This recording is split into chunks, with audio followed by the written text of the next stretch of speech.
Good morning. It is 10 o'clock.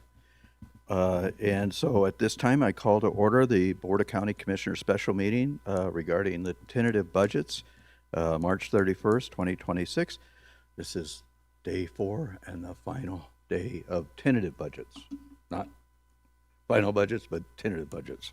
So anyways, at this time, I ask you, all 5 commissioners are present, and I ask you to please stand for the Pledge of Allegiance to be led this morning by Chief Deputy District Attorney Doug Ritchie.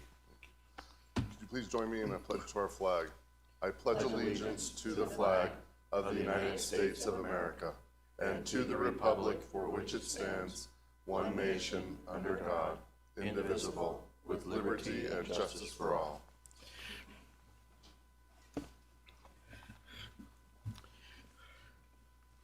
So today we will be just some housekeeping. Today, like I said, is our final day of tentative budgets. So we will be hearing from our county manager, emergency management.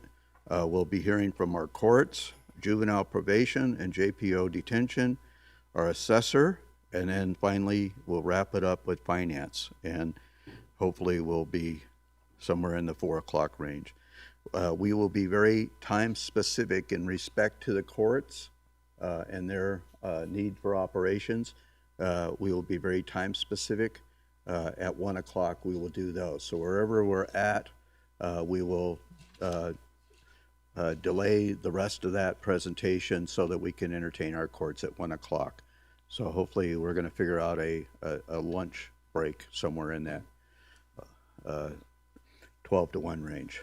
So we are going to, as we've done in the last 3 sessions of these meetings, we're going to allow 3 periods of public comment. We'll allow opening public comment, and then we'll have public comment after our budget presentations today on the budgets, and then we'll again entertain closing public comment. We have the same restrictions in regards to public comments. They don't change. Once again, and I'm looking at everybody here, and everybody understands our limitations, 3 minutes, and the lighting system, so I won't bother to read all of that.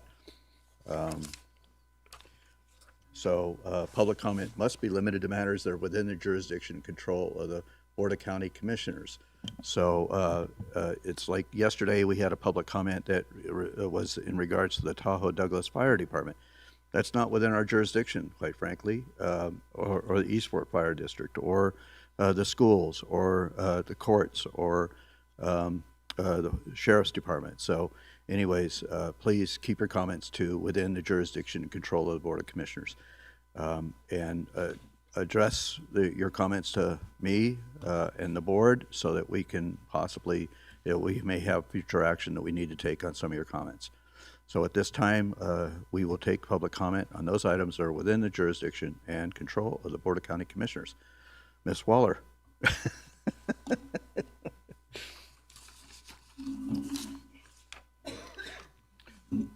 I saw you moving in that direction. I wasn't trying to.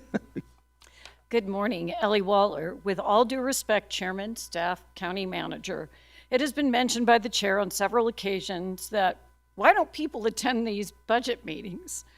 Well, here's my insight. Although interestingly, to understand the intricacies of each of the department's requests, the public can weigh in during comment periods, but nothing comes from those suggestions, concerns, etc. I know I'm a broken record on the Prosperity Center and the Tahoe Chamber, and more recently, the Business Council. I'll go into a little bit more from the Business Council webpage. For more than 3 decades, the Business Council of Douglas County has been the trusted conveyor of employers, civic leaders, and policymakers. I ask which civic leaders, which policymakers, and to what end do these unknown people do that benefit Douglas County?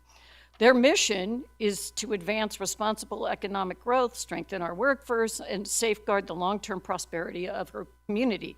I question why the information from Critical Issues Conference that some of you attend is never shared here with the public or by them.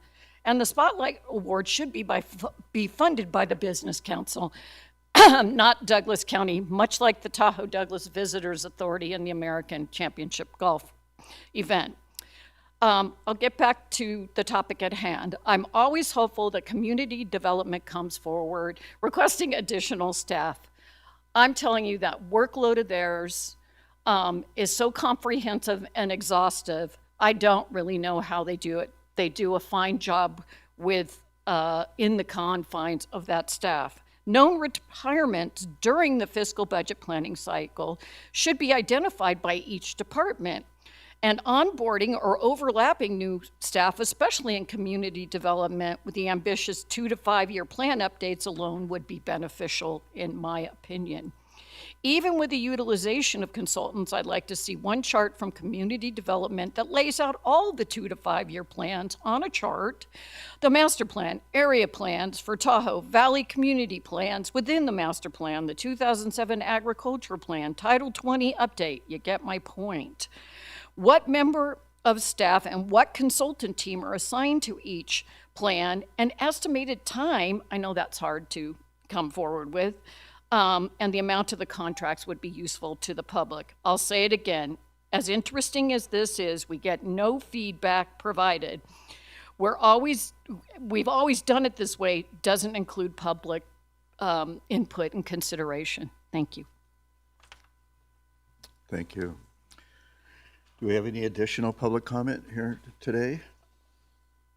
Okay. Then we'll bring it back to the board. And thank you once again for your comments, Ms. Waller. So we'll close public comment, and at this time I'll entertain a motion to approve the proposed agenda as presented. I move we approve the agenda as presented.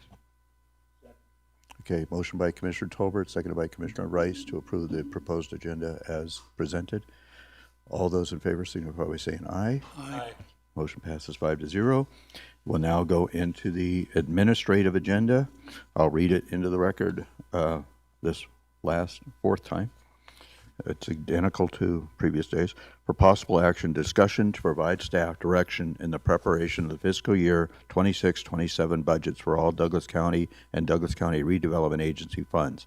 Discussion may include a general overview of the Douglas County budget and presentations by staff, including but not limited to presentations on the following: General Fund, all departments including supplemental requests; Special Revenue Funds including supplemental requests; Debt Service Funds; Enterprise Funds including supplemental requests; Internal Service Funds including supplemental requests; Capital Funds, Capital Projects Funds including supplemental requests; Redevelopment Agency Funds; and Capital Improvement Projects, being presented by our Chief Operating Officer, Kathy Lewis. Good morning. And she's Good joined morning. this morning down there by our County Manager, Jennifer Davidson. Right. I do not have any opening comments, and so we're ready to go to the first presentation. Very good. I believe we're on page 6 of the general fund, county commissioners. So I think we can just gloss over that. Go next. Yeah. Thank you, Mr. Okay, Chairman. just kidding. Mr. Chairman, members of the commission, Jennifer Davidson, County Manager. For the record, it is my pleasure to walk you through the County Manager and Commissioners portions of this budget. I do have an opening statement. I definitely respect what Ms. Waller said on the public record, and for transparency and to make sure the public knows, today will be our last day of tentative budget hearings, and we are expecting some direction from the County Commission as part of today's final discussions. And additionally, if the public wishes the board to take action on anything in particular in the budget, I would encourage them to do so. When the chairman calls for public comment on this agenda item for the last time today, I'd ask the public to please make their requests of the commission clear so that you can act on those accordingly and provide staff with any direction that you think is appropriate. With that, I'll dive into the county manager's budget today. This is our mission statement. It's the mission of the county manager's office to provide effective leadership and ensure efficient, transparent, and responsible management of county resources. The county manager's office is committing to fostering a collaborative environment that promotes community engagement, enhances public services, and upholds the values of integrity, accountability, communication, customer service, leadership, teamwork, and respect. By working at the direction of the Board of County Commissioners in partnership with elected officials, county employees, and residents, the county manager's office aims to build a thriving and sustainable community that meets the needs of all who call this county home. I'm not going to get into the department description. You're intimately familiar with what my office does. But we are going to take a look at some of the performance measures, that you should be very familiar with as well, because a lot of my time is dedicated to the same places and things that the county commission is paying a lot of time and attention to. In the last year, this is a breakdown of our BOCC meetings and special meetings that we have had.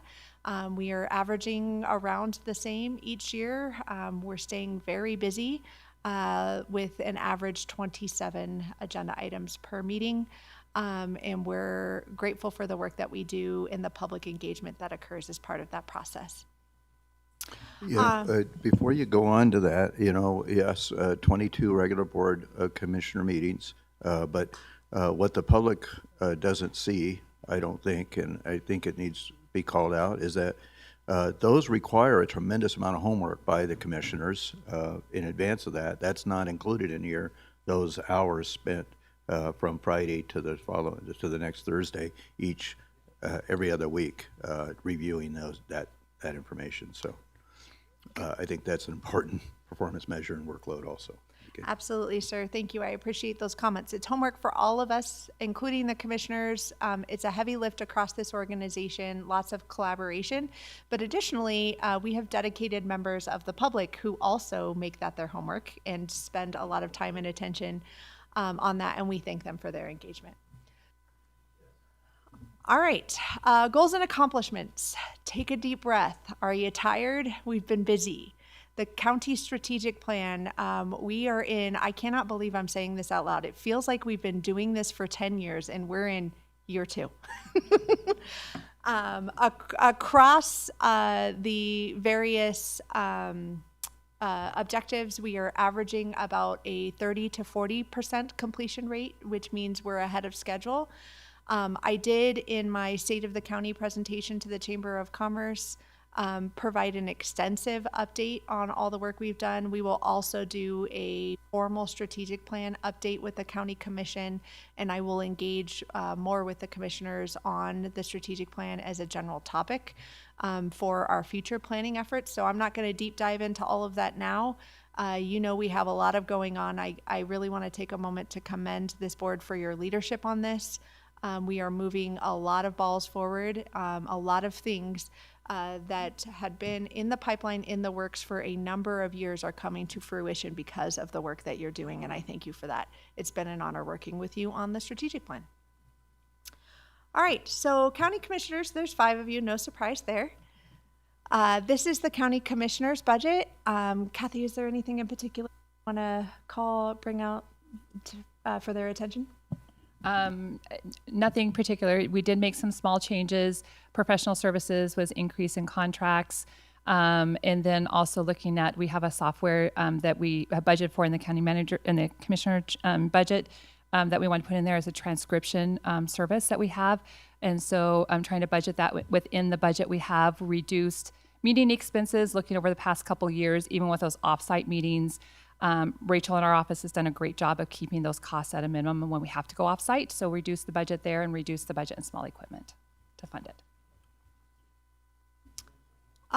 Kathy, just for transparency, the professional services line item, is that for the audio visual of these meetings? Streaming.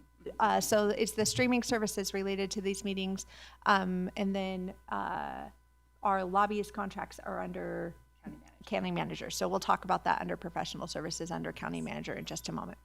I know we've gotten some questions from the public about professional services line items, and it's one of the things we've added to our list for a deeper dive breakdown in future budget presentations to include a detailed accounting for where those dollars are being spent.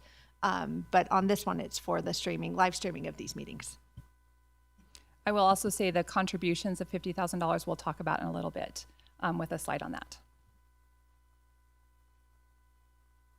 All right, the county manager's office has 5 full-time positions, which are broken down here. I won't go too much into detail on those. Actually, I'm not going to go into detail at all. I think they're pretty self-explanatory, but let me know if you have any questions. And this is the county manager's budget. There's not a lot here. We did look at reductions where it made sense for us to make reductions.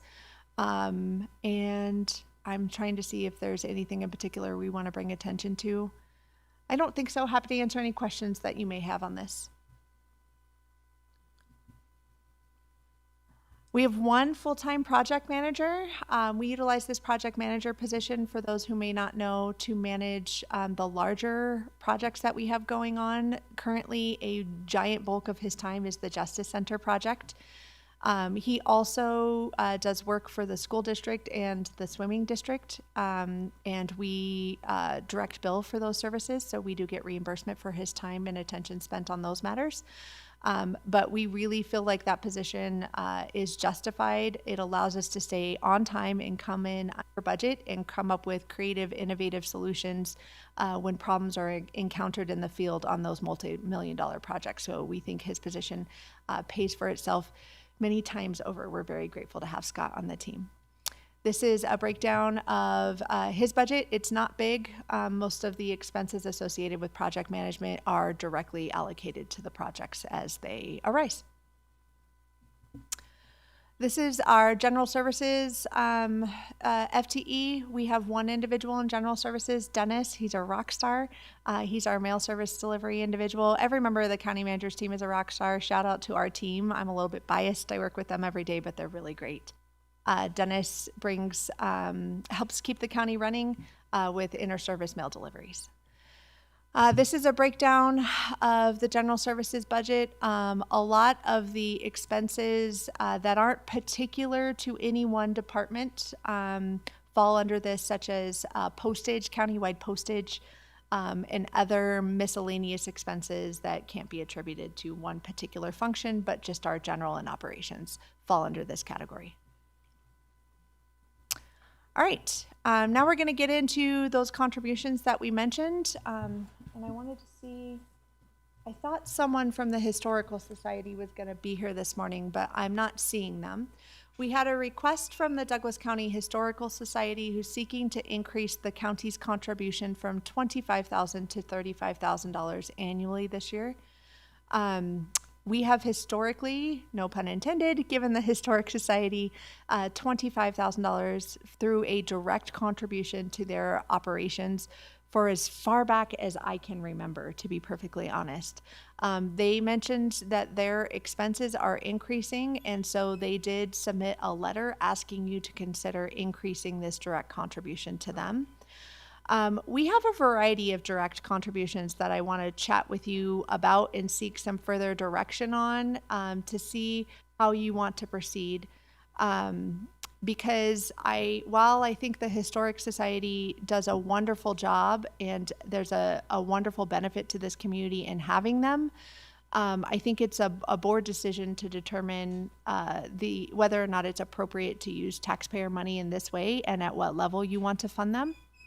Previously, we were funding through community grants, a variety of nonprofit organizations in our community when we could afford to do so. And most of the entities that we were awarding contributions to had to apply through that community grant process. The Historic Society did not have to do that. And I just will say, I'm not entirely certain why we would treat them any differently. And I think I need some more direction on this. They were invited to participate in this conversation this morning. I do see the benefit in giving them a contribution, but I am looking for some direction from the County Commission on how you would like to proceed with this request and whether or not we should continue to build this into our budget each year. Or if we should move the Historical Society into that category of community grants, and we make funding available when we have funding to do so. Our plan with the community grant process moving forward is when we have greater than anticipated fund balance as we close out the fiscal year, we would bring those dollars forward to the county commission for allocation, with some recommendations from county staff regarding what expenses we think should be increased in the budget.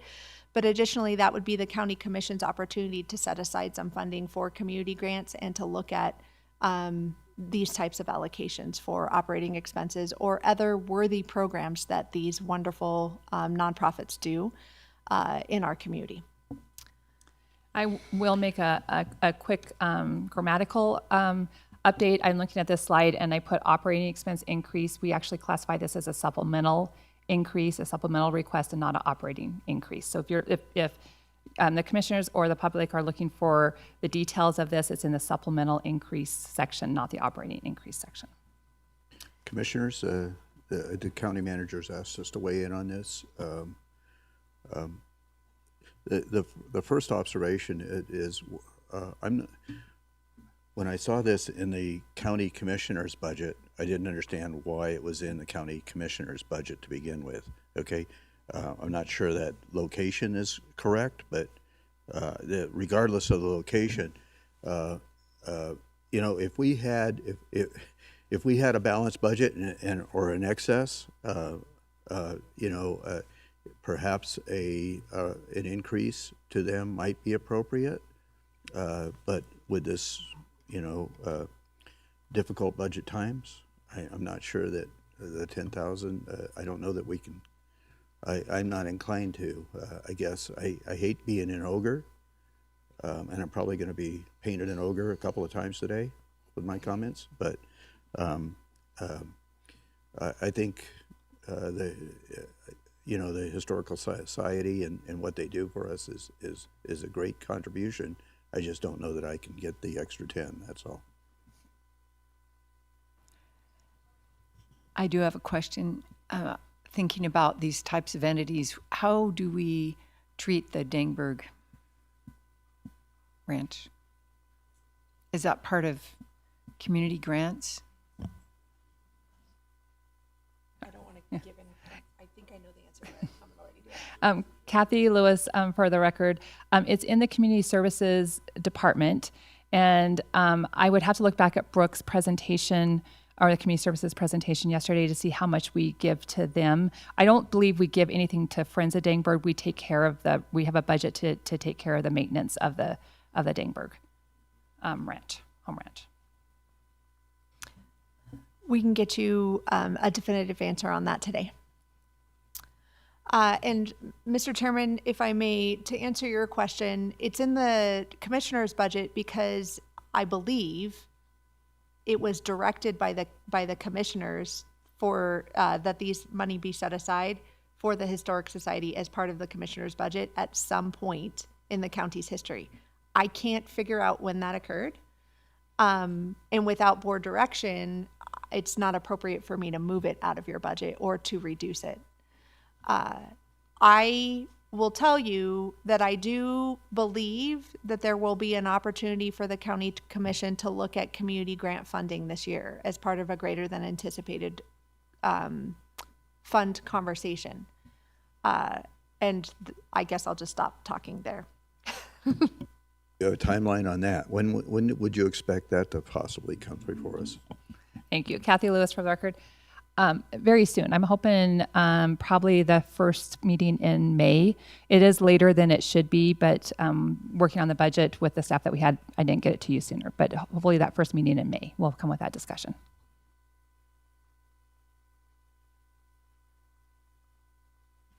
Well, I'll just jump in that this is another one of those that, really you could argue both ways. Historical Society is necessary, I think, in especially in an area like ours where everybody's arguing about the growth. It's growing, and we're losing our culture and our heritage. The only way to hold on to that is through the Historical Society and the work that they do. They actually preserve those documents and everything that we have. So in that regard, it's very important. Now, your question was, it should be government funded? Well, what's the government's role, right? We really need to focus on, I think, especially since we're over, on exactly what our number 1, 2, 3 priorities are. and find out where this fits, you know. And I would say economic vitality possibly is where the Historical Society kind of kicks in, because that's you know, where they hit with tourism and the museum and all that stuff that was so. So yeah, I could see both ways. I don't see we let them go. As far as kicking it to the public grants, that's super competitive, and it's been gone for a while. So I imagine it's going to be really competitive again. So we would add another. You know, do we make them have to jump in with other nonprofits that are doing various other things and compete? So it seems like maybe we go back to when this was funded and why, if there's anything in the record about that. No, it's before. Bummer. So, okay, well, that's my 2 cents, which doesn't help. I just muddy the water, but just wanted to throw out there, you know, my initial thoughts about why it would go one way or another.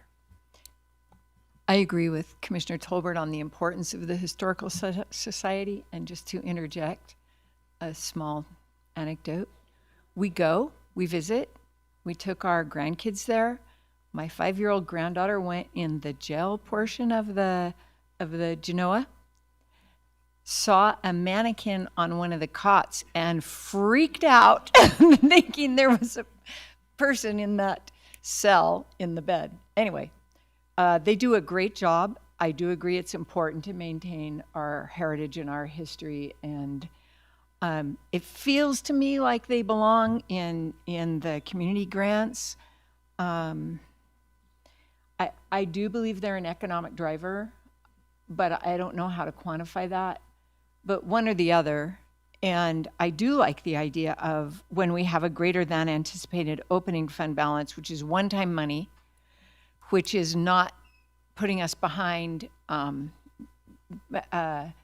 our balanced budget. I like the idea of using that. So general thoughts from me.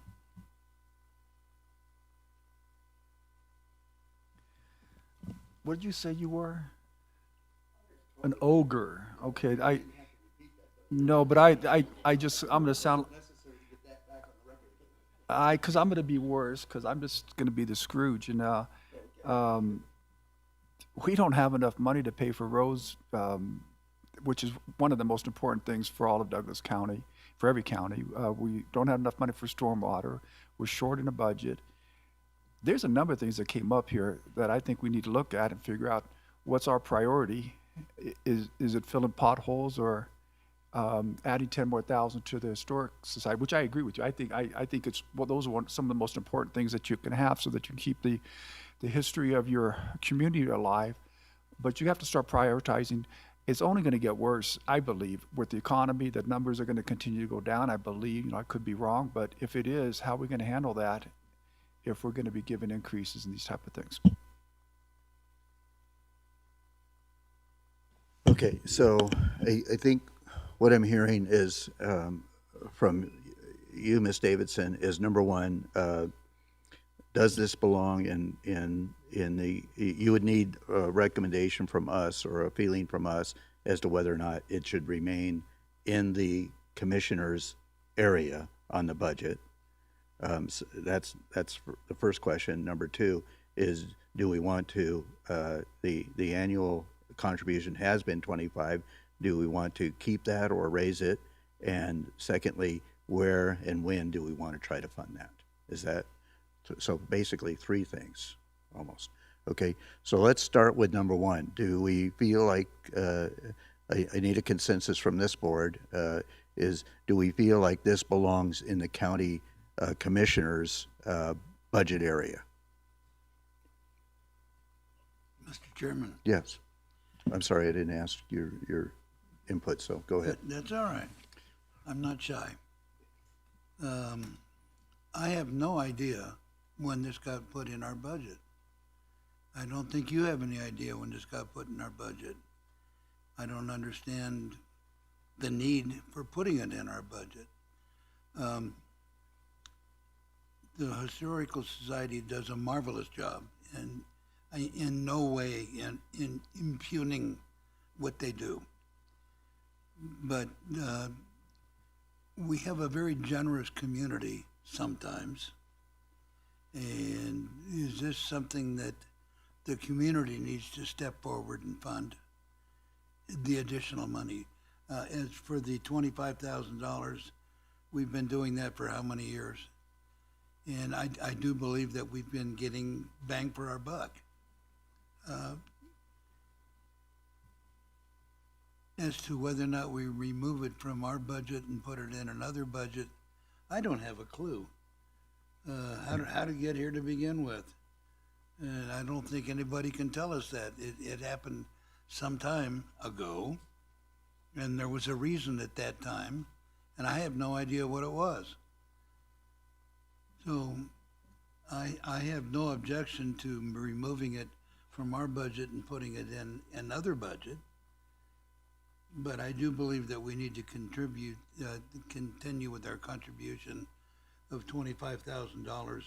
To shut them off now would create havoc amongst their group and what they do. But I'm not sure that I can agree with raising it another 10,000. Okay. So, and I just want to remind you that this funds repairs and maintenance in two facilities, not only the museum here on 395 in the town of Gardnerville, but also Genoa. Is that right? The Genoa Museum?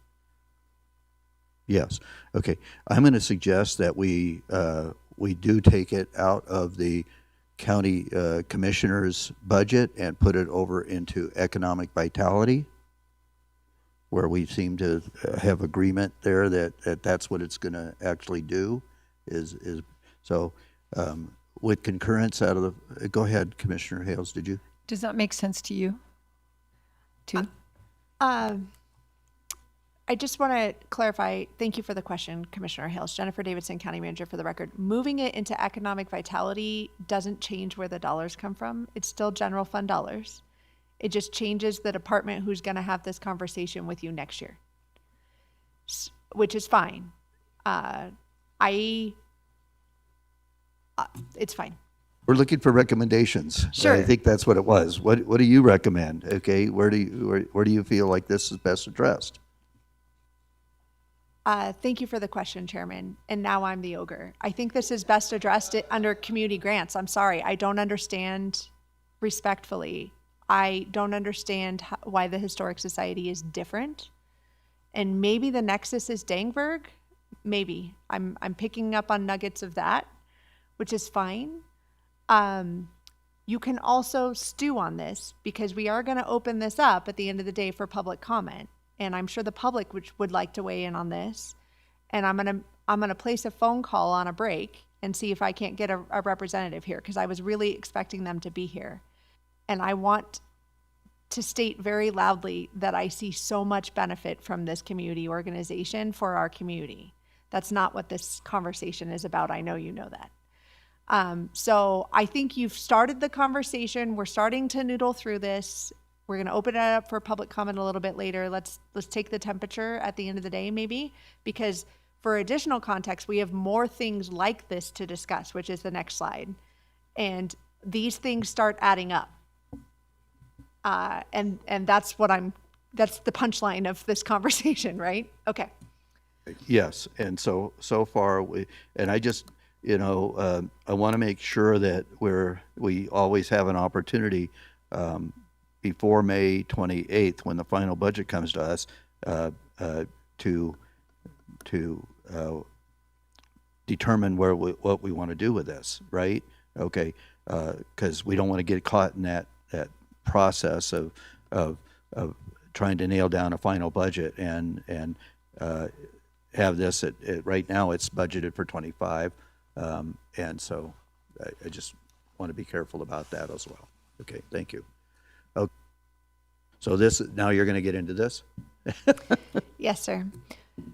So we've had a lot of questions from the public and from the county commission throughout this fiscal year regarding some of these other external organizations that have made it into our budget for good reason.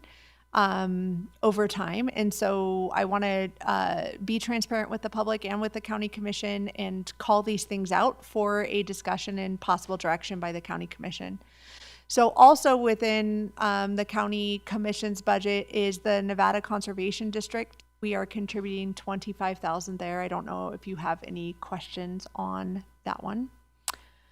Under the county manager's budget, we contribute to the Carson Valley Chamber of Commerce $17.5 thousand, and that includes our memberships, I believe, and then we also sponsor some tables at their gala, if I'm correct on that one. And the Douglas County Leadership Program, which we do send. I think we get four employees that we're able to spend to the Chamber's Douglas County Leadership Program, which we find immensely beneficial for our department heads. It allows them to get out in the community, boots on the ground, engage with other community leaders and the private sector. So there's a huge benefit to that. We contribute through the room tax fund. Brooke called out the Carson Valley Arts Council yesterday in her presentation, receives $15,000. The Friends of Dangberg, $15,000. And I'm sorry? I was just going to say to Commissioner Hale's questions, there's our answer. So I had misstated that we do contribute to the Friends. Well, this is Friends of Dangberg, but we also help maintain the Dangberg Ranch. Correct. I'd like to know how much we contribute in that regard. Yes. And I'm sure that's more man hours than actual money, but anyway. Ask you something. Yes. The room tax fund, why wouldn't the Historic Society money go into there if Danberg falls under that? So if it's the direction of this board that there is an economic vitality nexus, we can utilize a portion of room tax funding for economic vitality. And we can have that conversation with Miss Adie about allocating funds there, which means she'll probably have to cut somewhere else. Okay. The general fund is the most important fund, Yes. so we're the short of. And if you talk, we just spent a lot of money on buying the theater, and we're worrying about $25,000 more coming out of there, that she's gonna have to cut something. I mean, I think the general fund is where we need to really try to push up the discretionary income that we, that's my thoughts. Okay. Thank you for your comments, Commissioner I will Trujillo ditto that. I agree, yeah. and Commissioner Gardner. Thank you. Under economic vitality budget, it used to be that economic vitality fell under the county manager's office. We're in the process of transitioning under that under community development. We see a clear nexus there. I still wanted to call out for your attention a couple of items that have been discussed throughout the year.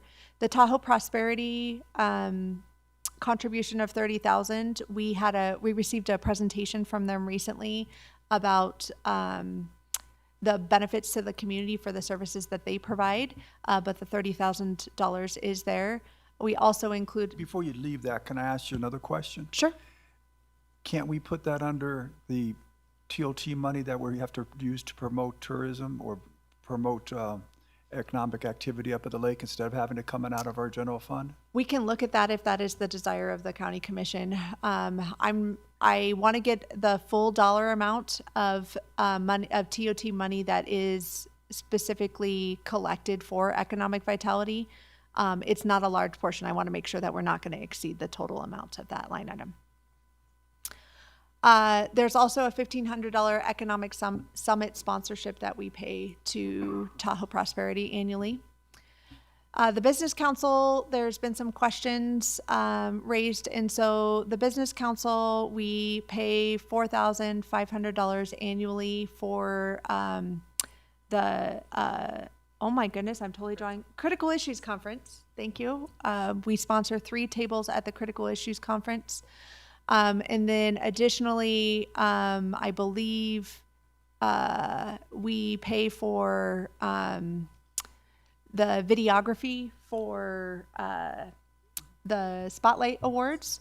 Right, that's $8,200. Correct, correct. which I just noticed is not listed on here. So our contribution for the Spotlight Awards is $8,600 for the videography services, and then $4.5 thousand to the Business Council for critical issues, 3 tables that we sponsor.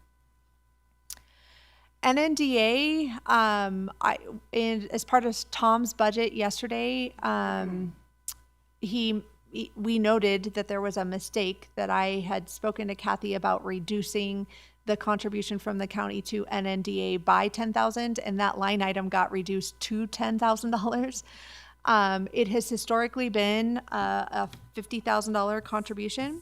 As part of the supplemental materials today, I did provide some additional information. I've provided the county commissioners with a handout, which is available on the table out there if members of the public want to grab it. I reached out to the acting executive director of NNDA to ask about the county's return on investment for those $50,000. Additionally, I asked for her to share what the contributions by the Quad counties are in the regions to NNDA. You'll note Story County is contributing $5,000 currently, Lyon County 50, Douglas 50, Carson 25, Mineral 0. So I want to talk about that for a minute. You say historically our contribution has been 50, but I would suggest that only goes back to 2021. Okay, so that's not a lot of history.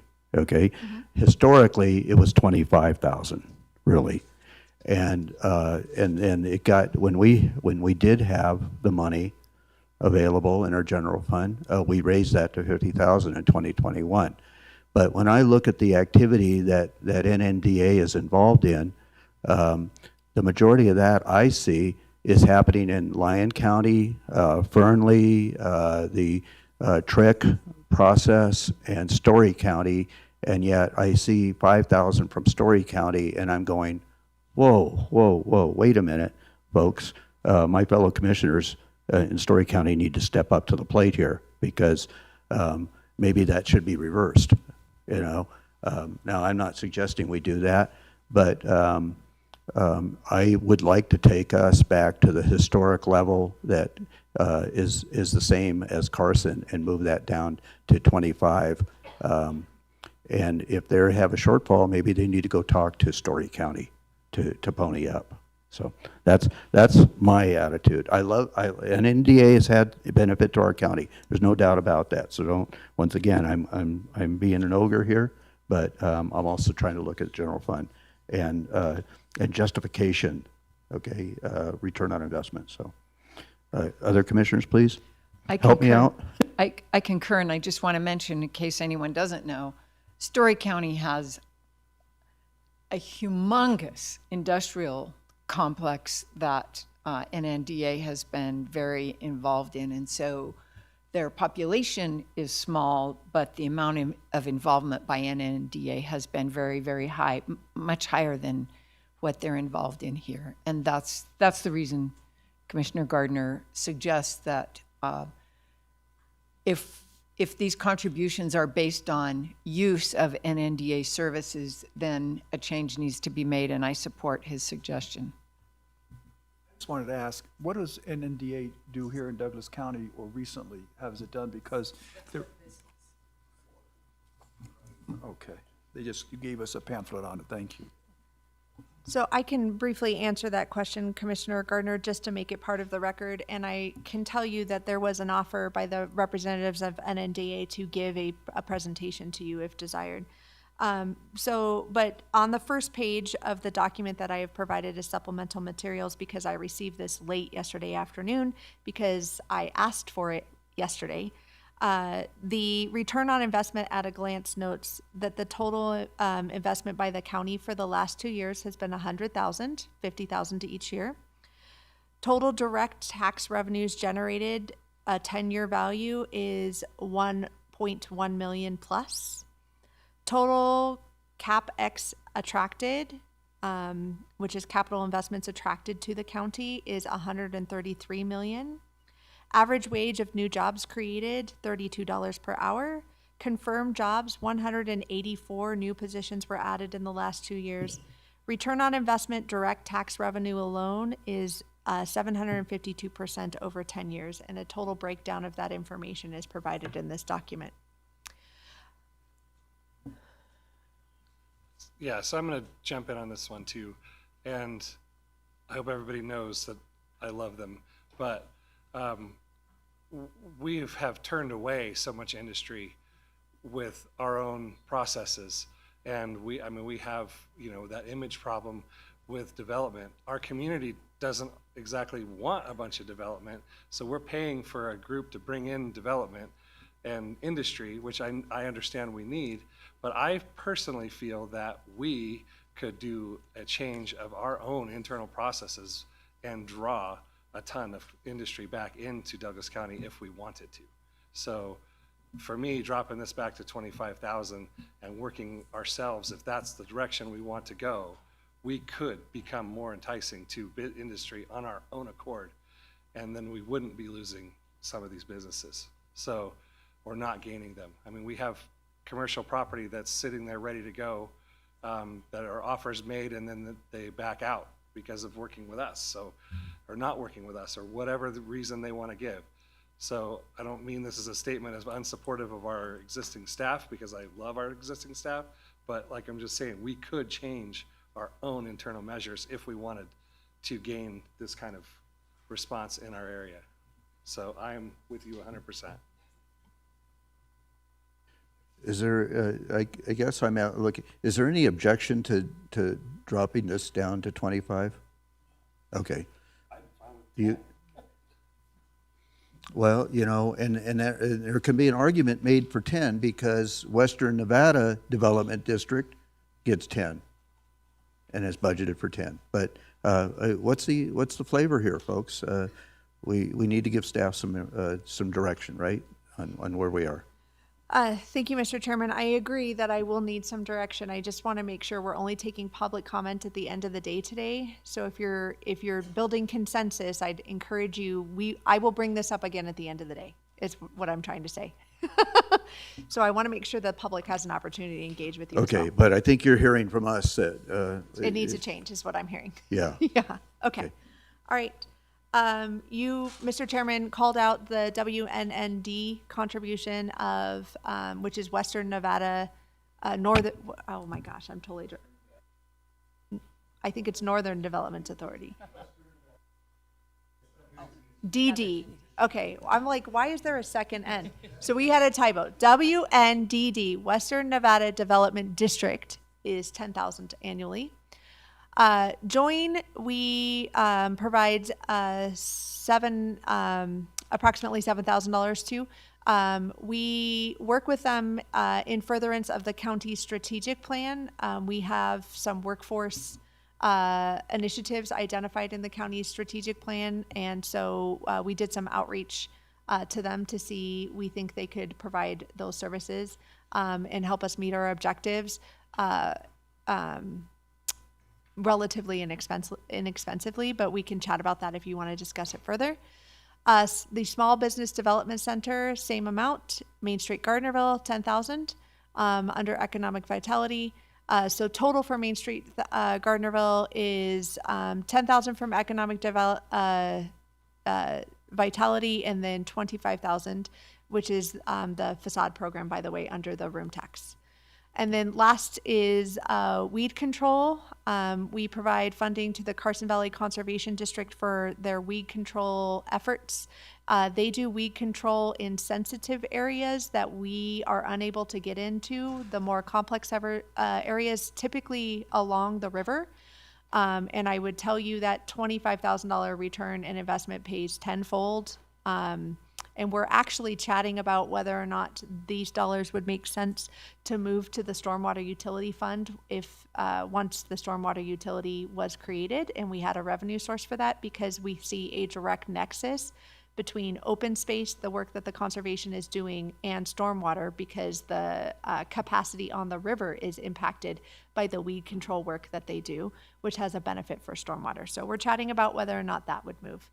Yeah, and I was going to ask you about that because we do have weed control under community services also. So how does this differ? And you just answered that question, so thank you. Kathy, Kathy Lewis for the record. It actually doesn't differ when Brooke AD, Ms. AD talked about weed services yesterday in our presentation. It is under the community services umbrella, but it is a general fund department. So it is one and the same. So are we talking about, since we talked about reducing NNDA, do we want to discuss the Tahoe Prosperity one as well? Because we had a recent presentation on that, and I felt like there was a lot of duplicate services in that we were paying for, or that they were doing that I'm not sure warranted that kind of investment. I'll jump in on that. I spoke prior to their presentation to us with the executive director, and I asked her to please focus on very specific things that they have been successful with in Douglas County, and I just didn't see it in the presentation. So I don't see return on that investment. I believe I specifically asked, how do I tell my constituents what we're getting out of this? And I got nothing I could use to put my fingers on. So I'm open to reducing this one as well.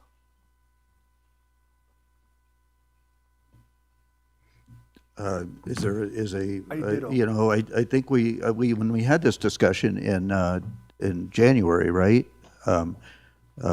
I think there was a real question posed by us in regards to return on investment, and you know, I would imagine Mr. Rice probably knows it better than I, but there's probably 15, 20 organizations in the Tahoe Basin that are almost doing the duplicative work. And so, I mean, we could have 20 organizations coming to us looking for money. So we need to be very careful that we choose one, okay? So, and whether or not that's the right amount. And I agree with you. I think that's the wrong amount if we do continue. So. Mr. Chairman, if I may, Jennifer Davidson, County Manager for the record. I'm sorry, I meant to make this comment when I was talking about the Tahoe Prosperity. I would generally state, I would encourage the board to look at any of these organizations and see if it's appropriate for us to instead look at encouraging them to apply for the community grant program when it opens up, because perhaps that is a better use of funding when we have it available to us, when we were able to save sufficient dollars in a fiscal year, and we have them apply as part of a competitive process. Okay, so going down that line, I appreciate that. So we don't know if we're going to have any money available for community grants whatsoever. We didn't several years ago, and so we haven't given community grants for a number of years now. I think 3, if I'm not mistaken. So are you suggesting these have a 0 funding, and then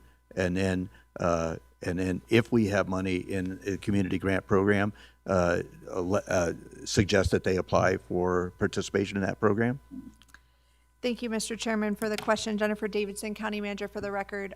I think the board should be making decisions respectfully from a place of service delivery, efficiency, strategic planning. If it ties to the county's strategic plan and working directly with that entity means we are more effective and efficient with our dollars because they can provide a service that we can't do as government, and it gets us to accomplish our objectives, I think it is 100% appropriate to build it into our budget, our operational budget. But if there's not a direct nexus between the strategic plan or other objectives of this organization, I would encourage us to look at and consider the community grant program when we are able to fund it. And that may not be every year, as you have noted, sir. Thank you for that answer. I know a number of members of our public have suggested that every time we look at this, any one of these dollars, we have to understand that it's coming out of their pockets and our pockets, right? These are general funds. And so would we take our personal money and invest it in these organizations? That's I guess that's the nexus we need to look at also. Can I ask what the funds go to for the Arts Council and the Friends of Daneburg?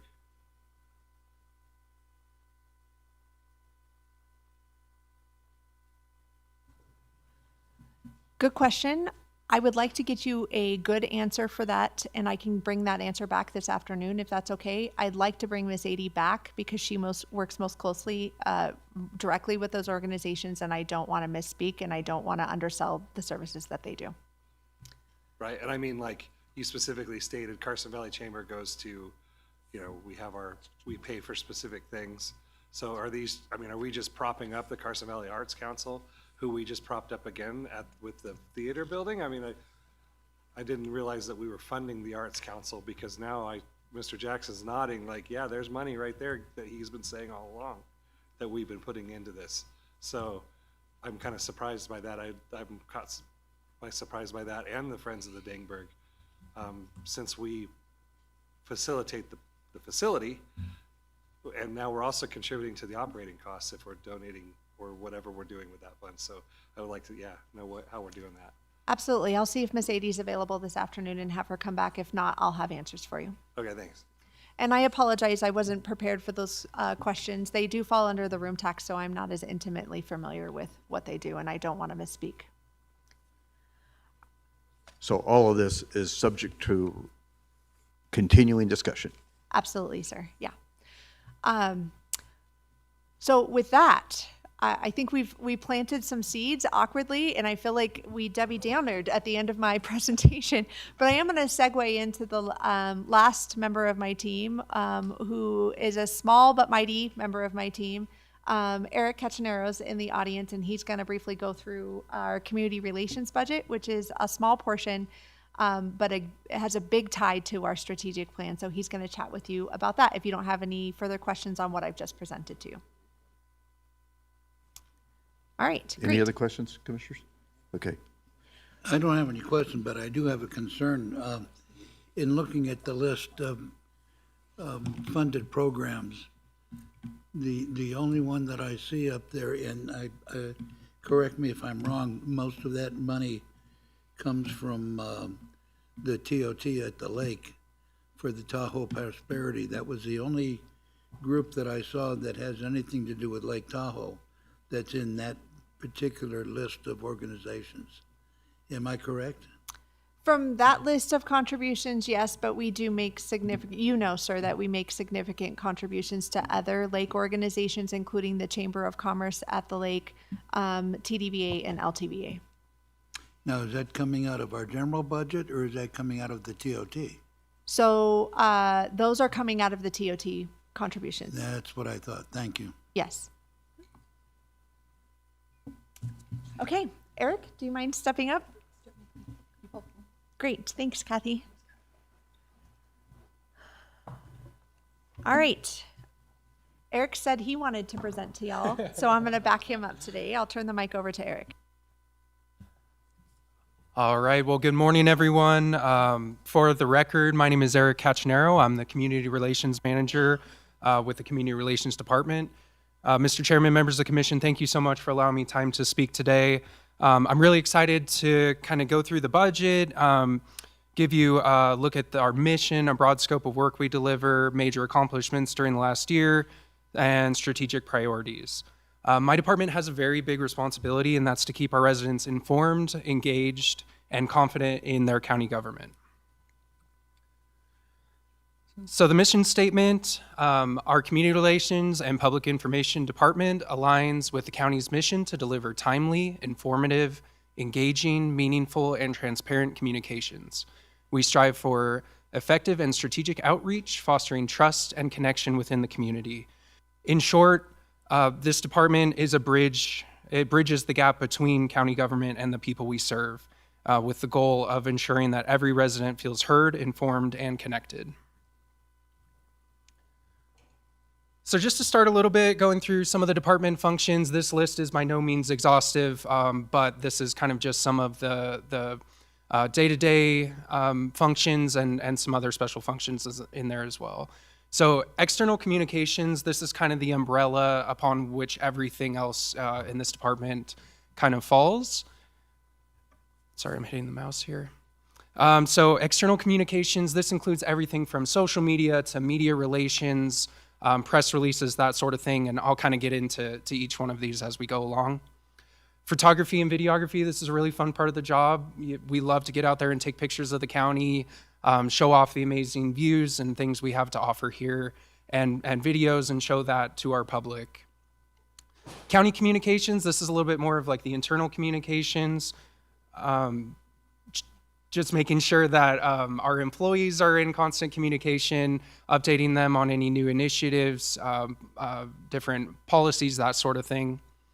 Communications policy training. You may know that we have a couple of communications policies within the county and social media policies. And so my office does specialized training with different departments that request it, kind of just to get them in line with what's expected as far as the social media policies, how to effectively use social media, and that sort of thing.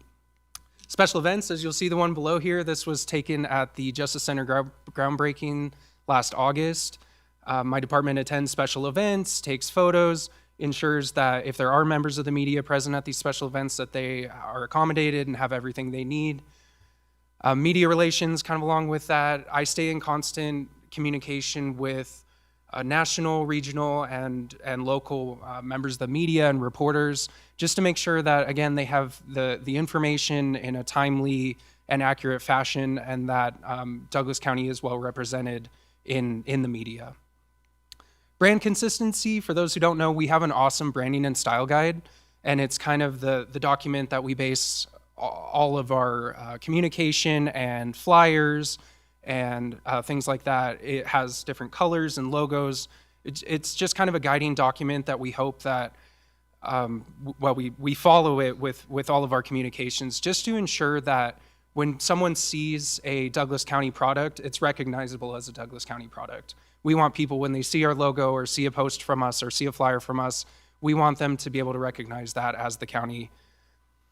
Press releases, I'll get into this a little bit in the next coming slides, but I think every person in this room probably either receives my press releases or reads them secondhand online or in the newspaper. Press release is a big part of the job, just ensuring that the community and our residents are informed on different initiatives or different projects that the county may be doing. Emergency communications, this is another big department function. My department acts as the primary county communicator during times of an emergency, and I'll kind of get into that a little bit more on the next slides as well. County website management, I included this because it was a big function for the past year, but some of you may know that we did recently hire our web designer, Tawny Severdeen. We're really super excited to have her on board. She's doing an awesome job with the website so far, and my department is meeting with her and will kind of guide her into the website as she gets a little more plugged in with everything. So I'm really excited for her to be on board, really excited to see what IT does with our website moving forward. Internal and external surveys. So these are very important. This is a very important part of very important function. The external surveys, we, as much as possible, always love to get the public's input on different projects that are going on. Love to hear updates on what the public likes, what they don't like, that sort of thing. So we tie surveys to a lot of different projects. And then internal surveys, we like to survey our staff and see what's working, what may not be working, and how we can adjust from there. Press conferences, my office is fully staffed and fully equipped to host press conferences. There's actually a lot more that goes into a press conference than you'd think, but I do have experience setting up a couple press conferences for different things in the county. And like I mentioned, we're fully equipped, fully staffed to set up press conferences as needed moving forward. Tracking public sentiment, just kind of hearing and seeing what the public is talking about, what issues people care about, what's important to them, and responding accordingly with that. So that's a big part of the job, just seeing what people are talking about and responding with the information that they're requesting. And then graphic design. This is another fun part of the job I really like, doing graphic design, just different posters and flyers and banners and things like that for the county. I included a couple examples on the next page here. Sorry, the page after this has those examples. So diving into performance measures and workload indicators, social media, as I mentioned, is a huge part of the job. In 2025, we had approximately 300,000 interactions on social media. This is just on our main county page alone, so this doesn't take into account all the other department social media pages. So we have a really big social media influence. We serve the community primarily through Facebook, X, Instagram, LinkedIn, and Nextdoor. Conversations focus on community happenings, breaking news, emergency response, county projects. We do try and switch it up a little bit with historic photos and some history information, scenic photos, that sort of thing, just to keep it fun. I included this just because I thought it was very interesting. A 2023 communications survey identified that 50% of our respondents use social media as their primary source of county news, with traditional media coming in second place at 26%. I think this just kind of shows how important our social media is. We all, I think, know that people aren't necessarily primarily just turning on the radio or reading the newspaper when they want to get updated breaking news at the time. So social media is really a great tool for us. And yeah, it really gives us a great way to give the information directly to our residents. And then Facebook and Nextdoor remained our most used social media platforms. Facebook is by and large number one on that list. Moving on, the Board of County Commissioners Board Buzz. For those who aren't familiar with what that is, that's our pre and post board meeting newsletter that we send out bi-weekly.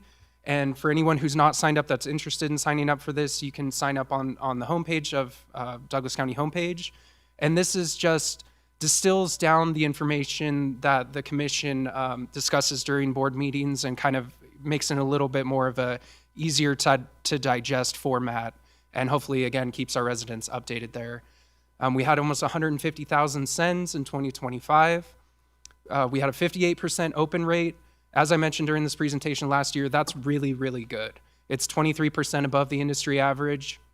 And this shows me that people are interacting with our products. They look forward to seeing our products. They're clicking on our products and then clicking back to Douglas County products, which we had 3,144 clicks back to our informational pages, agendas, that sort of thing.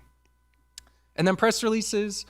During the last rolling year, we sent 62 press releases. That number has probably changed a little bit because we've sent out a handful within the past couple weeks, and just keeping in constant communication with our local, regional, and national media partners. Can I ask you? Yeah, quick, absolutely. So on those, the tracking of your clicks and stuff like that, that was relatively new to me before the TDVA stuff or whatever, where they were doing their outreach and spending the money. And so they were never able to provide this information where they had said, well, here's a click that was generated or whatever. So I'm really happy to see that you're able to track that information. So you might want to help out their third party up there and let them know how it can be done. But I guess while I've got you, is there new things coming? Are you seeing trends on how to get out to the people? And I mean, that's always right. That's always our biggest question: is how do we let people know what's going on? People are like, you don't tell. And we're like, how do we do it? It used to be put it in the paper because everybody read the paper. Now, are things changing? I mean, what are you seeing? What is put on your hat, your Swami hat? And Absolutely. predict Thank the you so future. much for the question, sir. Eric Cachinero for the record. Because we have such a diverse community with so many different ways that they take in information, we always try and hit every single avenue as best we can, right? So that's kind of why we do the high-tech digital stuff. We do the press releases to ensure that it makes it into the local and regional papers. We try and hit as many different things as possible. There's lots of tools in the toolbox that we use, everything from direct emails to newsletters to like I said, the press releases and sending out to our media partners. So as far as new things, I'm not 100% sure that there are necessarily any new things, but I think the way that we're effective in this role is just making sure that we hit all boxes for someone who may not have social media. We want to ensure they're able to get the same information as well. Does that answer your question? If I can jump in here, Mr. Chairman, members of the commission, Jennifer Davidson, County Manager for the record. I think definitely one tool that we are incorporating as a team is AI, but I would tell you we are using it very cautiously. our residents know when the messaging we're sending out was generated by AI, and they don't like it. They prefer personal message. They like Eric's writing style. They like hearing it in my voice. They like hearing it in his voice. And so AI is a wonderful tool, and it can make us more effective in our roles, but putting that human touch on our communications and really ensuring that the messaging that we're sending is meaningful for our residents is something that AI cannot do. I'm not sure that it's ever going to be capable of doing that. I know a lot of people in this industry are nervous about what it means. Can a robot take over my communications job? To a certain extent, yes. But in my humble opinion, I think it will always require someone with Eric's background and expertise to communicate effectively on behalf of this organization. Thank you so much.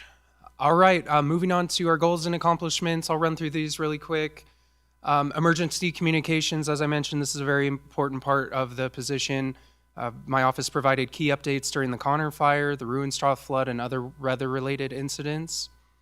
Stormwater workshops and presentations. My office supported outreach with promotional materials, press releases, social media, event pages, that sort of thing, just making sure that our residents were aware and invited to these events.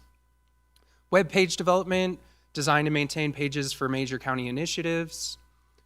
Email communications, created and distributed email updates to expand outreach. I briefly mentioned we do have specialized email newsletter lists. So for example, if someone wants to learn just about a certain project or just about stormwater or something like that, they can sign up to just receive updates on that specific project. Social media management, my office oversaw the county social media with the goal of improving public image and transparency.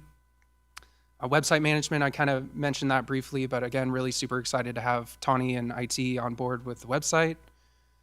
The board buzz, of course, we went over that. I'm really proud of that product, and I think it's gone a long way at increasing transparency. And then press materials, produce communications for major projects and events. Those are some of them down there at the bottom. Of course, the Justice Center groundbreaking, the Minutaho Airport Discovery Day, employee barbecue, just kind of all those sorts of things. Can you tell us how many subscribers there are to Board Buzz? Yes, off the top of my head, I would have to guess a number if that's okay. I want to say we have around 4,000 subscribers to that newsletter, which I can get you a definitive number after the meeting if you like. But yeah, around 4,000 subscribers. All right, moving on. This was a cool project I got to work on this year with China Spring Youth Camp. I met with camp director Jessica Stocking out there and spent a couple hours going around the camp, doing a tour video for state legislators, highlighting different county programs and initiatives out there. Internal communications, supported messaging on our new code of conduct and different office closures for weather-related events recently. Regional partnerships, coordinated press release with other regional agencies. So TRPA comes to mind. We always want to make sure that we're putting out information that is not in conflict, and is the timing is correct with that. So I'm always keeping in constant communication with other agency PIOs, other county PIOs, that's public information officer, and just making sure that we're always in constant communication. This was a really fun project this last year, this Quad County FEMA training. We got together with other Quad County emergency managers, public information officers, and other staff members to go through mock emergency demonstrations for large-scale demonstrations. There were a couple of commissioners there, and I believe Douglas County had 40 or so staff members attend this event. We were the #1 attended county at this event, so we're super proud of that. And that photograph in the middle there is from that event. This was a really impactful and really meaningful training. They say in public information officer work that 95% of the job is done outside of an emergency. And so these type of events are great. These type of trainings are huge for us. And so it was really cool to be in that environment, working with other county staff and ensuring that we're prepared during times of an emergency. Recognition programs, my office assisted with the the Spotlight Awards at the Critical Issues Conference, and also the Great People, Great Places program. A quick note on our Great People, Great Places staff recognition program. Our Human Resources Department has taken over primary responsibility for that event. They're doing a fantastic job with that. They've really just breathed fresh air into that event, and it continues to be an awesome recognition program. So my office is still supportive behind the scenes a little bit and with taking photographs during the event, but big kudos to Human Resources for an awesome job on that. The Digital Production Value Initiative. This was an initiative that I focused on a lot during the last year, is just increasing the quality and professionalism of our multimedia production, ensuring that we have the tools, software, and resources available to put out high quality products that are in line with what other counties are putting out. So we do have the equipment and the ability to put out a very high quality digital product. The Ready 311 program, this is our Report a Concern program. For those who don't know, you can go on our homepage and click the Report a Concern button. This is for concerns such as potholes or noise complaints or things of that nature. Those emails go directly to my office, and I manage and monitor that system. And then a quick note on our Zen City platform.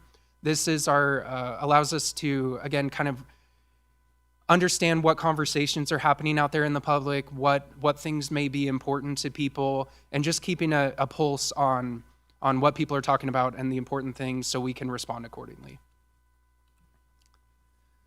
Strategic goals and initiatives, just run through these really quick. In our strategic plan, it was identified 3 main goals for communications in the county, and that's streamline information, improve communications tools, and engagement. I think we've made some major strides on these in the past couple years. The first one, I think we're in a really great place right now with county departments who want to get information out to the public, can come directly to me. I work with them on press releases and all the things associated with that. The middle, communications tools. We're always looking to update, just kind of how things are working, the website usability, all those sort of things, and just make sure that things are functioning effectively and efficiently. And then the opportunities to engage stakeholders. This goes back to our surveys, and we really place a high value on our surveys. And then the FTEs for my department, there's only one, but I do want to mention this is by no means just me out there. I want to thank Jennifer and Kathy and Wendy for their mentorship and leadership in this position. It's just been great working with them. And then I want to give a special shout out to Rachel and Brooke in our office. They're always just great to bounce ideas off of. They really keep the wheels on and the everything moving forward. So I'm really appreciative of my team and absolutely couldn't do it without them. And then here's just a quick look at my budget. We do a lot with little. The biggest line item here is the software, and that just allows us to have some of those the software products that allow us to do different designs, surveys, and public sentiment, and that sort of thing. And with that, I'll take any questions.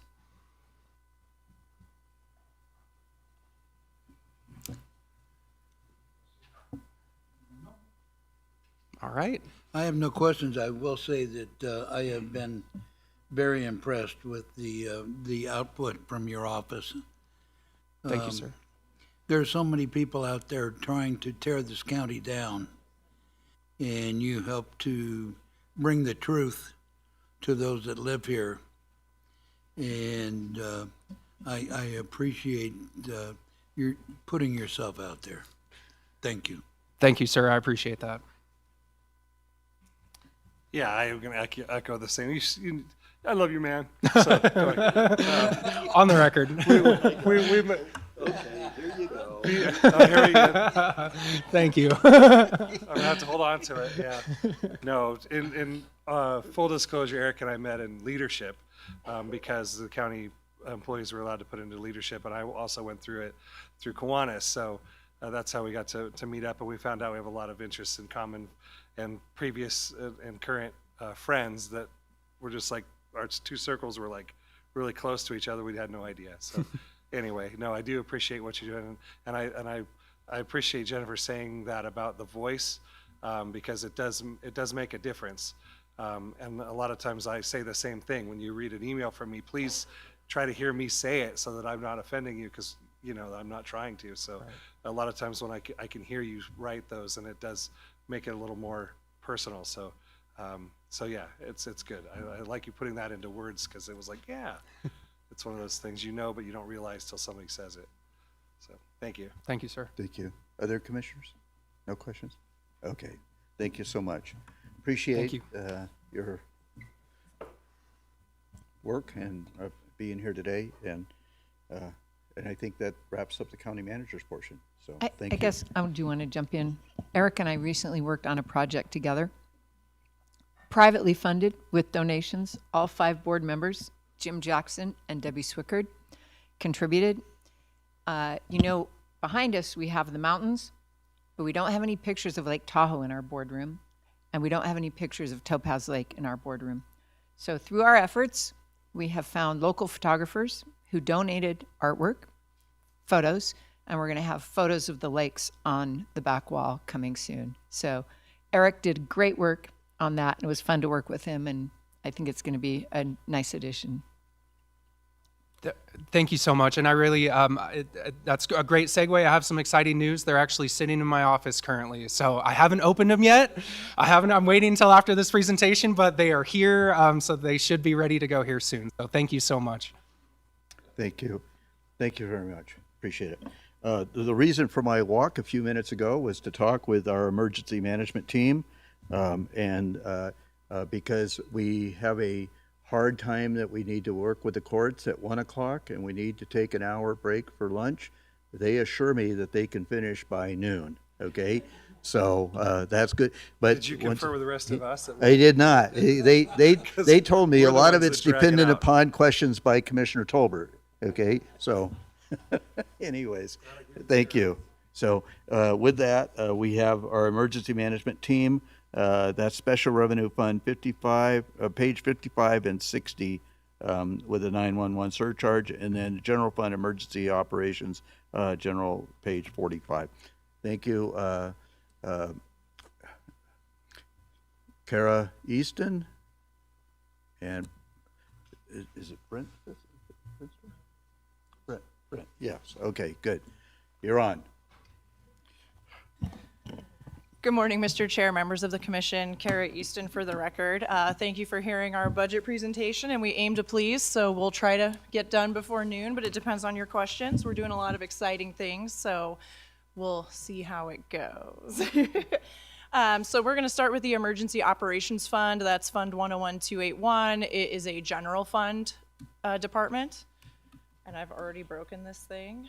Oh, no. Oh, there we go. All right. The computer's not awake yet. So emergency management, our mission statement is to prepare for, respond to, recover from, and mitigate potential hazards in Douglas County. And we provide training for county employees and the community to be prepared for emergencies. And then we also provide support for our responders and coordinate resources and information during incidents affecting Douglas County. So we do quite frequently work with Eric Cacinero. So many of the things he said, we are also involved in on the emergency side of the house.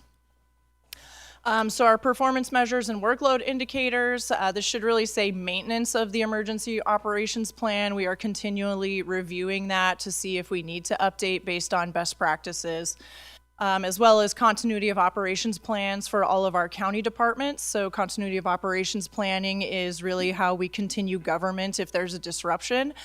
So that could be a countywide emergency, or as you know, when the power goes out, how do we still provide functions if we're just mildly inconvenienced. Participating in Lake Tahoe regional working groups and identifying funding for a regional evacuation study, which would include all the jurisdictions touching the basin. Identifying regional planning, training, and exercise opportunities. Identifying memorandums of understanding to put in place prior to an emergency. That's with any of our private sector partners and our other governmental agencies that are in the region that we work with. Creating a countywide emergency management training and exercise plan, writing exercises to test and validate plans, identifying grant opportunities, and then of course responding to unforeseen events.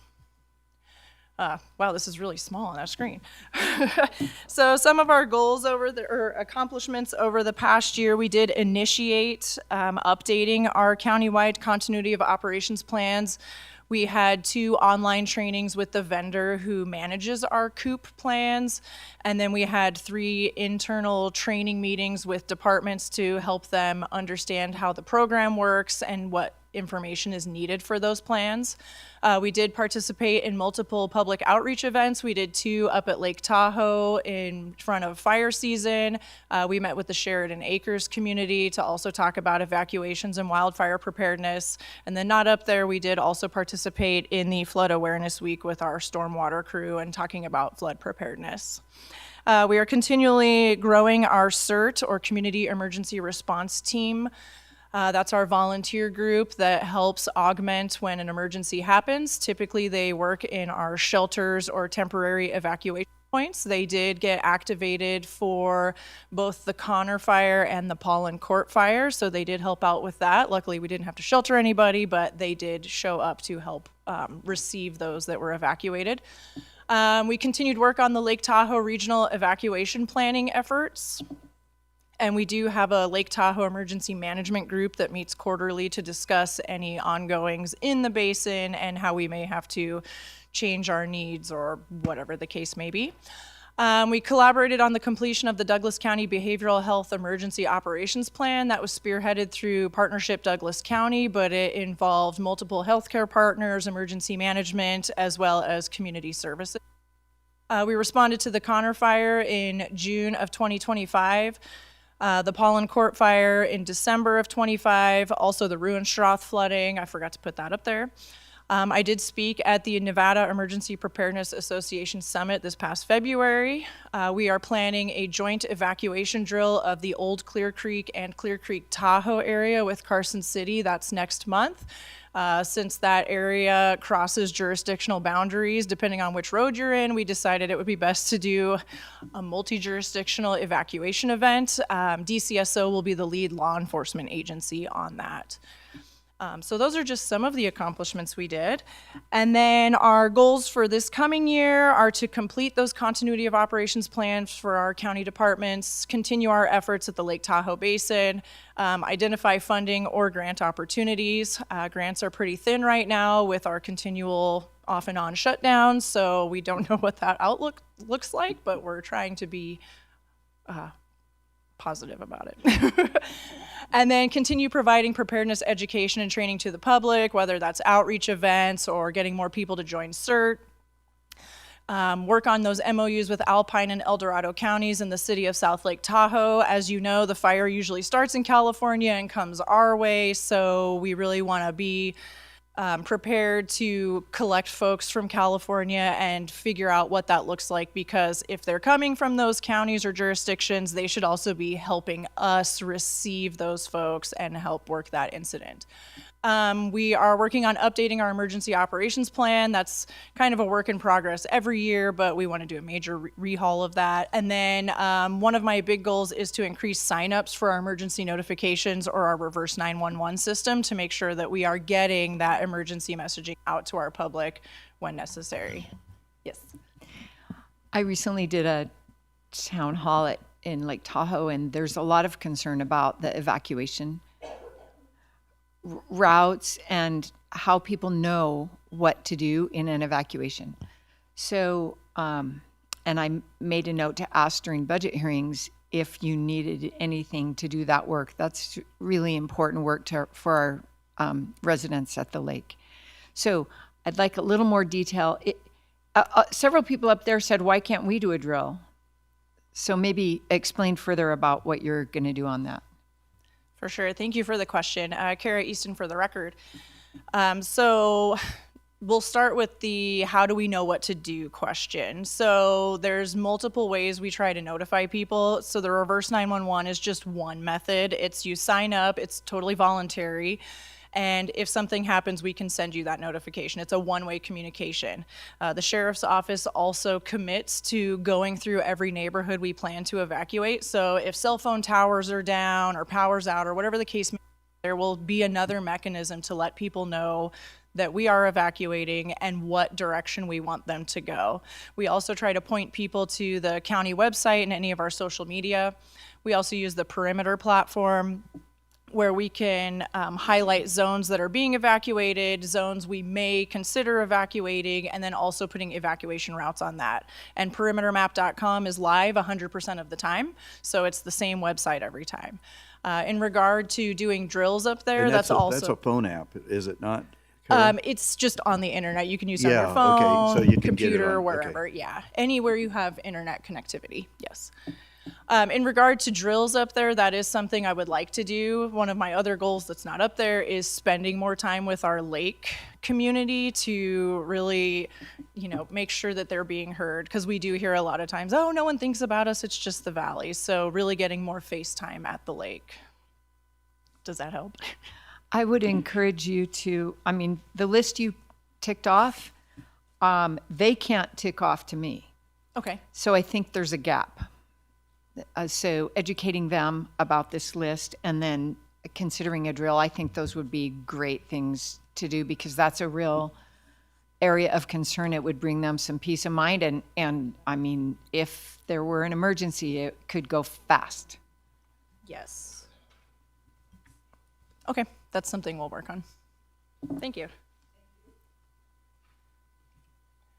So full-time equivalent positions under the entire umbrella of emergency management. So under emergency operations is myself, an emergency management coordinator, and our accounting specialist. And then 911 emergency services is also under the emergency management umbrella, and we have 18 that fall under that. And we'll get into that during their budget presentation. Unfortunately, right now we have an opening because our emergency management coordinator got poached by the Reno Tahoe Airport. So if anyone's looking for a job in emergency management, that'll be posting anytime now.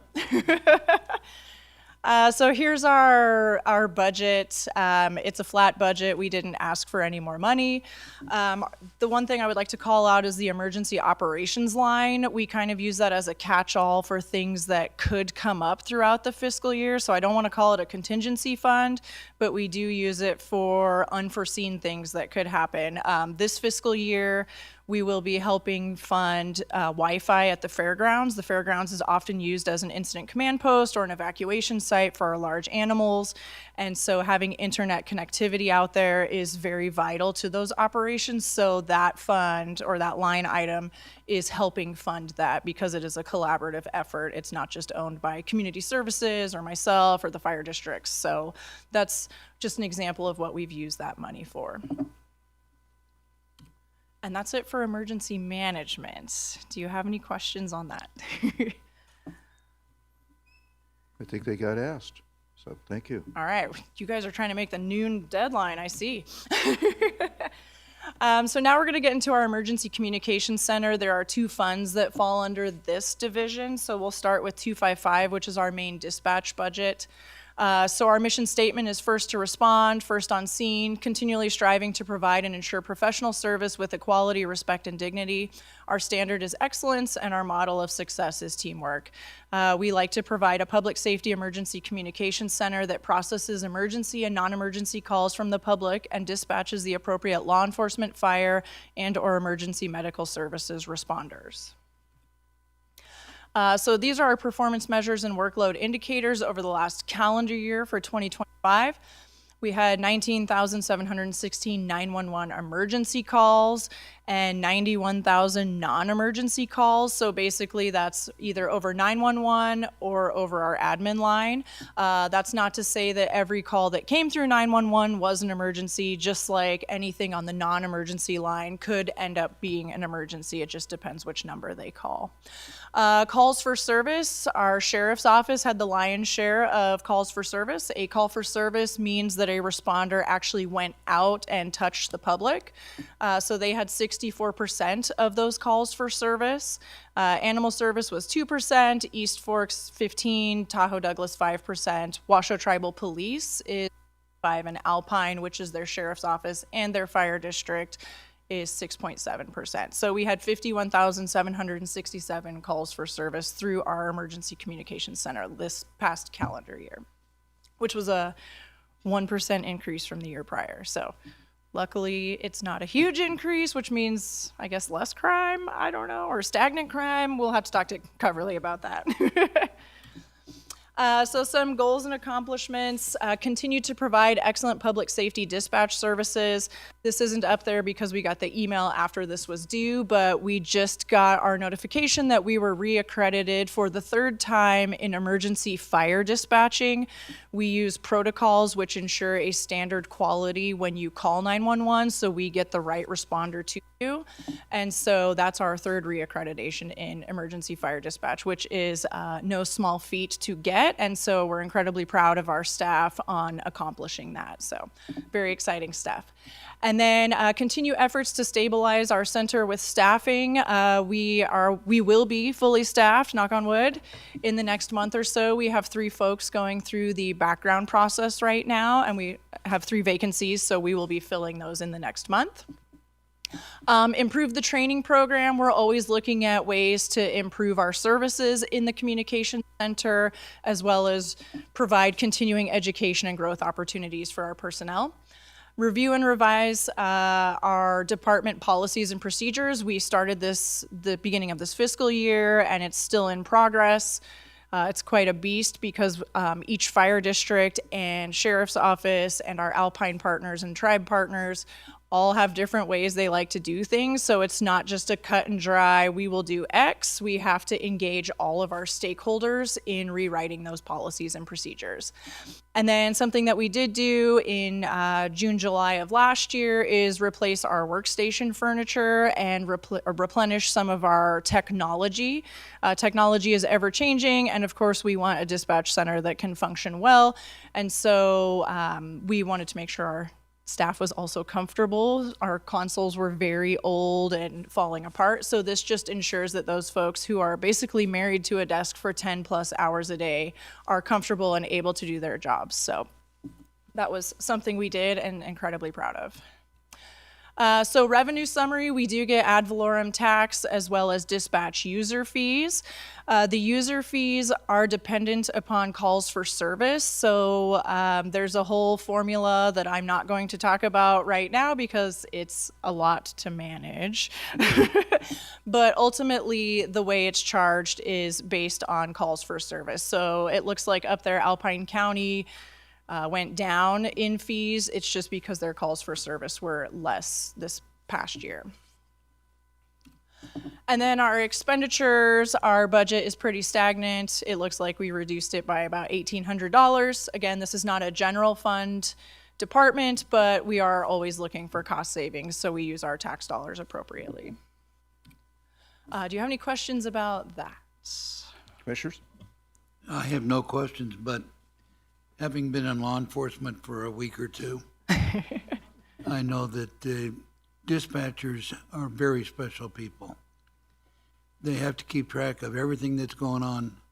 They have to know where each car is, where every officer is, who needs what, how long they've been out on the call, should I have already heard from them, what's going on.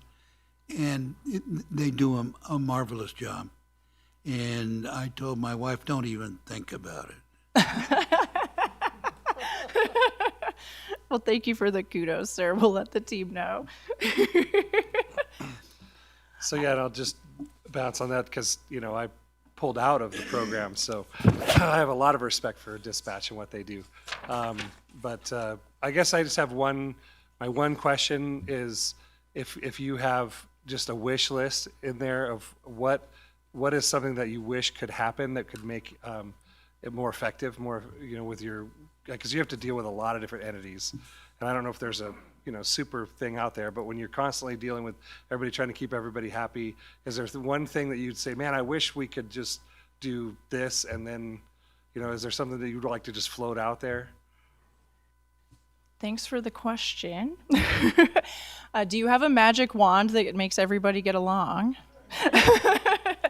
No, one of the things we have identified. We have a magic stick that makes everybody get along. Can you come by, Chairman? No. One of the things we have identified is so when we get new employees, we send them out on ride-alongs with all of our user agencies. And so something we want to really work on is getting them to come do sit-alongs, because it's one thing when you go out in the field to see how the responders work.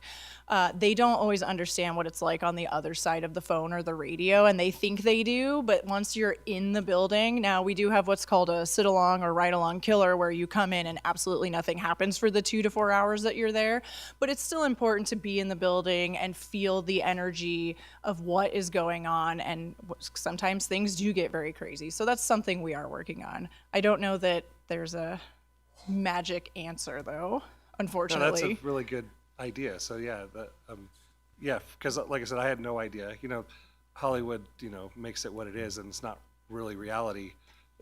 Maybe once in a while, but yeah, the day to day, the call to call, the recognizing when you're sitting in the chair, you're responsible for the lives of the deputies out there. If you don't ask the right questions, and it's a lot of pressure. So yeah, I think that's a great idea. Sit along, something like that. So yeah, thank you. Sure. We are totally way cooler than Hollywood in the Douglas County Emergency Communications Center. And then I would like to extend that offer. If any of the commissioners would like to come do a sit-along and see how we operate, please let me know and we'll schedule you. It'll be fun. And we'll be on our best behavior, we promise. Thank you. Okay, and Yes, so 911 surcharge is also under our department. This is Fund 256.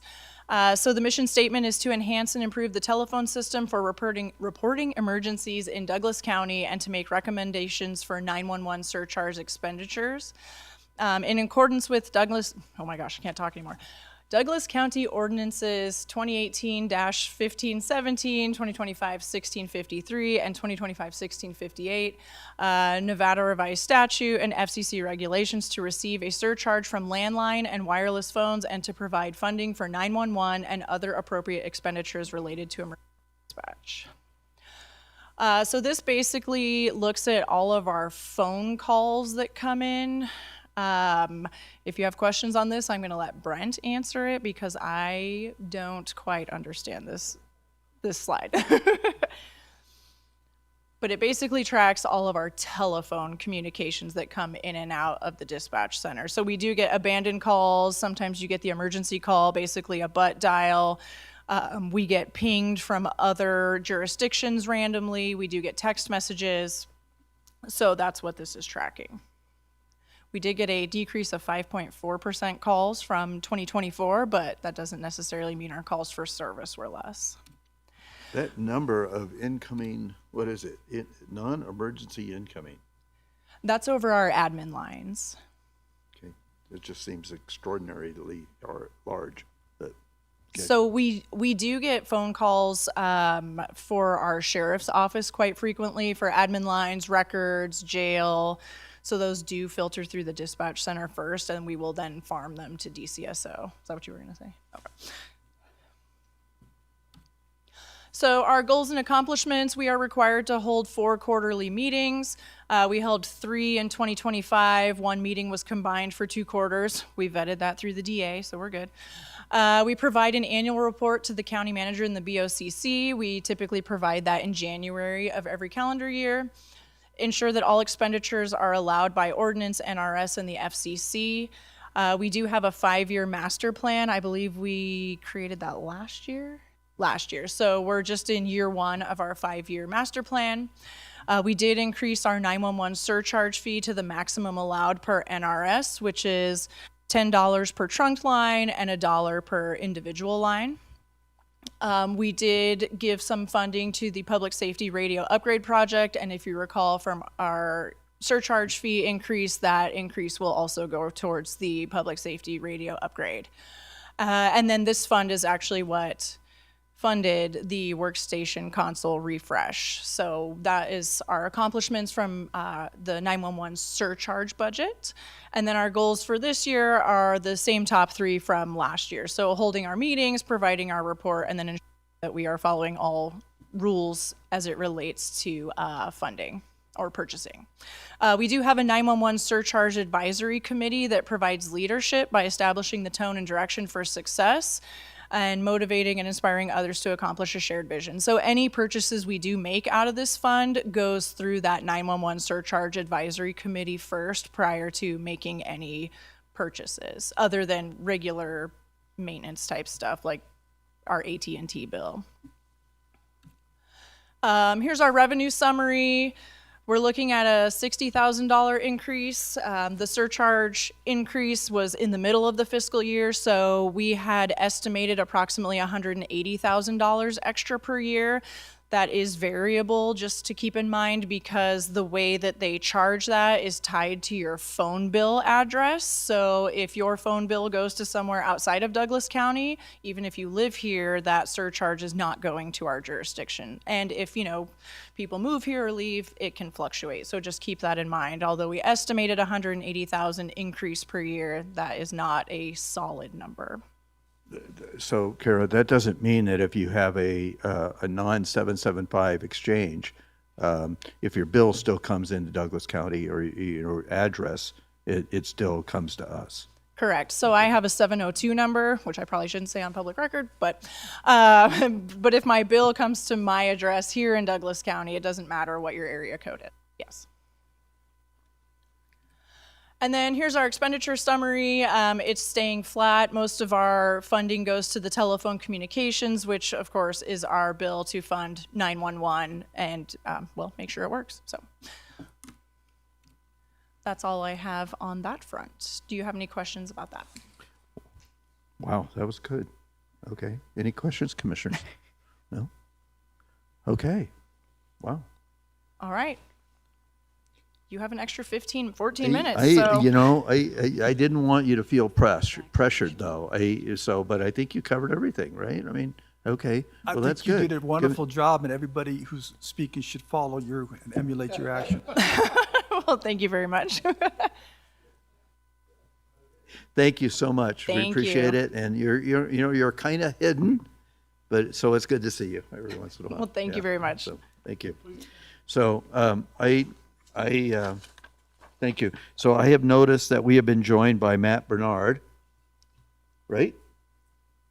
Okay, of the Historical Society board, and as I understand it, you're in charge now of displays, I've been told.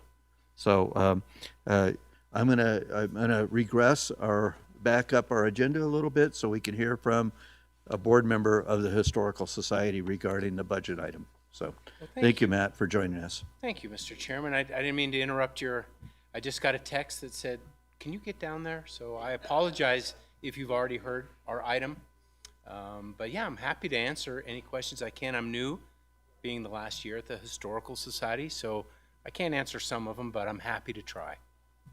Mr. Chairman. Go ahead, please. Mr. Chairman, if I can assist Mr. Bernard with some helpful comments, suggestions that you might make to the board. So I advised the board that we had historically included in our budget a $25,000 amount, and that the Historic Society was asking for an increase of $10,000 as part of this fiscal year's budget. And I explained to the board that I wasn't certain when the $25,000 first made it into the county commission's budget or why. But I did receive some additional information from a former commissioner who emailed me directly to advise me that the decision was made by a former county commission to incorporate it into the county's annual budget because the commission felt at that time the efforts of the Historical Society aligned with the county's strategic plan and master planning objectives, specifically to preserve our culture and heritage.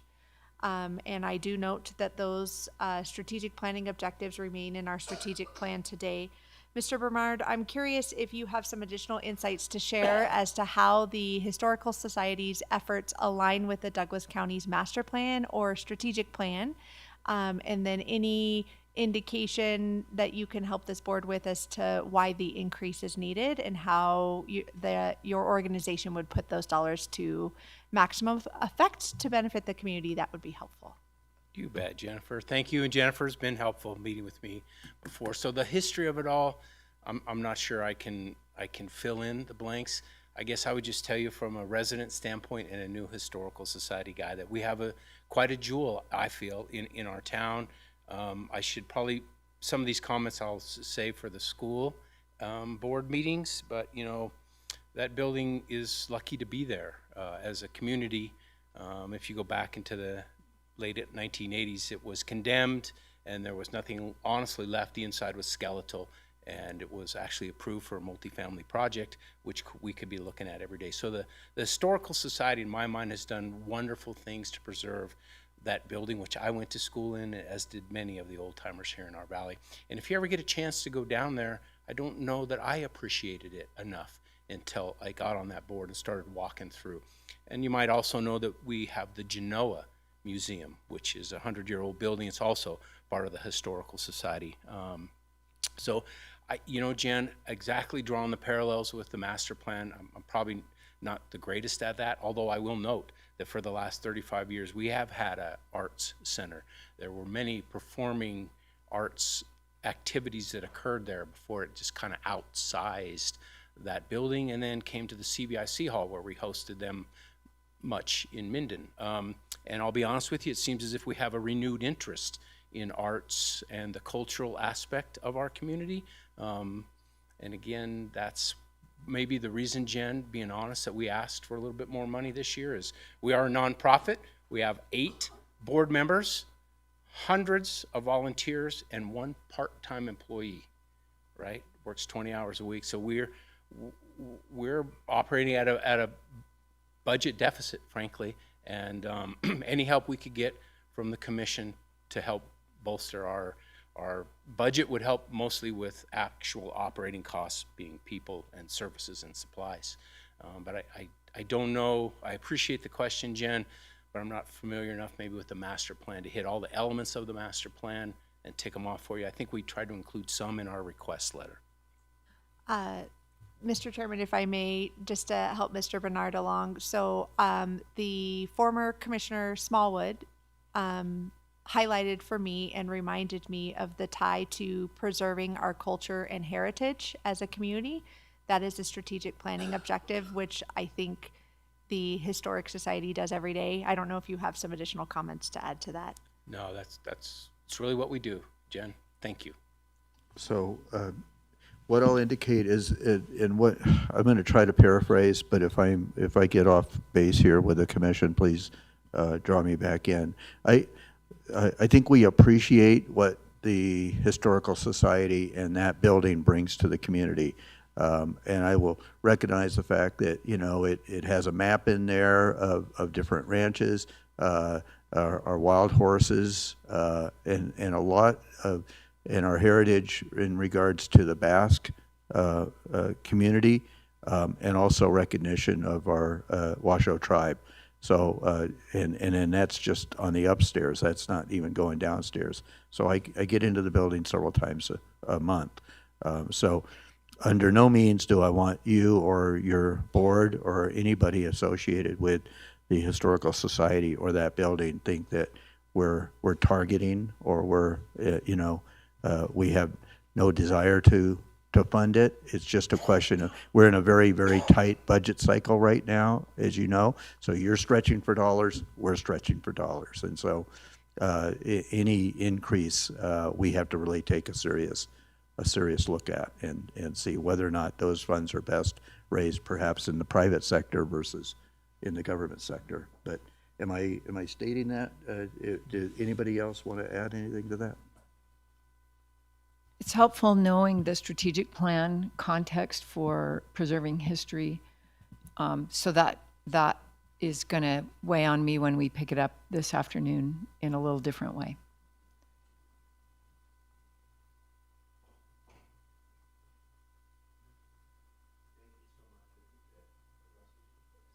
Thank you so much for taking time out of your schedule and coming over and visiting with us for a few minutes. Appreciate it, Mr. Chairman. Okay. Thanks for the moment to speak. Okay, with that, I know that it's approaching the 12 o'clock hour. We have, like I said, we have a hard time with the courts at 1 o'clock. So at this time, we'll go into recess for an hour and try to catch. We usually have the ability to get back here by 1. So Thank you.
Okay, it is 1 o'clock, so I'd ask everybody to please take their seats so we can get started. Whoa, we're going through the slide presentation really quick. Okay, well, okay, we're almost done.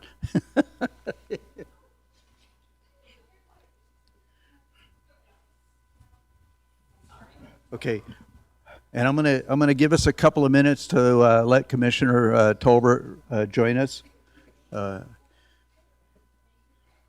So, hold on, please.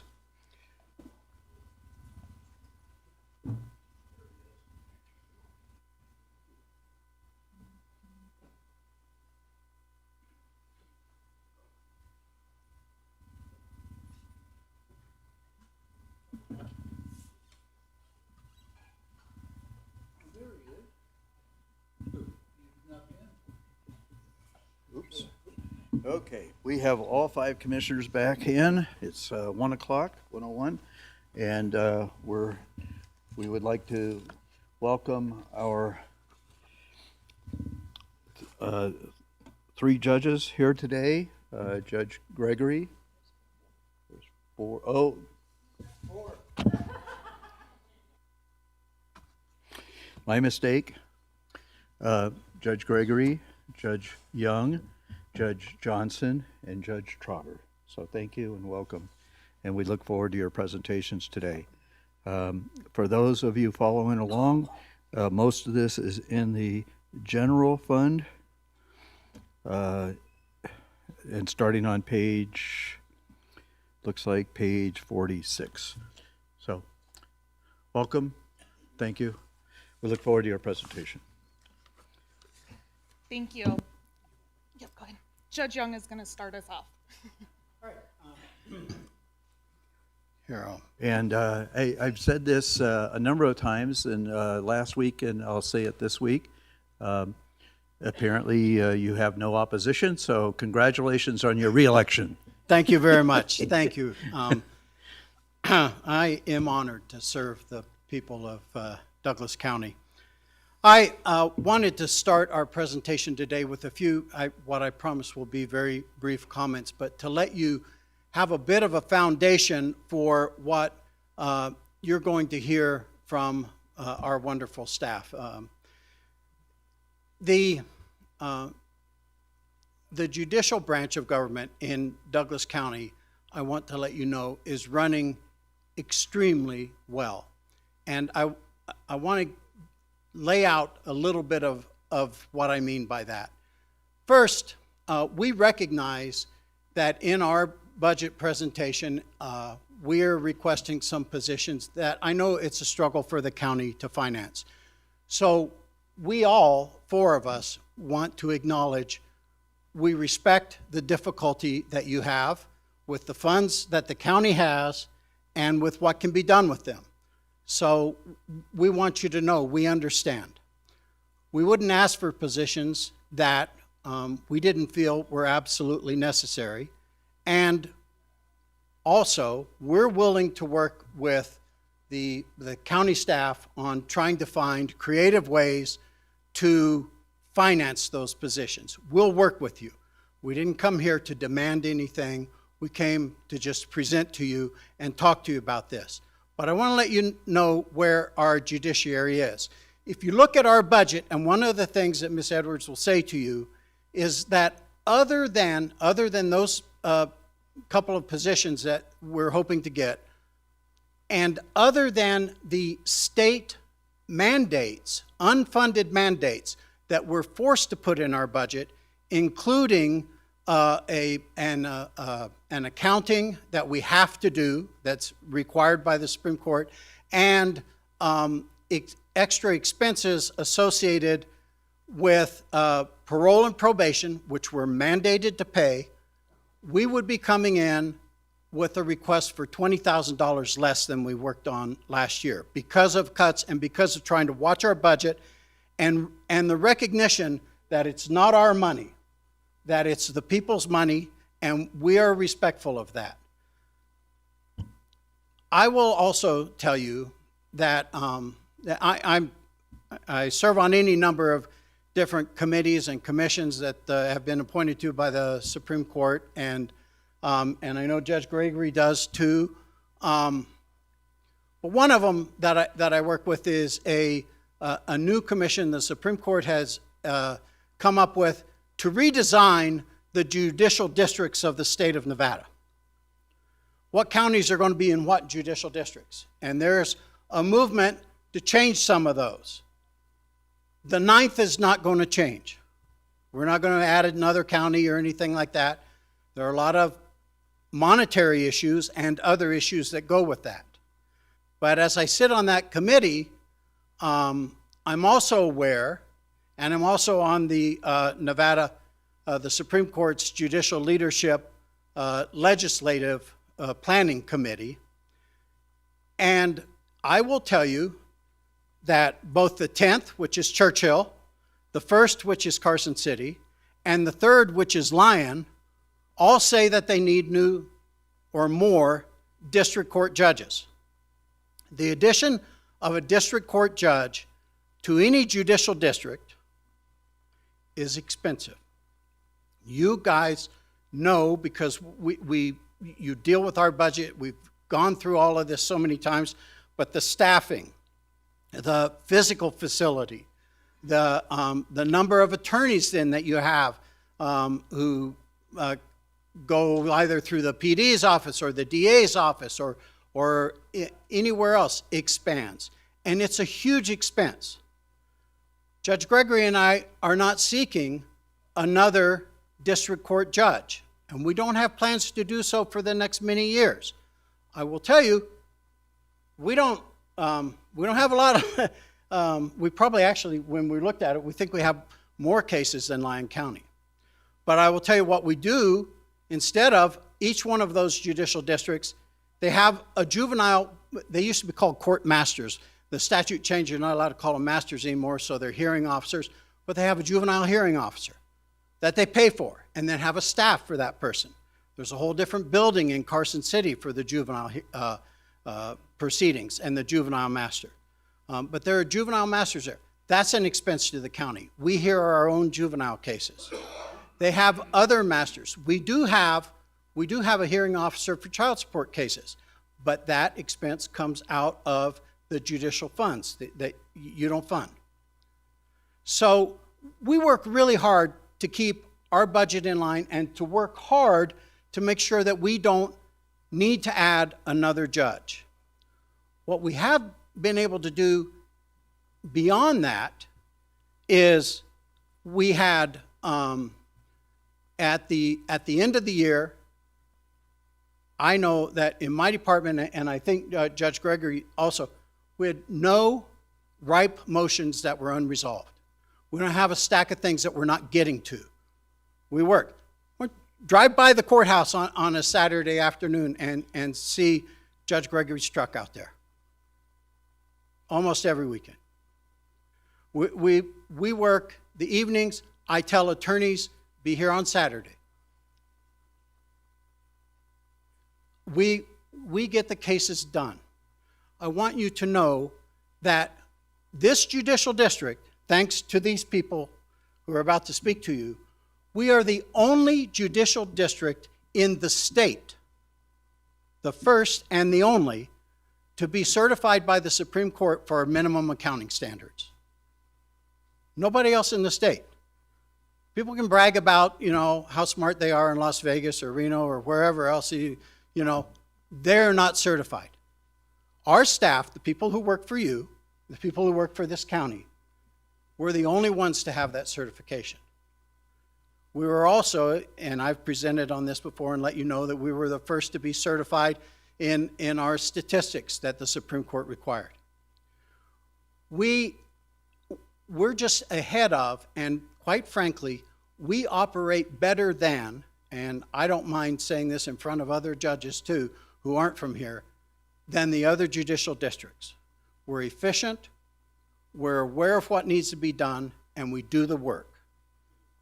And the people who are about to present to you are the ones that the 4 judges would all thank for making sure that I can come in on behalf of the other judges and say, we do the work, we get it done, and we get it done economically, and expeditiously and with a sense of justice for all. I thank you for letting me talk to you. Ms. Edwards. Thank you. Thank you. Good afternoon, Chairman Gardner, Vice Chairman Tolbert, Commissioners. Rebecca Edwards, Court Administrator for the record. And I have with me Dolores Geltz, the Judicial Fiscal Management Analyst for the courts. It is our pleasure to present to you fiscal year 26-27 budget for the judiciary on behalf of Judge Young, Judge Gregory, Judge Johnson, and Judge Trotter. The mission statement for the Douglas County Judiciary is continuous commitment to providing quality public service, ensuring access to justice with honesty and integrity so we can promote public trust and confidence in the judicial system. The Douglas County Judiciary is comprised of 8 departments. There are 2 elected district court judges and 2 elected justice court judges. The court administrator is appointed and serves under the elected judges with oversight of the 8 departments. The Judicial Fiscal Management Analyst, the Assistant Court Administrator, and the Court IT Manager directly report to the Court Administrator. Our Court IT Manager, Mike McAllister, is here with us today. Court IT supports the courts, clerk's offices, the District Attorney's Office, court advocacy, judicial services, and juvenile probation. The Assistant Court Administrator oversees the operations of the 3 clerk's offices, including the staff under the 3 court operations supervisors who manage the daily operations. Assistant Court Administrator Emilce Ames is also in the audience with us today. Additionally, in the courts, we have court advocacy. Court advocacy manages the court-appointed Special Advocates for Children, CASA, and the Special Advocates for the Elderly in our community, SAFE. Court advocacy is comprised of community volunteers who report to the manager of court advocacy programs and is assisted by the court advocacy program assistant. The court advocacy department is critical to judicial operations as they are ordered to represent our vulnerable population in Douglas County. Our court advocacy program manager, Leanne Wagner, is in the audience with us today as well. Juvenile probation is another department in our organization that is managed by your judges. They are critical to the operation of all juvenile delinquency-related matters in Douglas County. They provide intervention, resources, opportunities, and partnership with schools, families, and community agencies. They report to the court and enforce all court orders as it relates to juvenile matters. Chief Probation Officer Dan Hamer will be presenting his budget after mine. The primary responsibility of the judicial branch is to provide an impartial forum for the peaceful resolution of disputes. This ensures the rule of law, protection of individual rights. Over time, this fundamental responsibility of the judicial branch has been expanded to encompass other areas of importance, including, but not limited to, the following: ensuring access to the court process for all who seek it, managing the business of the court in a manner that promotes efficiency, transparency, and the opportunity for fair and timely dispositions of cases filed, exercising leadership among other justice-related agencies to develop strategies that join the interest of all 3 branches of government. The courts follow Nevada Revised Statutes, Rules of Civil Procedure, Rules of Criminal Procedure, Douglas County Code, and Supreme Court rules. The courts are fiscally monitored under the Supreme Court minimum accounting standards. Cases are monitored under the Uniform System for Judicial Reporting. Judicial employees are held to the same ethical training standards as judges. Our employees are instructed and trained on the Model Code of Conduct for court professionals on their first day with the judiciary, and we hold trainings yearly to keep ethical behavior at the forefront of their responsibilities to this community. The court administrator provides numerous trainings to all court staff on a monthly basis. Some examples include procedural changes, statistical reporting, and legislative changes. For our performance measures and workload indicators, we have listed our caseload statistics for fiscal years 23, 24, and 25. We continue to see a steady increase in our filings. In fiscal year 23, total case filings were 8,172. In fiscal year 24, 9,330. and in 25, 9,441 cases were filed. We continue to excel in our clearance rate. In fiscal year 25, we resolved 9,033 cases. For our accomplishments, in December, we successfully implemented the e-filing for district court. This allows the public and our judicial partners access to their cases, documents, and records, reducing the cost to the public and increasing access to justice. One judicial services colleague graduated with their certification in court executive. 2 judicial services colleagues graduated with their certification in court management through the National Center for State Courts. This certification is specific to court personnel. It provides the critical skills and knowledge needed to take their career in the judicial branch to new heights. The comprehensive certification program creates a pathway for professional growth, ensuring they are prepared to lead effectively and contribute to the efficient court operations. It assists in developing practical tools and strategies to enhance court performance and drive positive change. To obtain both certifications, each person must complete a total of 13 courses. This demonstrates our employees' commitment to excellence and to the Douglas County Judiciary. One IT colleague received certification in CompTIA Core 2. This certification is specific to IT operational roles and strengthens a person's skills in hardware, software, networking, and troubleshooting. We completed our minimum accounting standards certification through the Administrative Office of the Courts for East Fork Justice Court and Tahoe Justice Court. All 3 courts now have this certification. This certification examines the court's financial operations and their case management system to ensure internal accounting and financial management controls. As Judge Young mentioned, the Douglas County Judiciary is the first in the state to have all their courts certified. In addition, we were the first county to be certified in our statistical reporting. Douglas County Judiciary continues to lead and sets the example for courts in Nevada. We applied for and were rewarded the Data Repository Grant through the Nevada Administrative Office of the Courts. The data repository will replace our current way of reporting our court statistics. We participated in multiple meetings with vendors and stakeholders to review the design of the new Justice Center. Court IT facilitated detention staff access to the new Juvenile Detention Center security cameras. Court IT implemented new wireless network access points throughout the Minden and Tahoe courthouses. Court staff attended the Court Technology Conference, Journal eCourt Conference, and the Nevada Association for Court Career Advancement Conference. These conferences are part of our continuing education for staff. We refined business processes for the eCourt case management system in the District Court and Justice Court. This technology is being used effectively to manage court business and processes. Tracked and implemented mandated changes from the 83rd legislative session. Court administration tracked 282 bills that could have impact on the courts. Court advocacy program staff attended over 48 multidisciplinary meetings to ensure vulnerable adults and children's needs are met in the community. Court advocacy program staff attended over 88 hours of continuing education to improve service delivery for our community. Court advocacy program had 34 volunteers serving 54 adults and children in our community. Our goals for fiscal year 26-27 are continue education for employees of the judiciary through the National Center for State Courts, Institute for Court Management, Nevada Association for Court Career Advancement, Nevada Association for Court Executive, and the University of Nevada, Reno Extended Studies.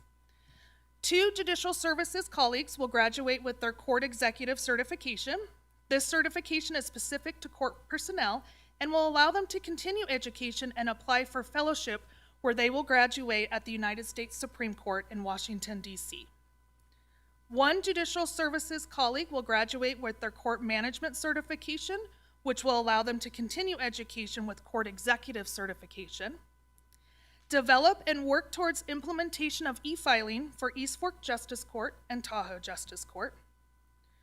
work with the Administrative Office of the Courts in the implementation of the data repository with our case management system, complete our mandated 4-year audit with minimal to no findings, start the analysis for a new digital evidence management system.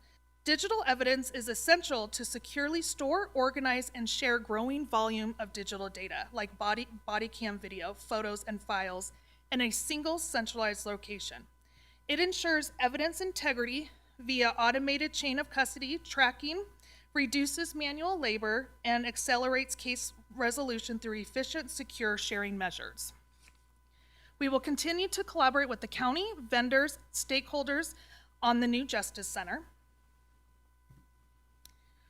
Partner with Department of Public Safety and Administrative Office of the Courts to build an interface from the court's case management system to the Department of Public Records Criminal Repository.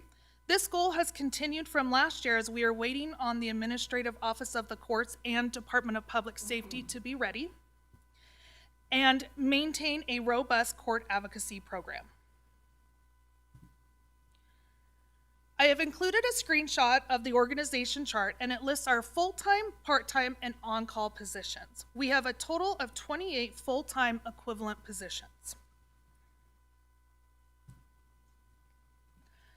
For our expenditure summary, we will start with Department 311 district court clerk's budget. We saved where we could and submitted this budget with a savings of $411. Our next budget is for 312 Judicial Services. We kept most of our line items the same and decreased where we could. This budget is for Department 323 District Court. The same as court clerks and judicial services, we kept most of the line items the same and decreased where we could. We were able to decrease this budget by $4,881. For budget 325 CASA, we moved funds from office supplies to training and education. Membership and recycling increased due to vendor increases. Next, we have Department 365 Court IT. The increases are due to the yearly consumer price index for our existing maintenance contract with vendors. The contracts include our case management system, jury system, evidence display, e-filing, to name a few. We did decrease travel and training as much as we could to assist in covering the maintenance increases. For Department 371 East Fork Justice Court, like the other budgets we reviewed, we will see increases and decreases throughout this slide. We saved where we could and submitted this budget with a savings of $15,467. Next, we have Department 372 Tahoe Justice Court. Again, we saved where we could and submitted this budget with a savings of $11,055. Now for our overall budget need.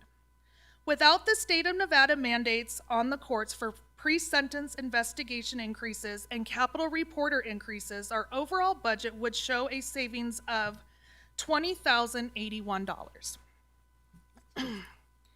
Pre-sentencing investigation reports for fiscal year 26-27 have an increase of $14,015. The total cost is set by the state and out of the court's control. These reports are required by statute. Next, we have capital reporters. In the 83rd legislative session, Senate Bill 191 passed, and this increased court reporters' appearance fees by 58% and transcription fees by 46%. This was an unfunded mandate for the courts. Court reporters and the transcripts they produce are indispensable to the justice system because they provide a verbatim official record of legal proceedings, ensuring accuracy and transparency.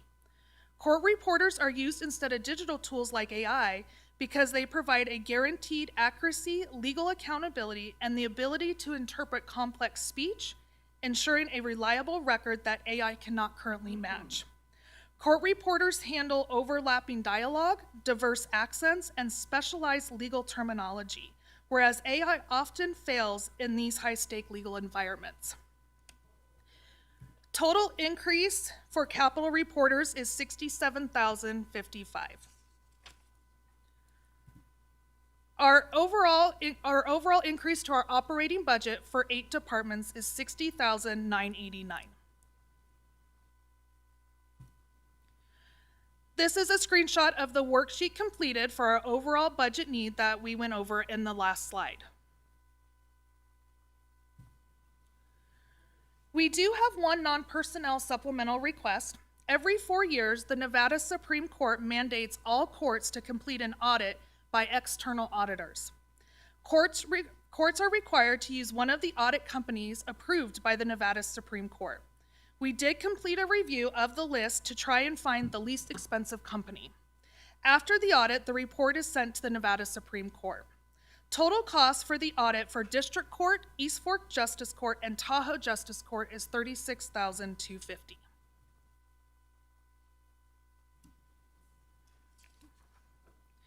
We did submit our personnel supplemental requests. We are mindful of the county's concerns with the general fund, and we have been collaborating with County Manager Jennifer Davidson and Chief Operating Officer Kathy Lewis to meet the needs of the courts while also keeping the general fund in mind. As part of my memo to you, I included a judicial executive assistant full-time position. The request for the judicial executive assistant for East Fork Justice Court we have removed. We are evaluating a different approach as this position was already approved in the past by the board and was repurposed due to the needs of the courts at that time. Currently, we have shifted back to needing this position. The last 2 budget years, we have had a need for a court systems analyst, and we withdrew the request both times. However, as our caseload and workload are growing, this position has become critical for the operation of the courts.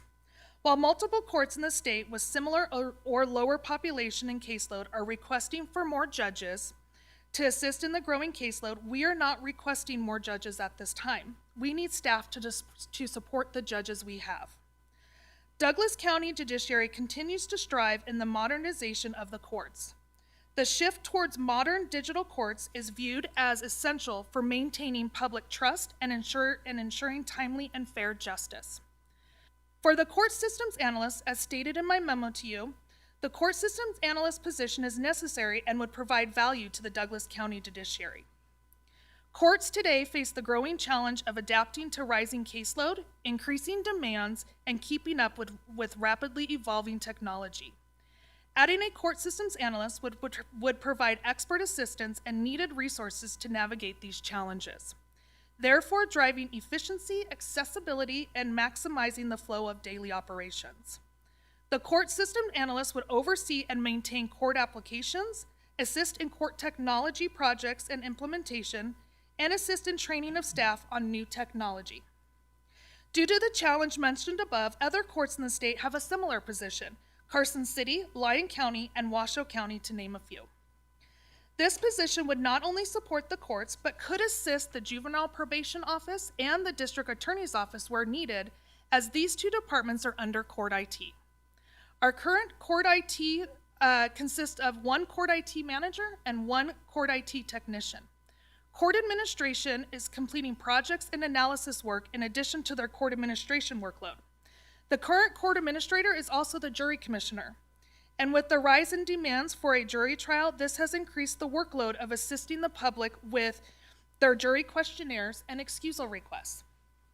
In addition, the Nevada Supreme Court has approved amendments to the Nevada Court Statistical Reporting Program under Administrative Docket ADKT 0295. The amendments mandate the courts to implement the data repository for statistical reporting by January 1st of 2027. As part of the Nevada Supreme Court initiative, they established best practices for data governance. Including in the best practices is to have a data quality analyst. The data quality analysts are responsible for monitoring and addressing quality issues within the data. They prepare regular reports and analysis to ensure that the data reported by the courts is complete and accurate. The data quality analyst works with court staff to correct quality and integrity issues within the data. We would assign the court systems analyst to this role. Currently, court administration completes all statistical reporting, and it takes up to 3 weeks to complete. For court administration, this would allow us to focus on other matters, such as new building project, legislative changes and updates, ensuring staff is completing tasks accurately, assisting the clerks with training needs and workload, update to court policies and procedures, ensuring we are meeting our goals in the Douglas County Judiciary Strategic Plan, and staying up to date on any evolving changes. Contracting for a court analyst is not an option due to ethical standards and confidentiality. Court analysts often handle highly sensitive information and work closely with judges and court managers. A contractor who may work for other entities can present a conflict of interest or risks to confidentiality. Court analysts must have deep knowledge of specific court policies, procedures, rules, and local law. An analyst often needs to manage complex, long-term, multi-year projects. A contractor might not provide the long-term commitment needed for stable court operations. For the second supplemental request, this one is to change the existing position of our courts record technician from part-time to full-time. Courts across Nevada are struggling with the growing caseload and staff retention. During this year, East Fork Justice Court experienced staff shortage and increased caseload. While staff from District Court and Tahoe Justice Court came to assist with after-court processing, we cannot rely on this method as a full-time solution. Bringing in other staff to help creates a staff shortage in other courts. With the current caseload and number of staff, if anyone is scheduled for vacation and other clerks take a sick day, it leaves the office critically understaffed. During some of the exit interviews, prior employees have noted that the job is very overwhelming due to the volume of cases, hearings, phone calls, and assisting the public at the counter. Changing the part-time court record technician to full-time is essential for East Fork Justice Court, as this position currently being part-time, we have not been able to complete our warehouse project.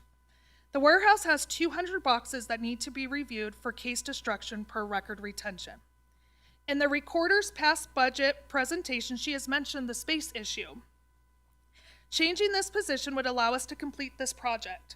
While our goal with e-filing is to be paperless, this does not change the requirements for public record requests and record retention management. The full-time court record technician would also be able to provide office support.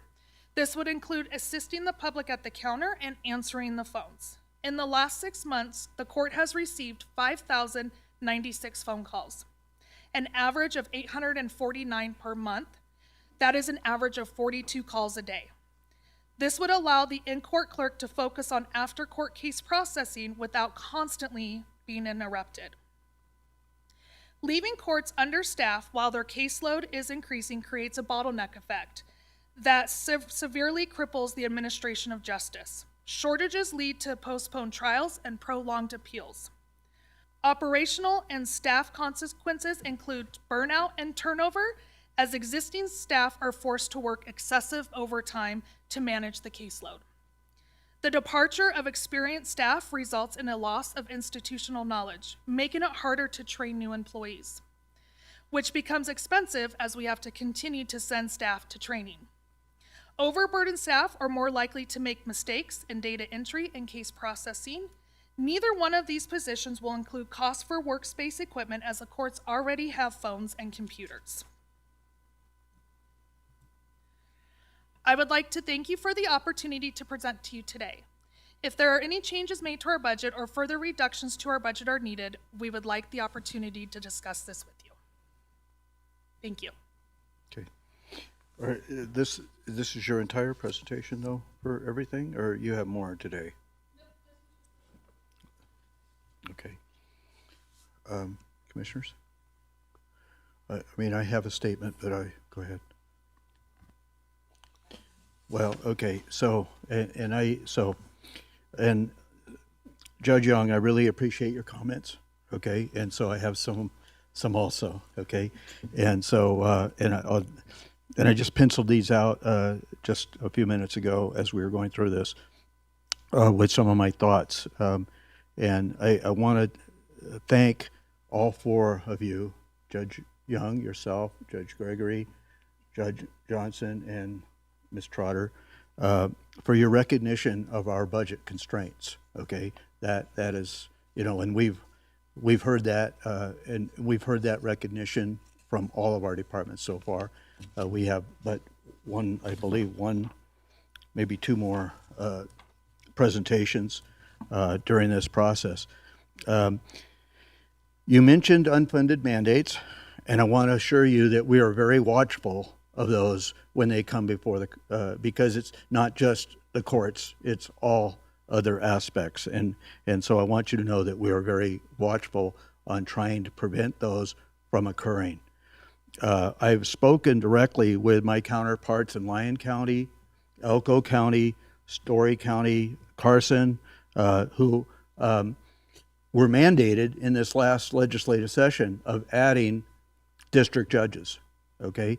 And now they're posed with the problem of where are we going to house those, not only the budget constraints of trying to put those positions in place, but the more expensive long-term issue of where in the heck are we going to house them, okay? And that's a huge problem for them. And they're reviewing and have looked and asked me, made calls, who is your architect? Who is your builder? What did you do? Okay. So I'm very proud, and I believe the rest of this board, if I'm not, I think I'm speaking for us, is that we're extremely happy that we have been able to address that issue. Okay. We have looked ahead and tried to address that issue. Now, we are 20 years behind in addressing that issue, right? Because the current JLEC Center had a life expectancy of somewhere in the early 2000s, okay? So we're 2 decades behind in that, but at least we've addressed it. And fortunately, we've been able to address it without going back to our taxpayers for more money. We haven't asked them, it's being funded without dipping into their pockets. And that's very important to us, and I believe, in respect to our voters. I want you to know, and I don't know if you realize this or not, but this board, all 5 members, get beat up almost on a daily basis about that expenditure, about that 50 million plus. I don't know if you're aware of that, okay? We're getting beat up almost on a daily basis, because they tell us that it was an extravagance and it was a vanity project. We know better, right? We know better, okay? We put into that Justice Center your needs, not necessarily your wants, right? Because you did have a number of other wants, and we just couldn't put it into the budget, okay? We had exceeded our capacity. So we certainly wish, and I believe that, once again, I'm speaking for the 5 of us, when this project first came to us, probably almost 10 years ago now, right? It was estimated about $30 million. Trust me, we would have jumped on that. This board would have jumped on that $30 million. If we had had that opportunity a year and a half ago, we would have jumped on that, right?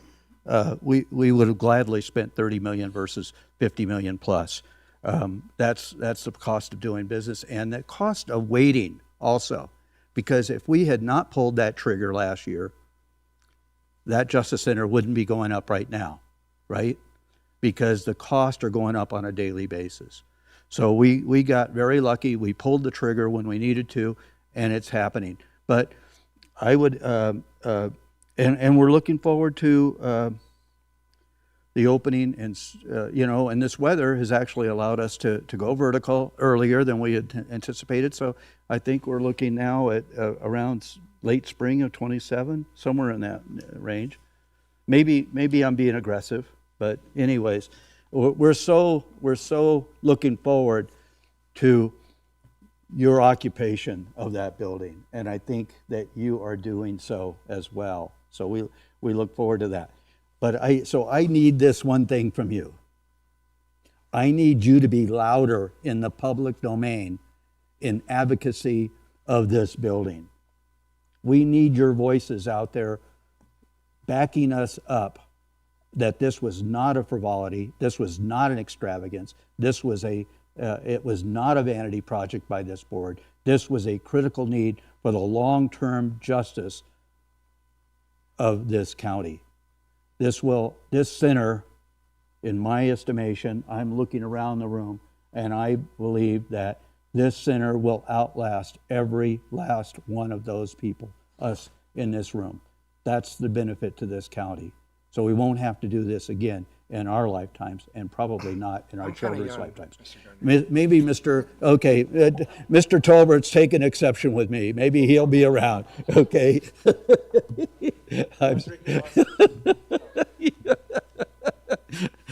No offense, Mr. Tolbert, okay? Yes, I'm not projecting your demise, okay? But, once again, I don't know where we're gonna land on this. Honestly, I really don't. It's a hard ask, and we'll see where we can get. But I just, we're so looking forward to being able to cut the ribbons on that and open that up and have you occupy, and we'll see where we are on the rest of it. So, but we really need.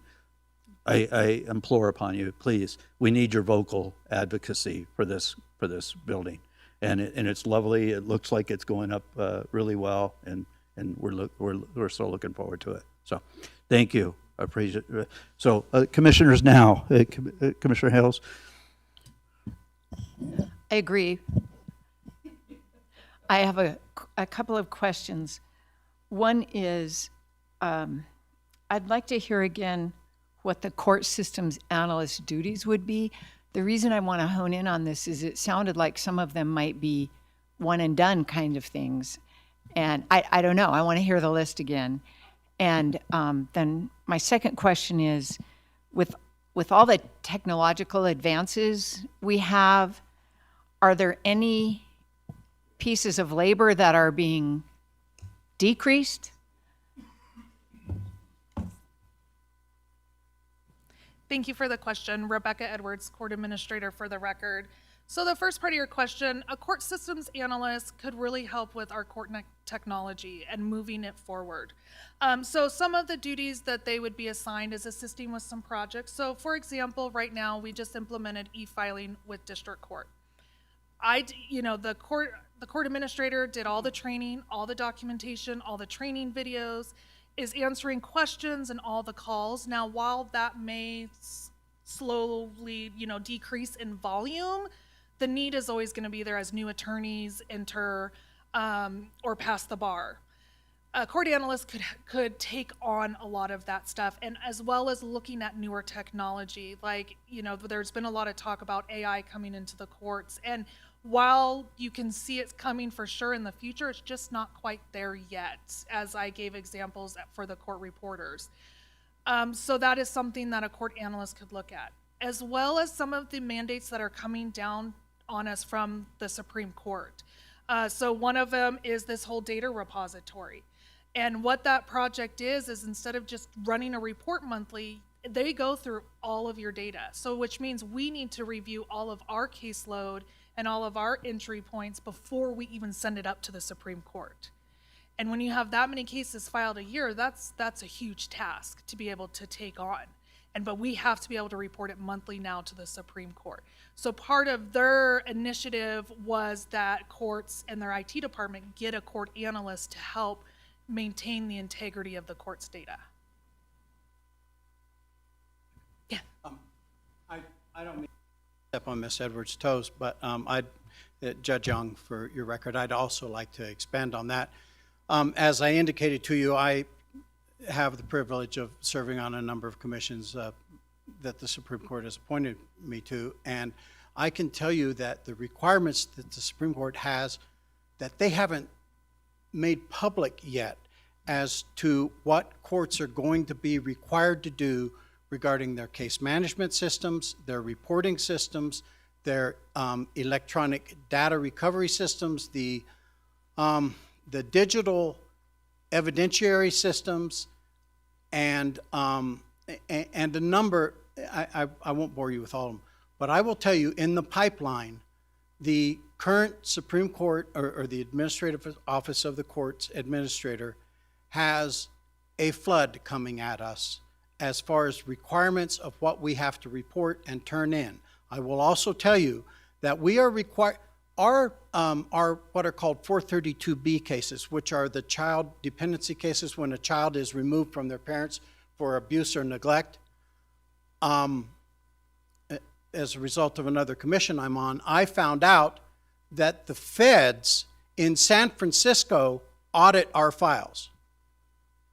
Without being here, when they are turned into the state, the feds are auditing our files and using that information to decide whether the state of Nevada will be funded for a number of things through the Division of Child and Family Services, including foster care and other care. And were I not on that commission, I wouldn't even know that our files were being reviewed. But there's such an intense review of everything that we do. That's one thing that this position will do, and it's not a one and done. And with all due respect to the chair, I appreciate you asking that we be more vocal in the community. It's probably the first time I've been asked to continue to speak as opposed to sit down. So, thank you. And Judge Gregory, I failed to mention also, I believe you're unopposed, and so congratulations on your reelection also. I just would like to hear the list that you read when you were going through your presentation about what the court analyst is going to do.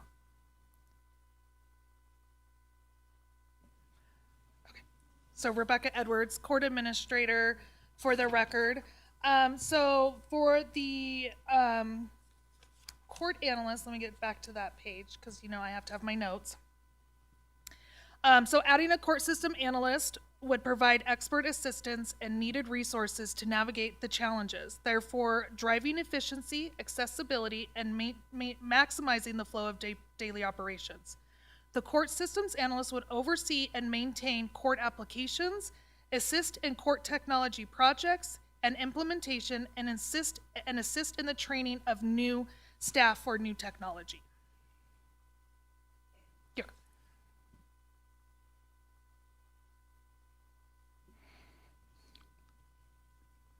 No? Okay.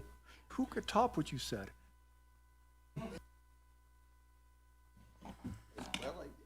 I can't top it, but having had a little bit of experience in observing what happens in a courtroom, which was one of the delights of my 3 careers, but there's not a doubt in my mind that if the courts did not need these positions, they wouldn't be asking for them. I have complete trust in all of our judges. I can't believe how far our judges will go to be fair and to met out justice in a way that it's supposed to be meted out. Some of you I've known since you were defense attorneys before you came over to the other side, and it's delightful to see the amount of work or the amount of loyalty that you have for this county and the citizens in this county. And I, for one, am not inclined to refuse any demands or any requests made by the courts. I understand unfunded mandates. I know how they work. And unfortunately, I know how we get stuck with them. But somehow we need to make this happen. Thank you. So I just have 2 questions, and one of them is just, no, I don't need this. You're going to give me a reputation. No, you gained it yourself. The first one on, you had the number of cases and then the number of cases cleared, and it was like 90-something%. Just as a ignorance question, curiosity, what would be a non-cleared, why would it not be cleared? Is it because it's taking longer to, why would a case not be cleared, I guess is what my first question. Thank you for the question. Rebecca Edwards, Court Administrator for the record. It depends on what case type. So when I say total case filings, that includes our criminal, our traffic, our juvenile, civil, family matters. So a case to not be resolved could be a jury trial set out far in advance. We have jury trials scheduled almost into 2027 right now. So if we don't get a case resolved, sometimes there needs to be multiple requests for continuance. So that way the defense attorney and the DA's office can do some negotiation. In civil cases, there's strict timelines from the time that the civil complaint was filed to when the defendant needs to provide an answer versus when there needs to be a response to that answer. And so those are some of the things that can make those cases stick out. They're just still ongoing, right? They're not just, it's either they're ongoing or they're cleared, and it looks like almost all of them are cleared very quickly. Yes. Okay, thank you. I just did not quite understand how that worked. And then my other question is with the IT, the county internal IT department is becoming very robust and very effective and efficient. And I know you guys have to keep your own systems and all that stuff, but has anybody looked into any kind of overlap that the internal support could maybe relieve any redundancies in having, two different standalones that you could still run everything, but is there anywhere that maybe Peace and his court could alleviate any kind of overlap so we're not duplicating any of that service? We're not duplicating. Our IT is highly specialized, and our IT director is right here as to what the court needs. Also, our IT, everybody who works for the judges has to be trained and meet the judicial ethics standards, which county IT is not, and I don't expect them to be, and I'm not saying they're not ethical. Please don't take that wrong. But but I am directly responsible if Mike goes out and does something that doesn't meet the state judicial ethics code. That comes back to me, and I have to address that with the state judicial ethics, and all of the employees in the judicial branch of government, as Ms. Edwards said earlier, are required to meet those conditions. And again, our IT is highly specialized as to just what we do. So there's really not a lot of overlap. I appreciate the question, and I think it's good. And if we, again, we are not in the business of just spending money, but we do have a very specialized department, as does the state Supreme Court. Thank you.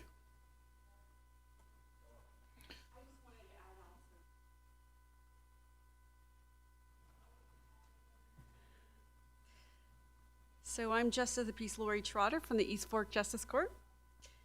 And I don't know if you all know, but the courts here collectively... Could you speak closer to the microphone? Thank you. Yeah, I'm not sure if the commissioners are aware, but all of the 4 courts here, we hear cases of all kinds and all different parties, including perhaps people from the county might be a party of one sort or the other. So there could be conflicts of interest that we also have to be aware of. So that's a more specific reason that might impact why we could not have a county employee working for the courts in the county IT system, using that for the court system. So just giving you an example. Thank you.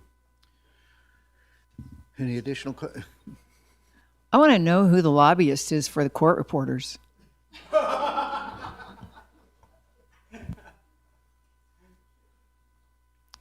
Okay, I guess that's it, right? Okay, thank you so much for your time. County Manager, Jennifer?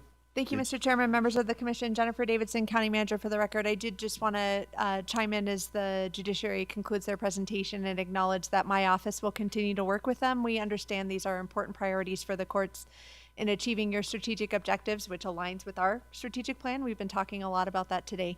So we'll continue those conversations, and based on this board's feedback and your directions at the end of the day, we'll see what we are able to build into that final budget. Thank you.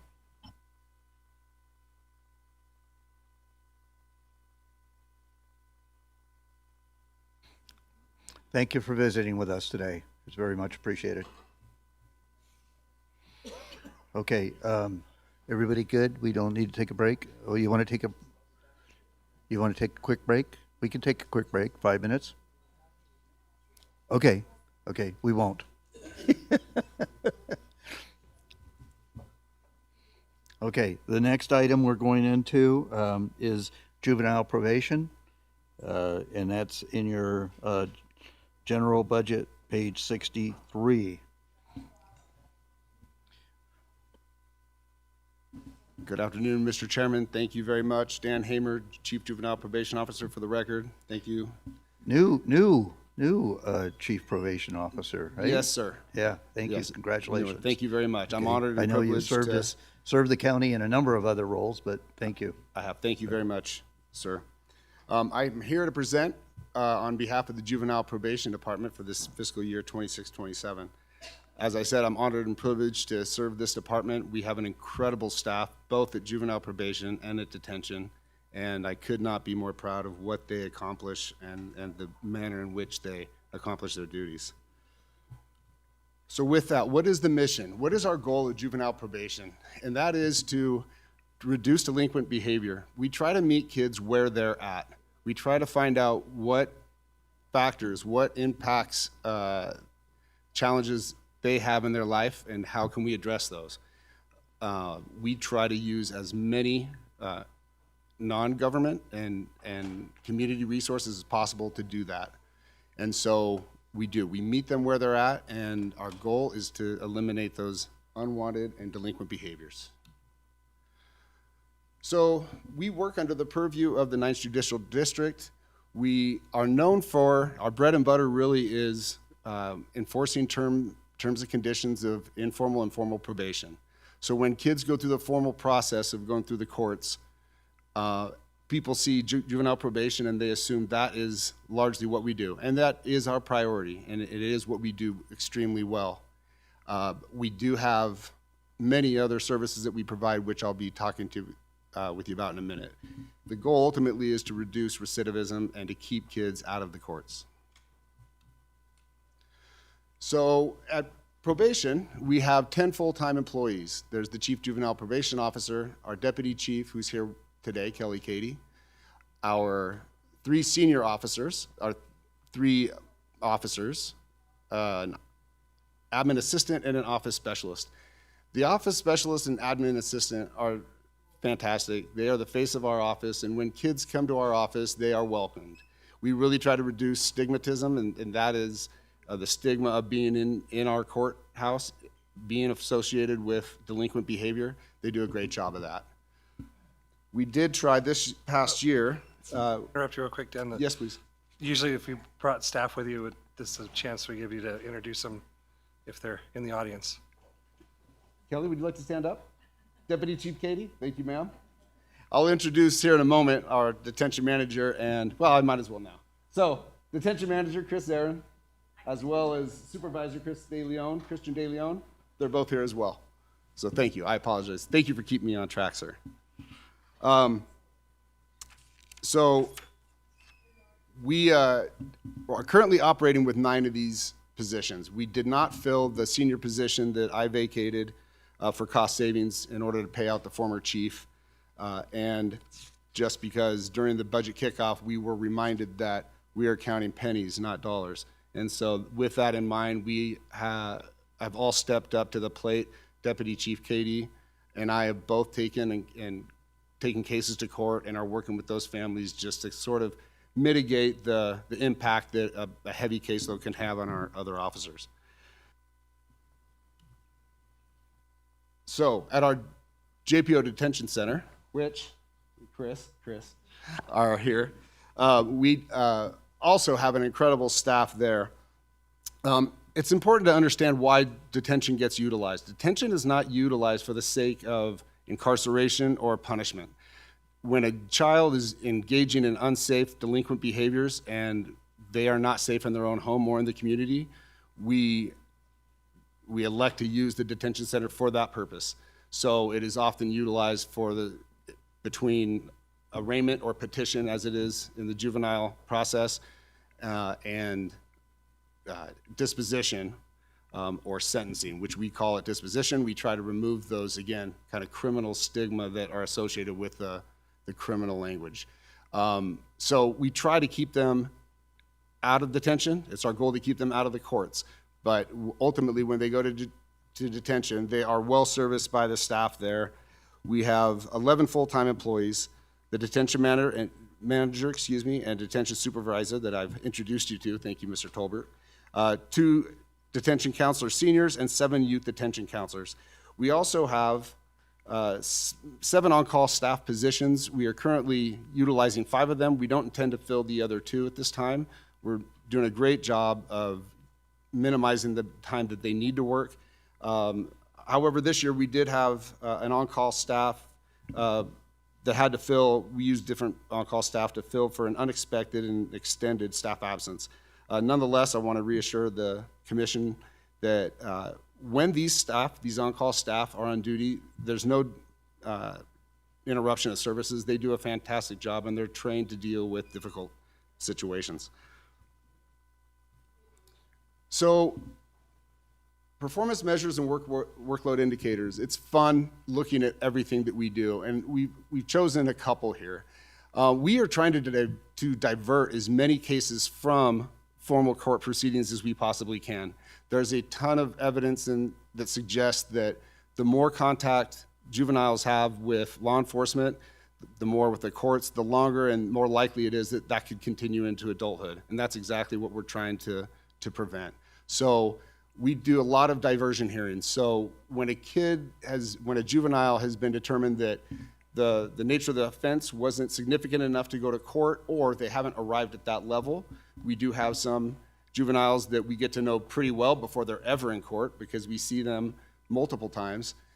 We elect to keep them out of court and use the diversion hearing. At that point, they are issued either, if they admit, they still have all the rights afforded to them as they would in the formal process. But when they admit, they either receive a fine or community service. We encourage community service, and we'll talk about that momentarily. But you'll see that in fiscal year 21-22, we had a little over 150 diversion hearings. And this last year, we had 207. Just to put that into perspective, I said that we're juvenile probation, and that's our bread and butter. However, we had just 37 children during 24-25, fiscal year 24-25, placed on detention, or placed on probation, excuse me.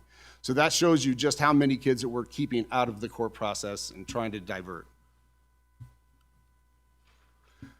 So another one which I'm very, very proud of, and this is another incredible team effort. You'll see that back in 2023, the goal that the state imposed was get kids in and out of probation, if you can, within a year and a half, or 547 days. In fiscal year 21-22, we were pushing that, but we still were a little bit below that number. Now, if you look at fiscal year 24-25, we're under 400, and we're very happy that we are getting kids the services they need. We're seeing a reduction in recidivism and violations, and the return to the community a little bit, or remained in the community, ideally, with better tools and skills to provide them. As you know, they are difficult during adolescence, and we're going to get to that momentarily as well. So, and I apologize, next year I plan to have a lot more accomplishments and a few more goals, so that I'll use a couple slides, and this will be bigger font. So I'll try to read through this as best I can, particularly for those who are attending online. So some of our accomplishments this past year, there was some discussion of this last year during China Spring Director Jessica Stocking's presentation as well. The Juvenile Detention Center achieved compliance with every PREA, Juvenile Facility Standard. PREA is the Prison Rape Elimination Act. It was developed, it went into law in 2003, with the goal of reducing sexual violence in lockup facilities, whether it was staff detainee or detainee and detainee. And they were able to do that with zero corrective actions during their audit this year. It's a tremendous feat, and I could not be prouder of how Ms. Zarin and Mr. De Leon have trained their staff, equipped their staff with all the information and all the tools necessary to do that. So a huge congratulations to them on that. We have a robust community service program that I alluded to earlier. This last year, juveniles completed over 4,000 community service hours. Our goal is to expand that significantly. And so far in early 26, we have managed to almost weekly get some kids out, 6 to 8 kids, or however many we can get and manage well, at trailheads and other local areas, parks, public areas where we can clean things up or do some trail maintenance. Very proud of what the department is doing in that regard, and our officers are all eager to get us on those trips and be a part of them. The other thing about community service is, for so many kids, it gives them an opportunity to do something positive back in the community and kind of reconnect them with the community that they at some point have engaged in delinquent behavior in. And so we have some kids that really enjoy doing the community service as well. Project REAL, or Laws for Youth, is a program that's designed to make 7th graders aware of delinquent behaviors, things that they may not know, laws that pertain to them. Also, to let them know just what kind of dangers and risks are out there in the community, whether it's drug awareness, particular areas of statute and status hearings or status offenses, for example, curfew, minor consuming, things of those nature. We educate them, but the best part of the program is during the hour and 20 minutes we spend with each of those 7th graders, we're developing a very positive relationship with them. They engage in us. It's a bit of community policing that otherwise we don't get to do. People think of probation, and it's fair that we're more reactive because kids are getting sent to us rather than us going to them, and that's what we're trying to do differently. So that's been a great program. We've been running that as long as I've been at juvenile probation, for over 10 years now. Yeah, as we had Daria Singer come with Partnership Douglas County come to us a couple of months ago talking about this and the trends. And as she's indicated, I think if I remember her presentation correctly, is that we are seeing a greater amount of the middle schoolers using drugs and alcohol than we are. We're seeing a decrease in the high school, but we're seeing an increase in the middle school. And so this is a great program and very important to catch them before they. Ms. Singer and Partnership Douglas County is doing a fantastic job, particularly as it relates to drug and substance use intervention and awareness. We deliver the Parent Project. It's a 10-week class that we do currently twice a year. The goal is to deliver this class 3 times a year. In order to do so, we need enough attendees. Some of them are court-ordered, and some of them are volunteer. I teach the class. I've been fortunate to get 2 10-week classes done. It's nearly impossible to operate during the summer because people use have vacation time. They get out and they do things with their families, which is what we want. That's also facilitated at Partnership Douglas County, and to Ms. Singer's credit, she helped provide the purchase of the books necessary for the class. That parents get the class at no charge to them. It's 20 hours, and it is quite the investment. For those folks who have been court-ordered, right out the gate in the first week, I explained to them, look, I'd prefer to have volunteers here, not hostages. But in any case, if you really want what's best for your kid and you want to be a better parent and meet them and try to understand adolescence, which is, for anybody who's parented a teenager knows it can be quite a traumatic thing for both parents and kids. That's what we do. We provide them tools, resources, and connect them with other partners in the community that can help with specific situations. So then we have our outdoor behavioral health. And some of you, if you're out on trails on weekends, or if you're out almost anywhere on weekends, you might see our 2 officers with 4 to 5, 6, 7, 8 kids doing various outdoor activities. One of the most significant common factors in delinquent offense or recidivism is a kid's inability to keep themselves busy. It's idle hands. So when they don't have leisure activities, structured, healthy, supportive activities, or people helping to support in those activities, they often end up in negative situations. So that's something that we do very well. Our primary staff who operates that program has been doing this work for nearly 3 decades with adjudicated youth, and he does a fantastic job, and he's specially trained in some different skills that keep him and kids safe in the outdoors. A few of our goals is to expand that policing model, to continue to build relationships with the kids and the families we serve.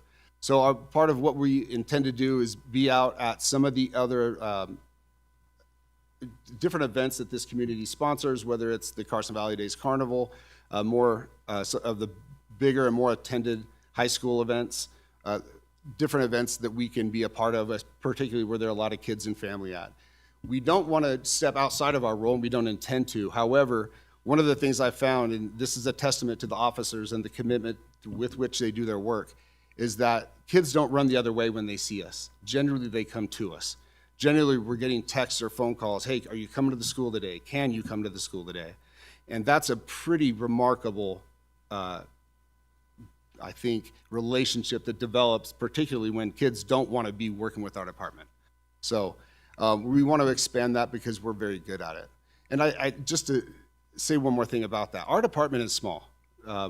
For 10 staff and for the 11 at detention, it's remarkable that while small, our stakeholders are many. We deal with children, families, schools, counselors, doctors, in non-governmental and governmental agencies, sometimes clergy, you name it. If the kid has worked with anybody other than a teacher and his family, we know it. And so we want to expand on that because, again, I think it helps the kid in a holistic and more of a 360 manner. So I've been asked, and we are collaborating more with Douglas County School District, whether it's the Douglas County Parent Advisory Council, another presentation that they're trying to get going at the middle school just to make more drug awareness, similar to what Mr. Gardner pointed out the partnership Douglas County is doing such a great job of. We're going to be a part of that and be speaking at some different presentations. The goal, too, of our department, we have a lot of kids that come into our department who are indigent. So we try to connect them to as many different service providers free of cost. So that's not money necessarily that our department is spending, but sometimes non-government agencies and others. But we try to connect them with those resources. These goals all align with the Douglas County Strategic Plan and how to better connect with kids in our community and reduce recidivism. You'll see both of our budgets are back to back. We are not asking for a penny, not a dollar, not a penny. We are moving $5,000 from small equipment to professional services, and the rationale for that is that when it comes to specific offenses, for example, if a kid comes into court on drug charges and he's going through the formal court process, a substance abuse evaluation will be ordered so that we can determine what the level of use is and how significant is it, what can we do to address it? Do we have the resources in the community, or do we need to look at a treatment facility? The same can be said for sometimes we have much more now, and I know the commission's well aware, we have a lot of mental health impacting day-to-day life in our community. Children, sadly, are no different. They have a lot of co-occurring disorders at times, meaning they might have multiple diagnoses, sometimes which are also fueled by drugs and alcohol, but usually a lot of trauma. So sometimes, and particularly if a kid presents as a very high risk for reoffense, and I'll discuss that briefly momentarily, then he may or she may require a psychiatric assessment, psychological assessment, even a competency evaluation. In rare cases, we still have psychosexual evaluations that need to be ordered. Those come at a significant cost, and the cost of doing business, as everything has, is increased.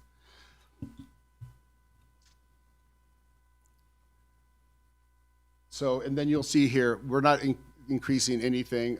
Much of the credit of Deputy Chief Katie and our former chief, they really worked well with Miss Edwards, the court administrator, to get our budgets lined out where they should have been. And so we're happy to not ask for another dime from you folks. And I'll entertain any questions you may have at this time. Excuse me if I may. One thing I wanted to, when I said and I alluded to high-risk youth, one of the things that's very important that we don't always utilize in the informal diversion processes, but it was a court mandate, it was a state mandate for all juvenile justice for kids who are being adjudicated through a formal court process, is that we facilitate a risk assessment. And so kids are either evaluated as low, moderate, high risk, or very high. So depending on that level of need helps to determine what level we need to meet them at. So I just wanted to add that because it's about a 2 to 2.5 hours, sometimes 3-hour assessment that we facilitate in our office in addition to all the other pre-investigative or predispositional work that we do. So we want to make sure that the kid is getting exactly what he or she needs and not giving them a cookie cutter approach to juvenile justice. So with that, I'll entertain any questions. Commissioners? Commissioner Hales? No questions, but great presentation and really wonderful work you all are doing. Thank you. No questions. I had a little experience working with youth services in my first career. Excuse me. And I realize, I understand how important it is what you do. I can't say enough about how a youth can be impacted with the positive influence that you guys do. I've seen kids that were born into a family that from the time they were born, they were doomed. And I know you've seen that. And with patience and work and resources, you're able to give that kid a future. And I commend you on what you do. And I can't say enough about how important you are to our community. Thank you. Thank you, sir. Thanks. So, yeah, I wanted to kind of echo that. I think you know that my passion is the youth, especially the youth of our community. It's one of the nearest things to my heart around here. And so with that, I think I want to commend the way I see your department interacting with the kids. You know, I know a few of the different officers, and I think one of the big things is that you guys demonstrate behavior, not just coming in as a officer of the court or whatever and dictating things should be like this. You guys actually demonstrate positivity and what life could look like, and I think that helps these kids. I think that's a key that I don't see in a lot of other areas. Not that I have a lot of experience in that, but for me, it really kicks in, especially when you see somebody in need and you jump out there and bring them groceries and stuff like that. It's like those are the little things over and above that I don't know that a lot of the community knows that you guys even do. So it's really, for that, I give you guys a lot of credit for that. I'm still trying to get more done, working on Big Brothers Big Sisters coming into the area.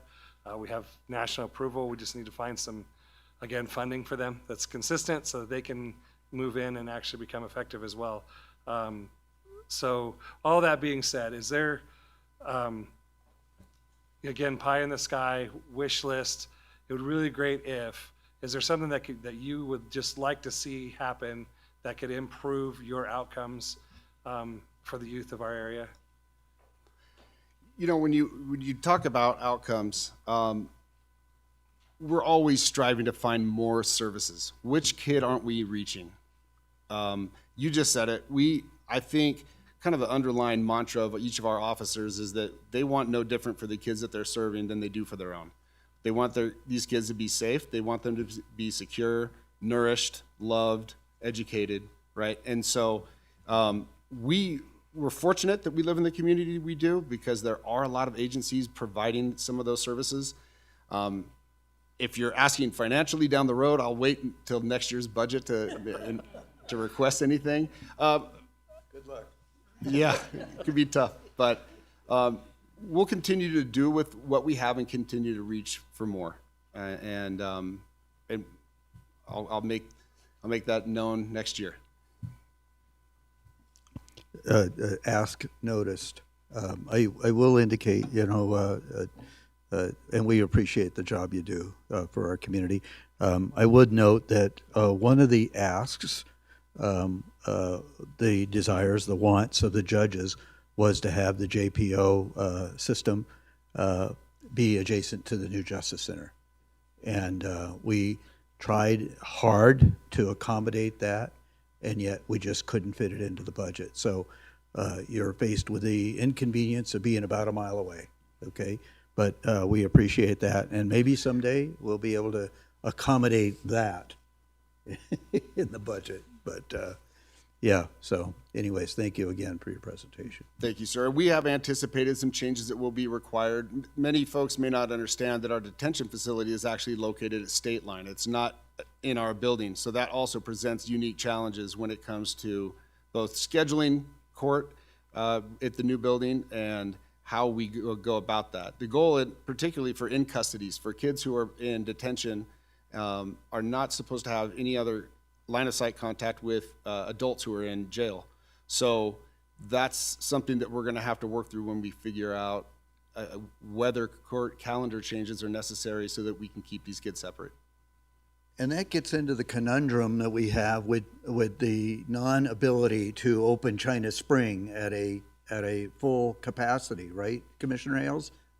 Because we would much prefer that they be in that environment of China Spring and getting that type of care versus in a detention center that we can't provide those services. And I know that this is a hot button for Commissioner Ailes and working with China Spring. Maybe you can talk a little bit more I'm about it. optimistic that will happen. I certainly hope so as well.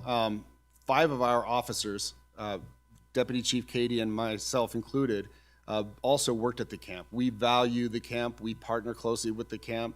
And as a matter of fact, at the Nevada Association of Juvenile Justice Administrators meeting 2 weeks ago, with the blessing of Judge Gregory as well as Director Stocking, Ms. Katie and I thought it would be appropriate to offer up, just as we go to see our kids that are at the camp when they're there. We try to get out there weekly. Sometimes it's every 2.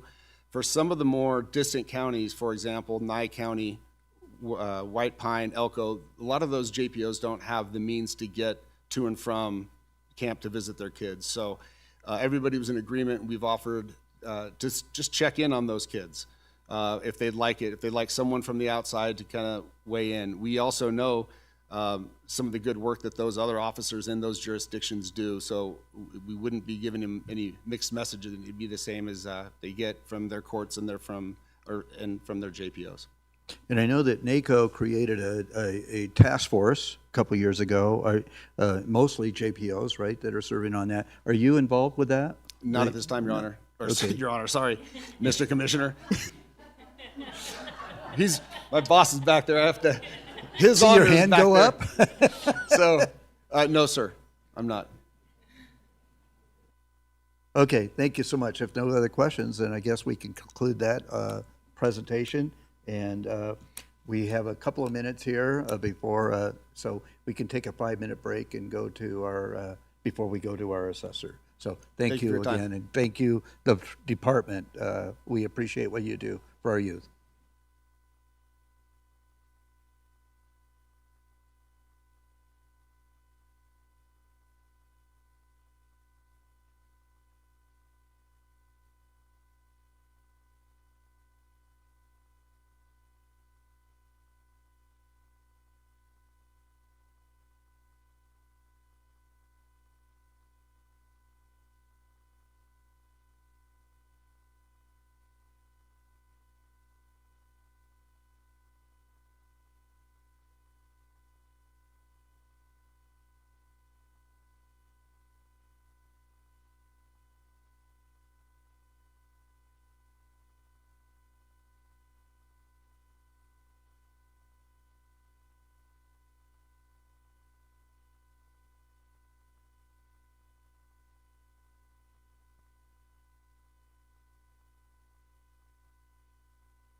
Okay, so trying to stay on time.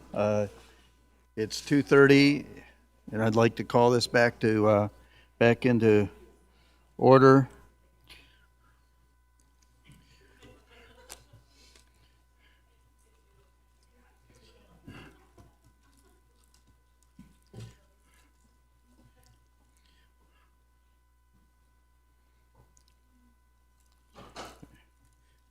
And today, or now we're at 2:30. It's our county assessor that's on the agenda. General fund, page 13. And as I've had the pleasure of doing to our other elected officials, congratulations on your reelection. Thank you. I appreciate that. It's And easy. I'm sorry running we had unopposed. to have you walk all the way across the hall to get. Good afternoon. Thank you for having me, Commissioners. Trent Tholen, Douglas County Assessor, for the record. I'll go ahead and get going. We're pretty basic, so this won't be too long. But what we do in general, I mean, this is just a few bullets of the tasks that we do, but we appraise for taxation purposes all real and personal property located in Douglas County. We provide information to the public about real and personal property on our assessment rolls, and we administer tax exemptions to qualifying persons, which are veterans, surviving spouses, and those who are blind. I chose this as the performance measure and workload indicators.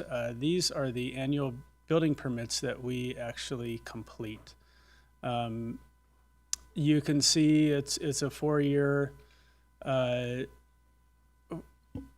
showing of what we've been doing, and it's pretty consistent up until 24, 25, and we had a bit of a jump. You guys drive around the valley and you see and the lake and see what kind of construction we have. So these building permits are anything that's as simple as a patio cover, but as complex as, you know, those huge mansions that get built in Clear Creek. So it does vary. Over the past few years, we've seen an uptick in single-family dwellings, and a large part of that is the subdivision work that's going on up north, like in Valley Knolls. So we are seeing some increased workloads.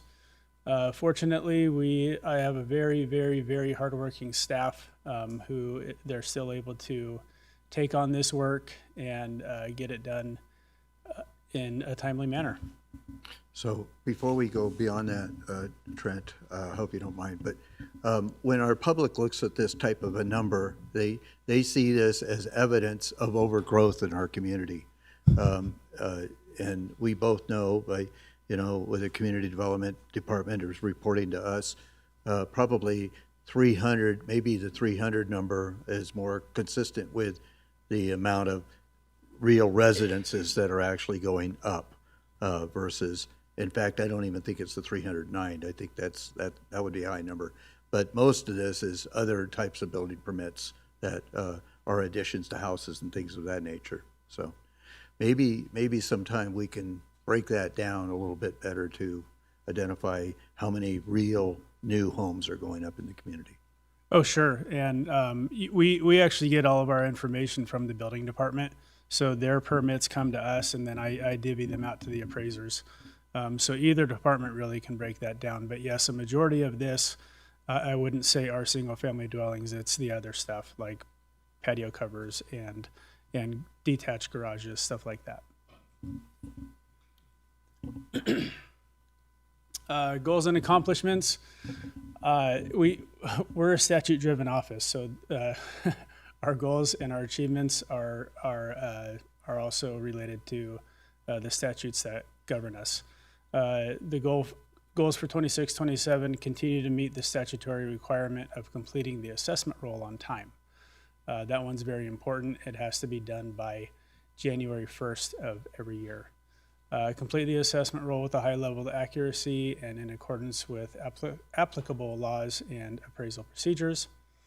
continue to provide accurate data and essential assessment information to the public, other Douglas County departments, and other government agencies, and assist Douglas County in any way we can to help the county achieve their goals and objectives. The achievements for 25-26 completed the assessment role as required by statute. We actually usually get that done in like mid-December, so we don't try to push that deadline. We did this in a timely manner and performed multiple database queries to ensure the role was completed with a high level of accuracy. We accomplished all statutory requirements of the office and provided the public and other government agencies accurate and reliable data through our web services, over the phone, in person, and or via email. We continued to work with GSA, which is a database software vendor, to update and fine-tune our software to make sure that it meets the needs of the public and especially us.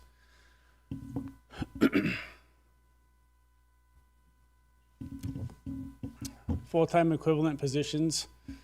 We have had 9 full-time employees since I have been employed with the office, and that was back in 2008. When I came on, before I came on, I think we were at 11 full-time and had 2 or 3, what did they call them? They were just kind of assistants to the appraisers. They were technicians, so to say. But now we've been operating with 9 full-time equivalent employees for the past almost since 2008. We've been fine. We have an administrative services manager, which is pretty much an office manager, appraiser senior. We have 2 of those, and they're recent. I'm really proud of them because they have worked really hard over the past 4 or 5 years and demonstrated that they can take on the senior duties. We actually, the chief deputy appraiser, we just had the chief deputy appraiser retire. And so this next year, we're looking to underfill that position and hire an appraiser trainee or an appraiser, depending on what qualifications the person has, and we are currently recruiting for that. Then we currently have 2 appraiser trainees, 2 assessor clerks, and then of course me. So next year, it'll be good because we'll see a reduction in salaries due to that underfill.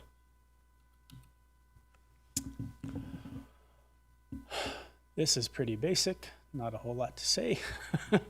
We're doing like other departments and remaining flat. Taking a look at over the budget, there was really no reason to even move funds around. I think this is pretty consistent with what we've been doing over the past several years. So the way that we have our budget laid out is the way that we're going to continue it. And that is it. I told you I wanted to be brief. We didn't have time to formulate questions. Perfect, So- I'm out of here. Oh, never mind, we do.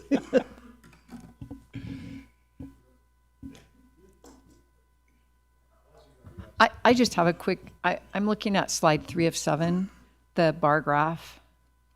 Oops. There is an uptick. I did the math and I think it's a 13% increase because the bar graph makes it looks like it doubled, and you just don't see the bottom 1,000 of the bar graph. Right. And the reason I bring this up is we do get members of the public saying building is explosive, and it does feel it's in very visible places, and it was approved before this board. But we get a lot of that, and so I try and be factual whenever possible. I mean, this is factual. It just is a little misleading because it looks like building doubled, and it was a 13% increase.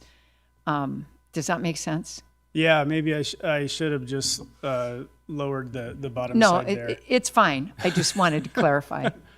Thanks. Gotcha. Okay, so I'm going to, because you mentioned that you're staying flat. So is there technologies or things like that that are maybe coming out in the future that we need to be preparing for? And I don't know what about, like, I know we're using aerial photography for some of the backyards because you're not allowed to go in, but what about drone technology? Is there stuff like that coming to enhance the assessment abilities? Is there anything like that? And I don't know. I'm totally winging this as far as what possibly could be out there. You would know more than I. I know the last thing I think that was a major change was the Apex sketch, because that cut a ton of time out of the drafting of the footprints and and calculating square footages. For me, that's the last thing I can think of that was a major innovation in the assessment industry. Is there anything else out there that we should be aware of? Thanks for the question. Simply put, no, we don't have anything that is really that we need or that's going to help us do a better or more efficient job.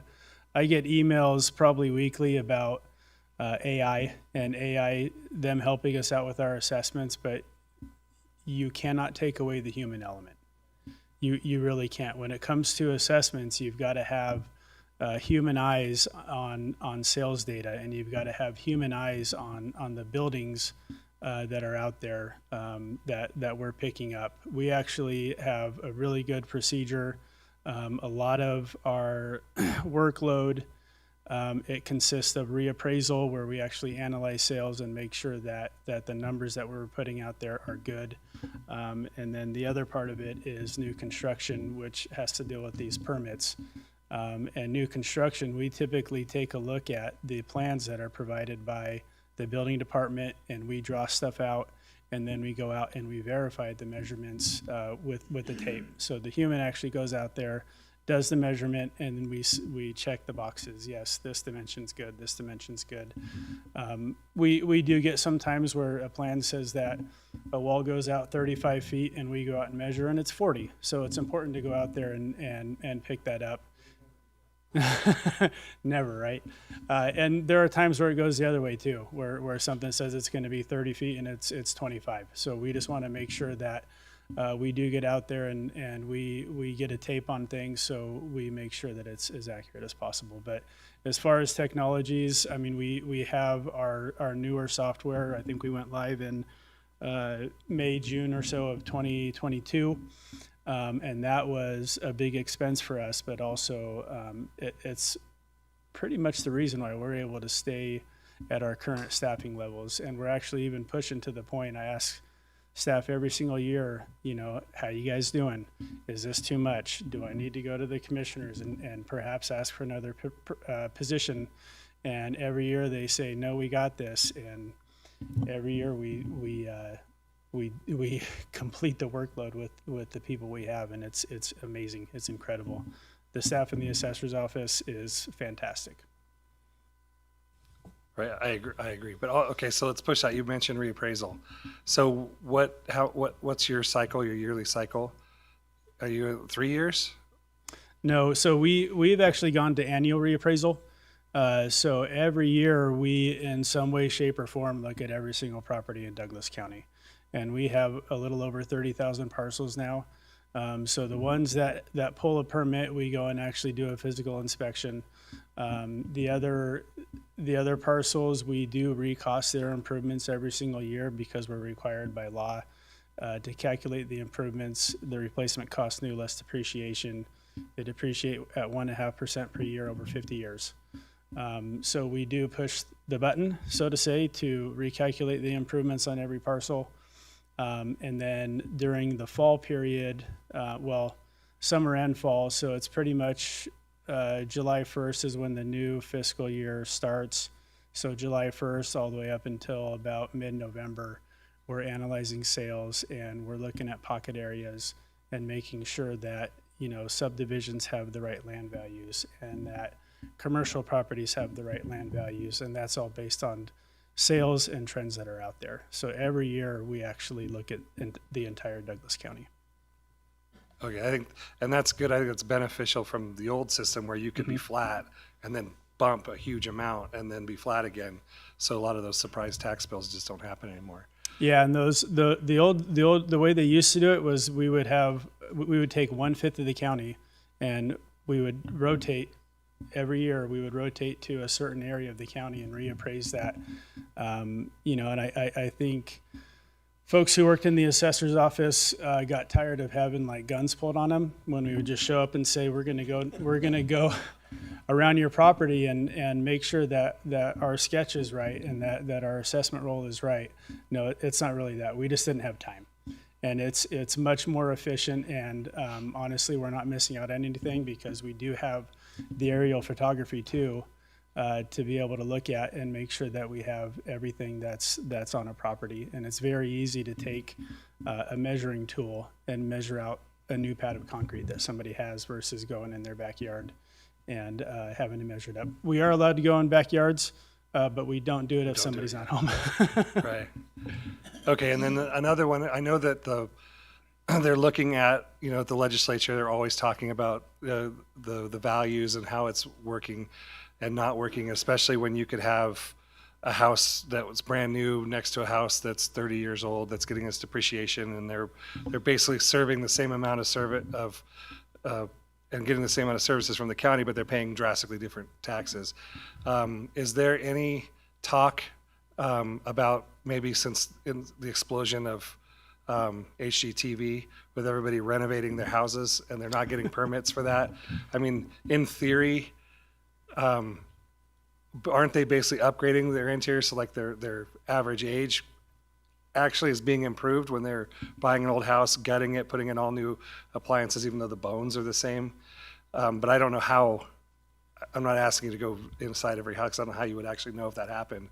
But is that something that's being talked about or considered, or that you know of, in trying to keep our numbers up, especially when growth isn't, sustaining?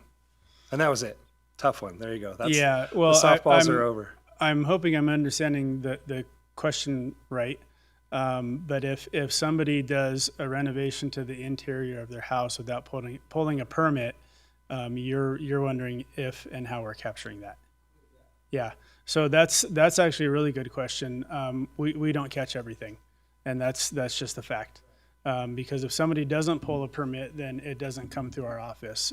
The other thing that we do, we take a look at real estate listings, and there are not a lot, but probably at least half a dozen that I myself catch every year when I'm listings. And I go, holy cow, this looks like it's been really updated. And it also has to be to a certain extent. If somebody just redoes their kitchen, we're not going to go and hit them for new construction. Say, hey, you just redid a kitchen, you spent $20,000. Now we're going to make sure that you've got to pay more because you did that. It's usually like you were saying earlier, a gut remodel. They take the house down to studs. We'll do what's called a 50-50 split. 50% of the house is new and 50% of the house is old. And then we'll give them a weighted year. And based on that weighted year, we essentially eliminate some depreciation and their tax bill goes up. But the ones that don't get a permit and they're not freely going to come to the office and say, by the way, I'm doing this huge renovation on my house. Why don't you come check it out and increase my taxes? That doesn't really happen. So there are properties out there that do escape taxation because, again, we have 30,000 plus parcels and 22,000 plus that are improved. So it's difficult to make sure that we have every single one when we're not being notified. Okay, and I wasn't trying to say you should pick those up. I hope you're not trying to. That wasn't an accusation. That was just a question if there's a way. Yeah. Right, I agree because they're escaping taxation technically. Yeah. But yeah, but then again, when I remodel my house, I'm not telling you. So one other thing that happens is sometimes we have fee appraisers who will go out and take a look at a property. I just had one the other day, and they'll contact the building department and say, hey, the assessor's office has this as a 200, which means it's a single family dwelling. But this thing actually has 3 units. It has an upper floor, it has a lower floor, and they converted a garage to a living unit, a living unit. So when I got that email, I got the file and I handed it to the appraiser in that area and said, we need to go take a look at this because we need to update our records. So there's stuff like that happens too. So I'm going to weigh into this a little bit. So I want to go back to the, and this is probably something I should have asked for community development. I will go back to ask community development to identify this because the building permits are tied, new house starts, building permits are tied to the allocations of the growth management ordinance. And so, and I know that they're less than 300, they were less than, and they don't go on a fiscal year. They dole out allocations on a calendar year, not on a fiscal year. So we need to go back and take a look at that, because I know it's not that. But we got into a discussion last week, I believe it was, Commissioner Tarkanian and I really had some questions about assessments can go up by 3% a year on single-family owner, on non-commercial properties, and we thought it was 8% on commercial properties. We got schooled on that a little bit, that those figures are, but so you're allowed, can you give us a little bit of better education in regards to, we're allowed 3% and then 8% or whatever the rate is on commercial. Those are your limits. But that doesn't necessarily mean that you actually assess or assess that property to that full extent. Is that, can you educate us just a little bit on that without really confusing us? Yeah. Well, let me give you the real basic outlook on that. The 3 and 8% is on taxes. There is no cap on assessment. So if we're following a market and the market tells me that I need to go up 10 or 15% in a certain area or subdivision, I go up the 10 or 15%, but the taxes themselves are capped at 3% if it's residential. So regardless of, I could increase an assessment on a property 100%, but the taxes can go up only 3%. Yes, so it's very important to make sure you're using the right words, so to say, when you're talking about the tax caps, because assessments are not capped, but taxes are. And yes, the 3% is on residential dwellings or what we call like low-cost rentals. So if somebody rents a property and it is at or below the HUD rates set for a particular year, they can also qualify for the 3%. But any non-qualifying rental or any other property like a commercial property is capped, and I will say up to 8% because it can be lower. Okay, so I'm going to try to use my words correctly this time. The tax rate, the 3%, what was the average increase this last year on the tax rate, I guess? Is that, am I stating that right now? Not the assessment, but the tax rate. So that's another area where you have to be careful. Okay? So the tax rate is the actual it's the rate that's assessed against the property. One of the ones you guys mentioned the other day was like the 3.66 being the highest tax rate. A lot of people confuse the tax cap and the tax rate, or even get those words mixed up. But again, there is a tax cap. The highest that the taxes can go up on a single-family dwelling is 3%, and then the cap on the tax rate is different. Yeah. And isn't that on your tax bill? Isn't that the final column that says what you should have been paying, but you're not because you're capped? Right? Isn't that on the tax bill? Yeah. So what's the column of the abatement? Yeah. Obviously not the treasurer. Right. You do have some columns on your tax bill, and the first column is what you would pay in taxes if it was still the way they were calculated prior to the 2005 tax cap. So it's the assessed value times the tax rate. This is what it equals in taxes, and then because of the tax cap, the abatement, there's that column.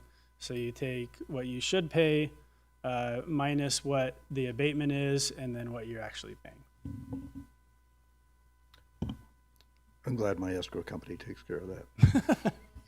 Aren't we all? Okay, I shouldn't have opened that can of worms, so I won't go any further down that road. Okay. Any other questions, commissioners? Because I put myself into a hole and I'm going to stop digging. Okay. You're fine.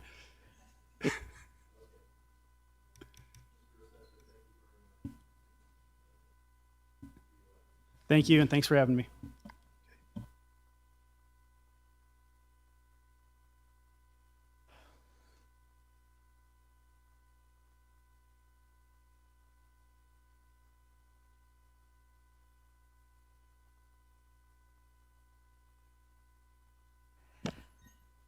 Kathy Lewis for the record. I do want to say the next part is actually the finance wrap-up is in two parts. The first part in finance, Kathy Kaiser and Carolyn Schiffo will take, and it's to talk about the finance budget, because you haven't looked at the finance budget yet, and all the other departments and funds that don't belong to a department, they will go through those funds and departments. And then when they're done, I'll come up and we'll do a wrap-up of the requests and where we go from here. Before we get started, I do want to say this morning when Eric was talking about the pictures, that one of the pictures on the wall will be from our Miss Kathy Kaiser. So I wanted to just do the fun thing, but then I'll turn it over to these guys.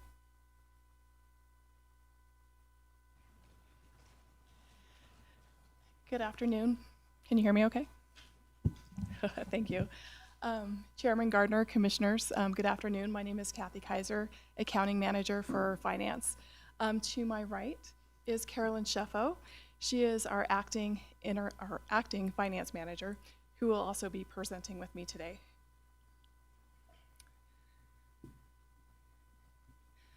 And we're going to ask you to lean into the microphone a little bit. Thank you. I think I'm a little far away. First, to start off is with our mission statement for finance. Our mission statement is to provide professional accounting and financial reporting and to promote operational efficiencies in accordance with prescribed law, Board of County Commissioner direction, and prudent financial management. To provide quality financial related services to internal and external customers to enhance the effectiveness and fiscal integrity of all Douglas County services and programs. And basically at its core, this mission does really reflect our commitment to accurate, transparent, and compliant financial management. We definitely try to ensure we meet all statutory requirements while supporting the board's direction. I really do believe that this mission also highlights our role as a service-oriented department, supporting both internal departments and external stakeholders with reliability, timely, and meaningful financial information.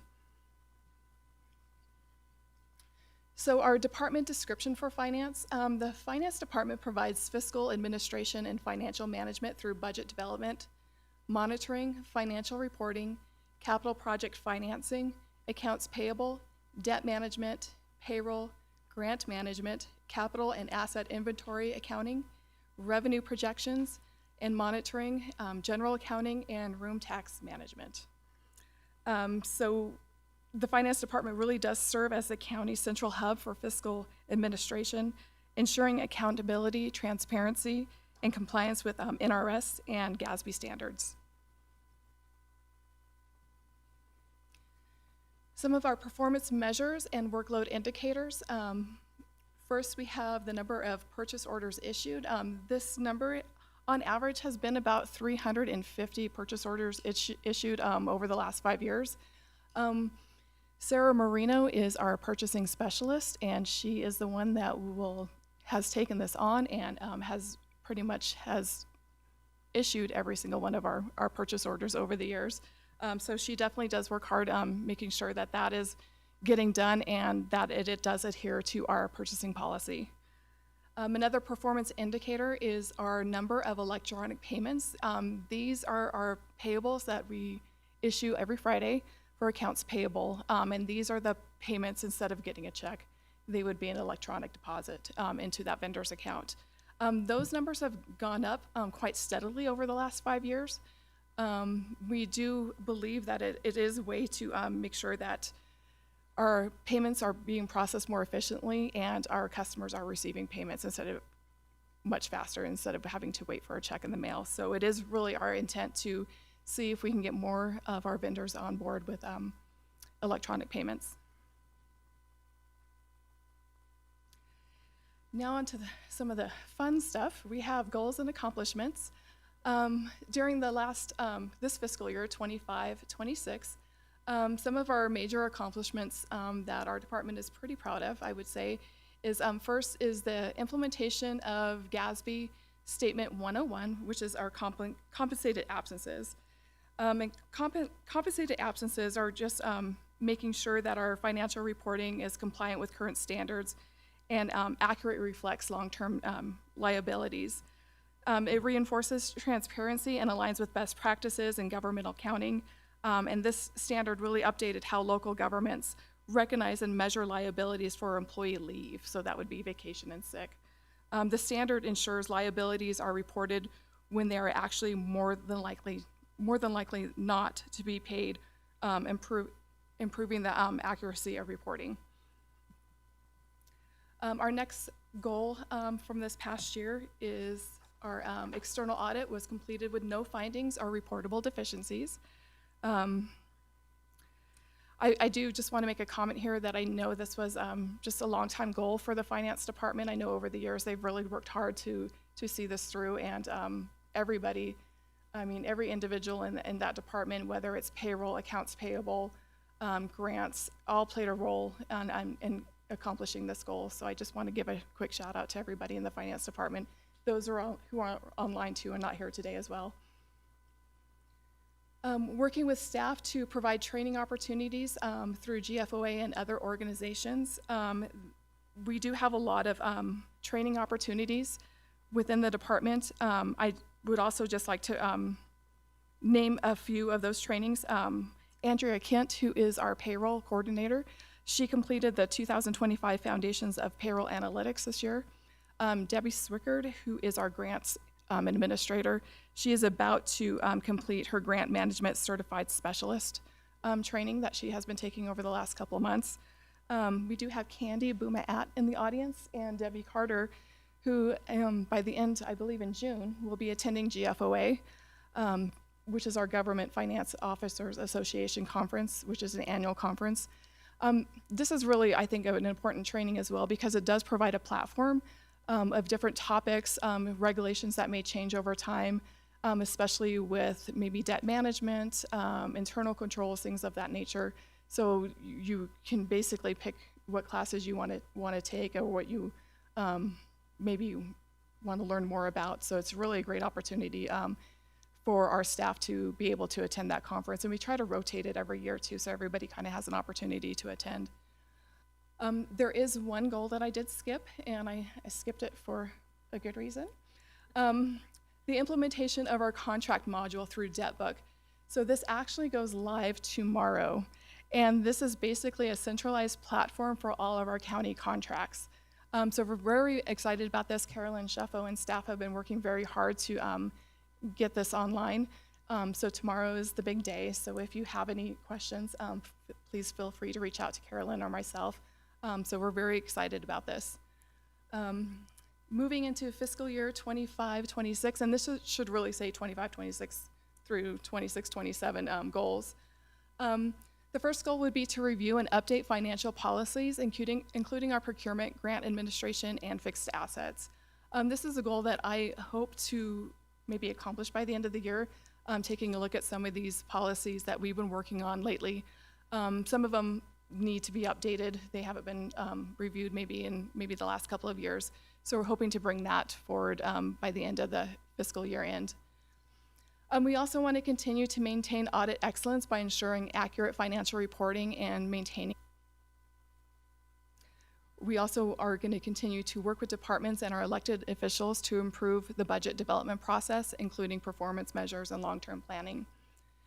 Continue to assist county management and in evaluating our financial outlook to ensure that the county makes fiscal sustainable decisions, and continue to use GFOA guidance to produce financial documents that provide valuable information to our citizens.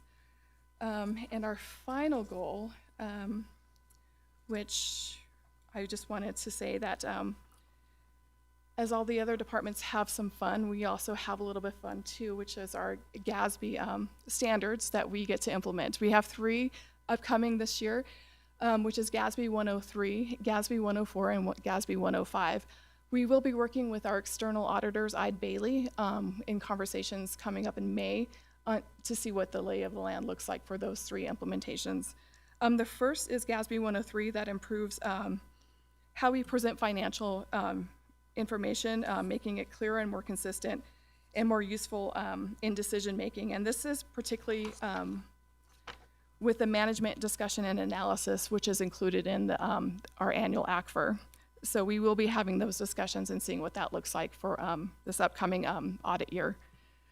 GASB 104 is the disclosure of certain capital assets to improve transparency by expanding disclosures around certain capital assets, including those held for sale. And the last GASB, which I believe starts June 15th of 2026, would be for subsequent events. So these are events that occur after the financial statements end date, but may impact still the financial statements before they are issued. And how all this aligns with our strategic plan, financial sustainability. We really want to make thoughtful decisions today that protect our ability to serve the community tomorrow. These goals help ensure that we plan ahead, we manage risk, and we are responsibly steward public resources. Before you move on, if I may, you went really quickly over the fact that there were no findings or reportable deficiencies. Oh. And I just want to pause on that because it's really rare that that happens, and it's remarkable, and it's just like huge gold star for your team and for the county, and just really well done. Thank you, thank you. Thank you. The next we have our full-time equivalent positions. The finance department currently has 12 full-time positions. We have 2 accountants. We have 2 accountant seniors.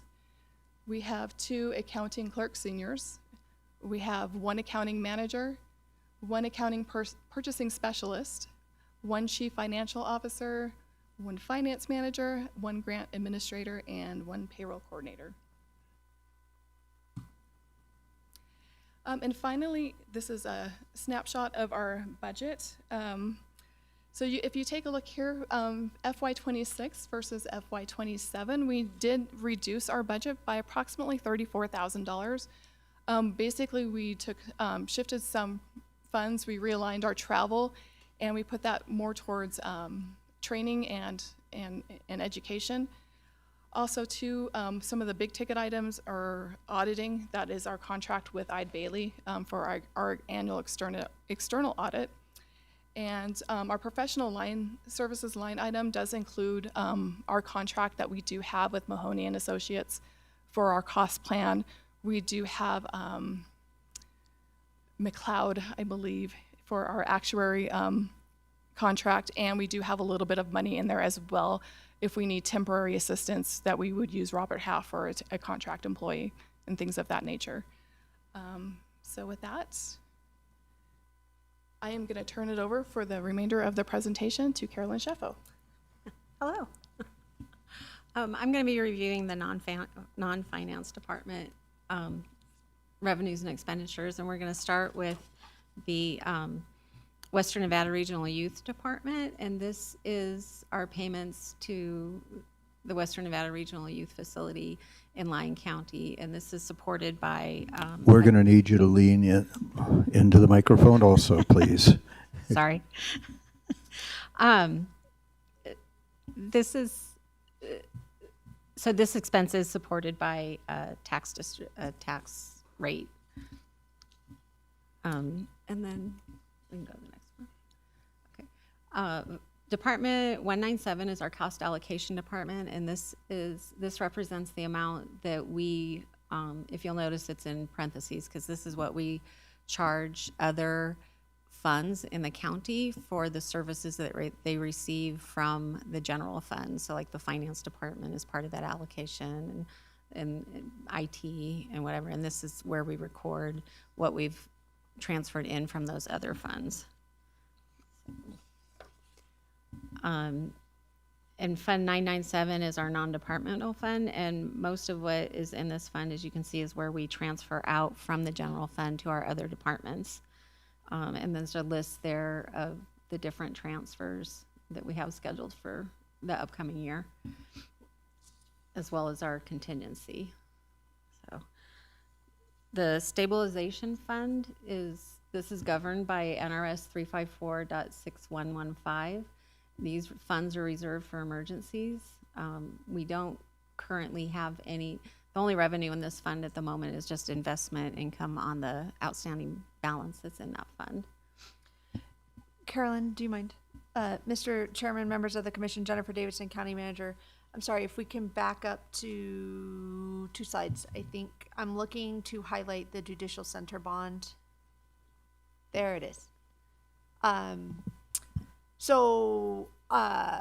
We have been speaking to the county commission about the transfers out from the general fund and the various things that the general fund supports.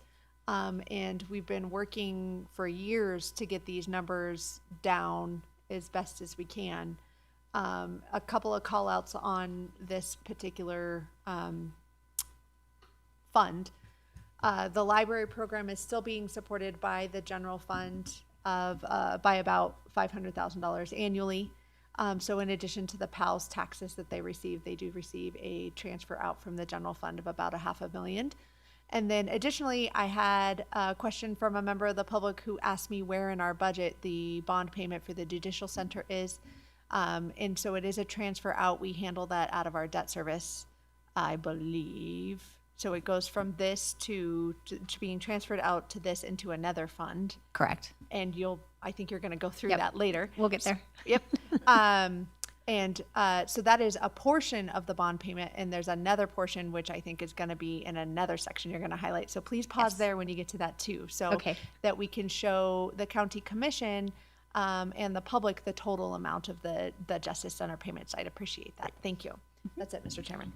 I think that's a good idea that we pause just to give us an opportunity to soak it in a little bit before, and maybe create a question. Maybe, so.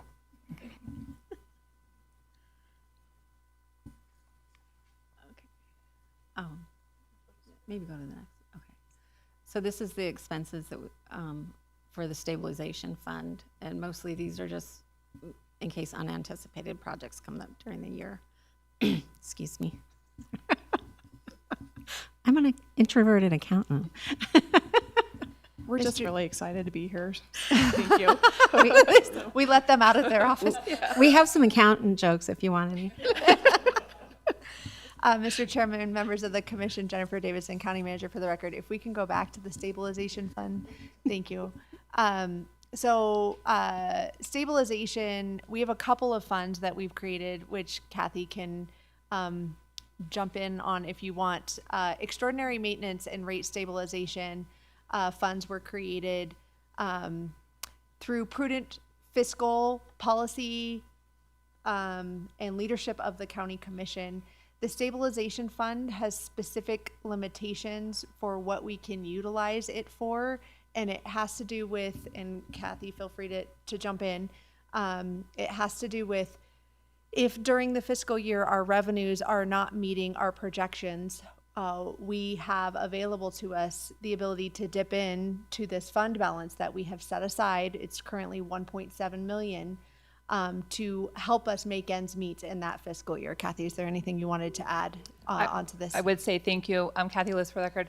In addition to that, it is for emergencies. And so when we had our flooding event, our March event a couple years ago, we did use this fund to pay for staff and pay for that emergency operation at that time while we were waiting, and we did get reimbursed by some federal grants for that. But if we have an emergency or if our general fund revenues are not producing like we expect, it is that safety net. So like we talked earlier in the general fund, one of the big revenue sources is the state consolidated taxes, which is sales taxes. And if they are not going to produce like we expect them to do, if we go into a Great Recession, we do have a safety net here. And also remember, budget is only new revenues. So it does not, the $1.7 million is what we have in the fund balance. We will bring that forward as part of the adjusted opening fund balance from year to year. But what you're seeing is just what we expect to see new next year, which is really the interest on the money that we have. Mr. Chairman, if I may just add some additional information prompted by you, sir, with your question. So this $1.7 million that has been set aside with board leadership and direction is in addition to the reserves that we have created in the general fund. So as a reminder, we have set as a target 2 months of reserves for the general fund, and we'll chat about that in Kathy's closing presentation. These dollars are in addition to that, as is our extraordinary maintenance fund. Thank you. That's it.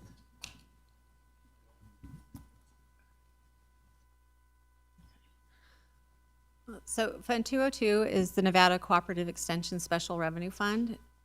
This fund is supported by a tax rate, and beginning in fiscal year 2025, this program is provided by a contract through the University of Nevada, Reno. The revenues are received from a dedicated ad valorem property tax rate of 0.01. And so, go ahead and go to the next one. So essentially, the taxes that we receive, we submit to UNR, and then they run this program, and then we just have a small amount for the maintenance repair for the buildings that they use.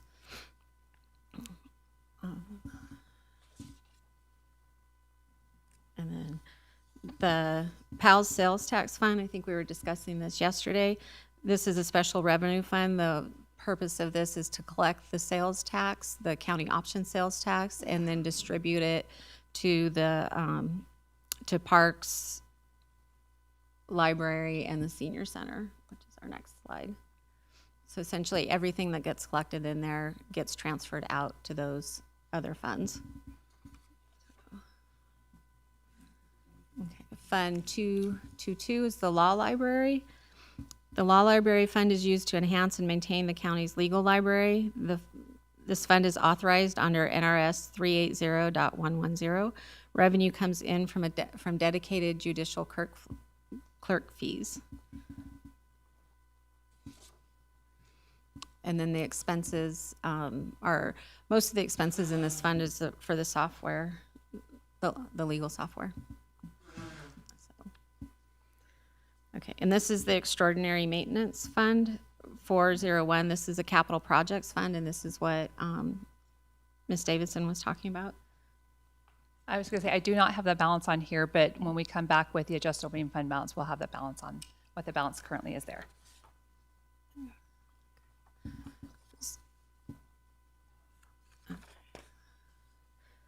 So the Extraordinary Maintenance Fund is a capital projects fund, which is why you only see services and supplies up there. And then if there were, we do have open capital projects in there, which are not shown on this slide. So,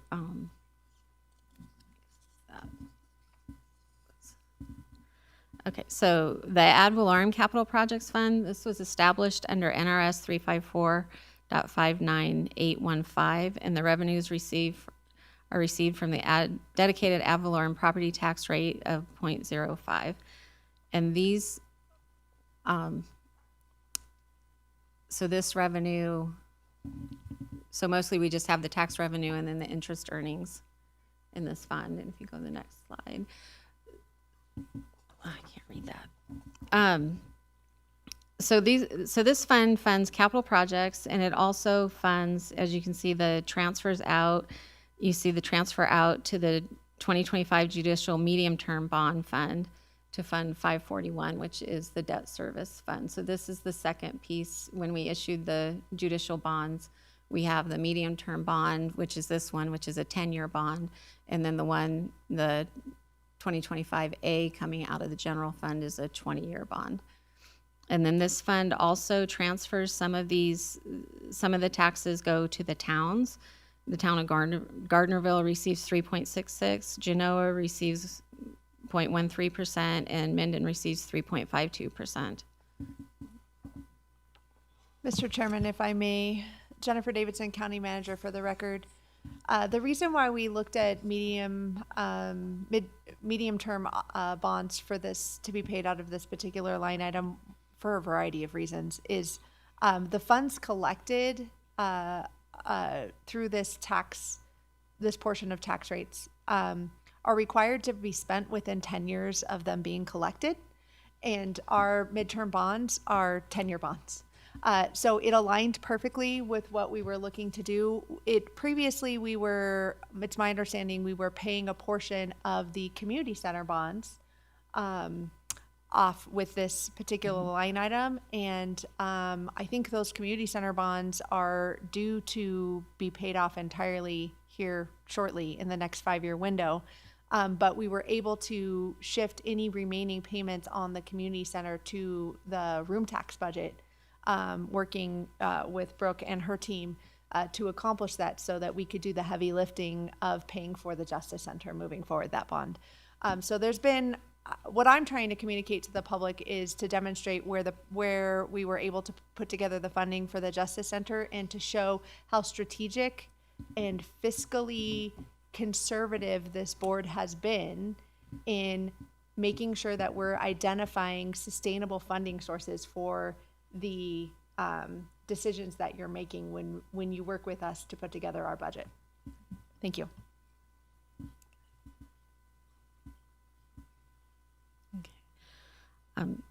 Fund 410 is the county construction fund. This is also a capital projects fund.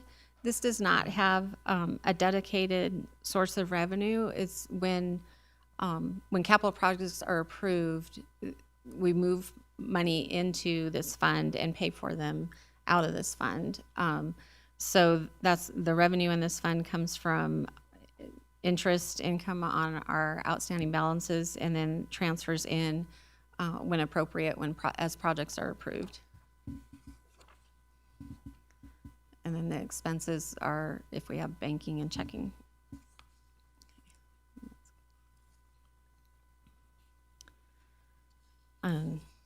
So this is the next fund is Fund 440. It's our capital projects, our debt finance capital projects fund.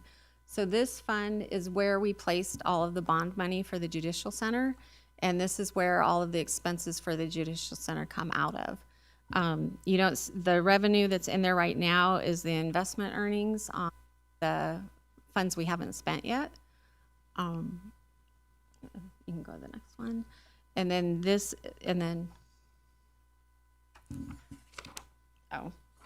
I don't have an expense slide for that one. The only expenses coming out of that fund is the capital project to build the Judicial Center. So, and then Fund 541 is the debt service fund that we were talking about earlier.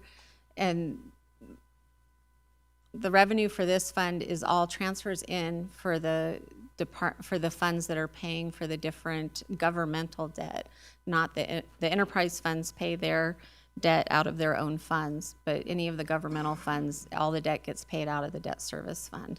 So you can see that we have the transfers in for the community center bond and the 2016 highway bonds, and then the two different Judicial Center bonds.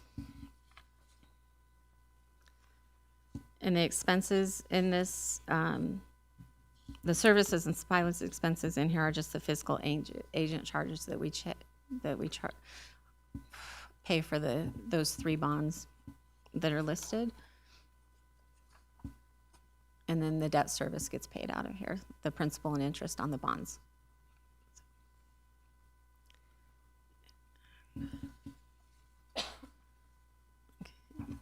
Were there any questions on that? Okay, our next slide is redevelopment area 2, the admin. And we were also discussing this in a previous meeting. This is where we collect 1.3 million of ad valorem taxes each year. And then there's interest income on the remaining balance that's in the fund. And then that is distributed to the Tahoe Douglas Visitors Authority, the 1.3 million. So, Mr. Chairman, if I may, just for Jennifer Davidson, County Manager for the record, just for transparency with the public, the 1.3 million is a contractual obligation that we have. A copy of the contract is on the county's website if anyone wants to review it. And it does contain the terms therein, but we are obligated to pay the 1.3 million to them each year. Okay, so that is I know we have our Deputy District Attorney, Zach Wadley, who was deeply involved in this. That was a 25-year contract, is that right, Mr. Wadley? Zach Wadley, Deputy District Attorney. So the county entered into what's called a tax increment pledge agreement, which is what Ms. Davidson was referring to, that's available online for the public, anyone who wants to read it. That's where the 1.3 million per fiscal year obligation comes from for the county to remit that money to Tahoe Douglas Visitors Authority for purposes of paying the expenses of the event center. It is a 25-year obligation. So the way that the math works out, there's a total of 34.25 million over the life of the agreement that the county agreed to contribute towards the event center. When you back out the initial payment of tax increment that had accumulated before the agreement was entered into, and the $1.3 million for 25 years, that comes to 34.25 million. But it's a 25-year agreement that was entered into April of 2020, so we're approximately 6 years into the agreement. So you got about roughly 19 years left on that agreement. Now, I know that the agreement also said up to 1.3 million a year, and I know that the first couple of years, it did not get to 1.3. So we're not trying, we don't have to make up that difference. Correct. So again, Zach Wadley, Deputy District Attorney. So the county has no downside risk in that scenario. If the county were to collect less than 1.3 million in tax increment in any particular fiscal year, the county is only obligated to contribute to whatever it collects, and the maximum is always going to be 1.3 million. As of late, there has been no issue with collecting the 1.3 million. And unless there was a significant downturn, I wouldn't anticipate any issue going forward. But the county's obligation annually is capped at $1.3 million in tax increment.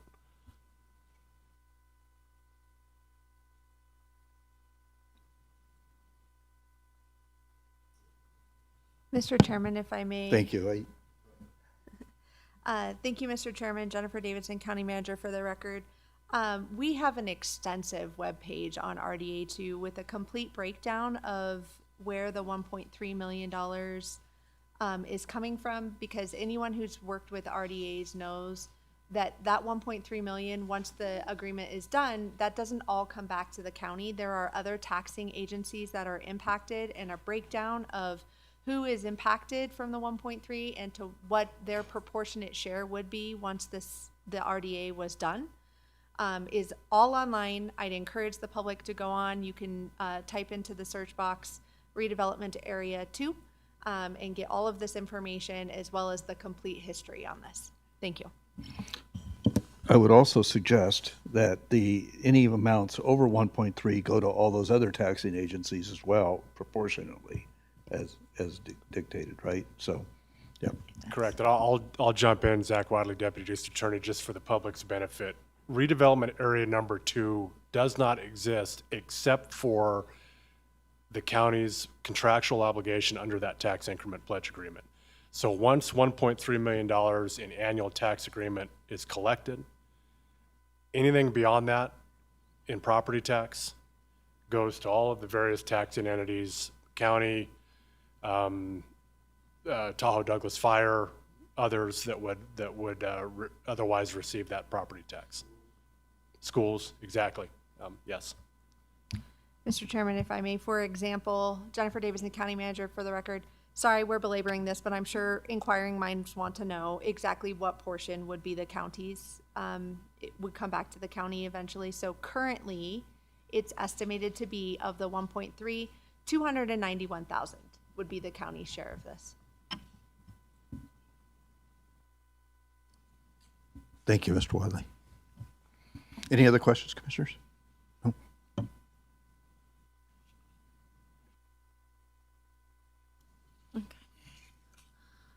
Fund 601 is the redevelopment area to capital projects fund.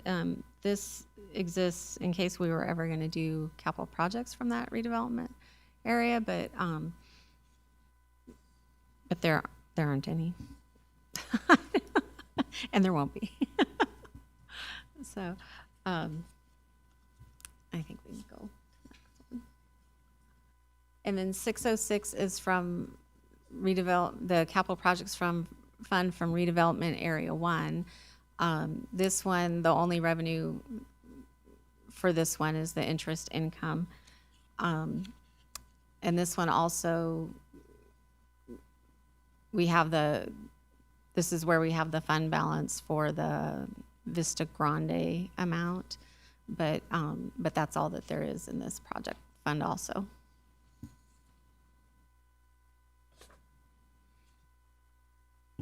And that's it.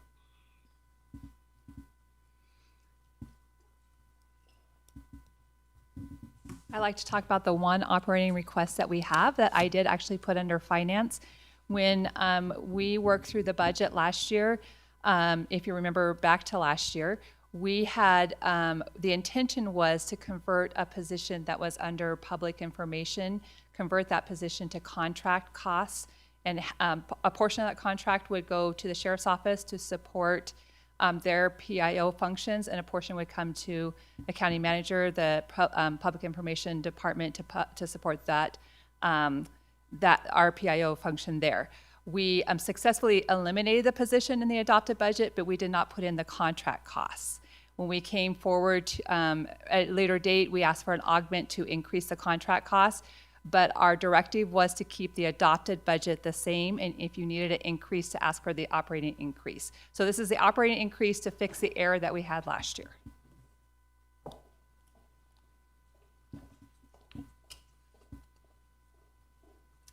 Thank you. Are there any questions?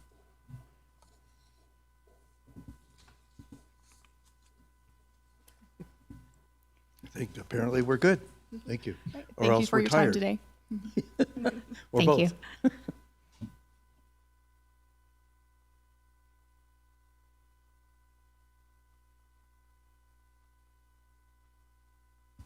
It's been requested we take a 5-minute break, so we will take a 5-minute break. Thank you.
We can go back, okay.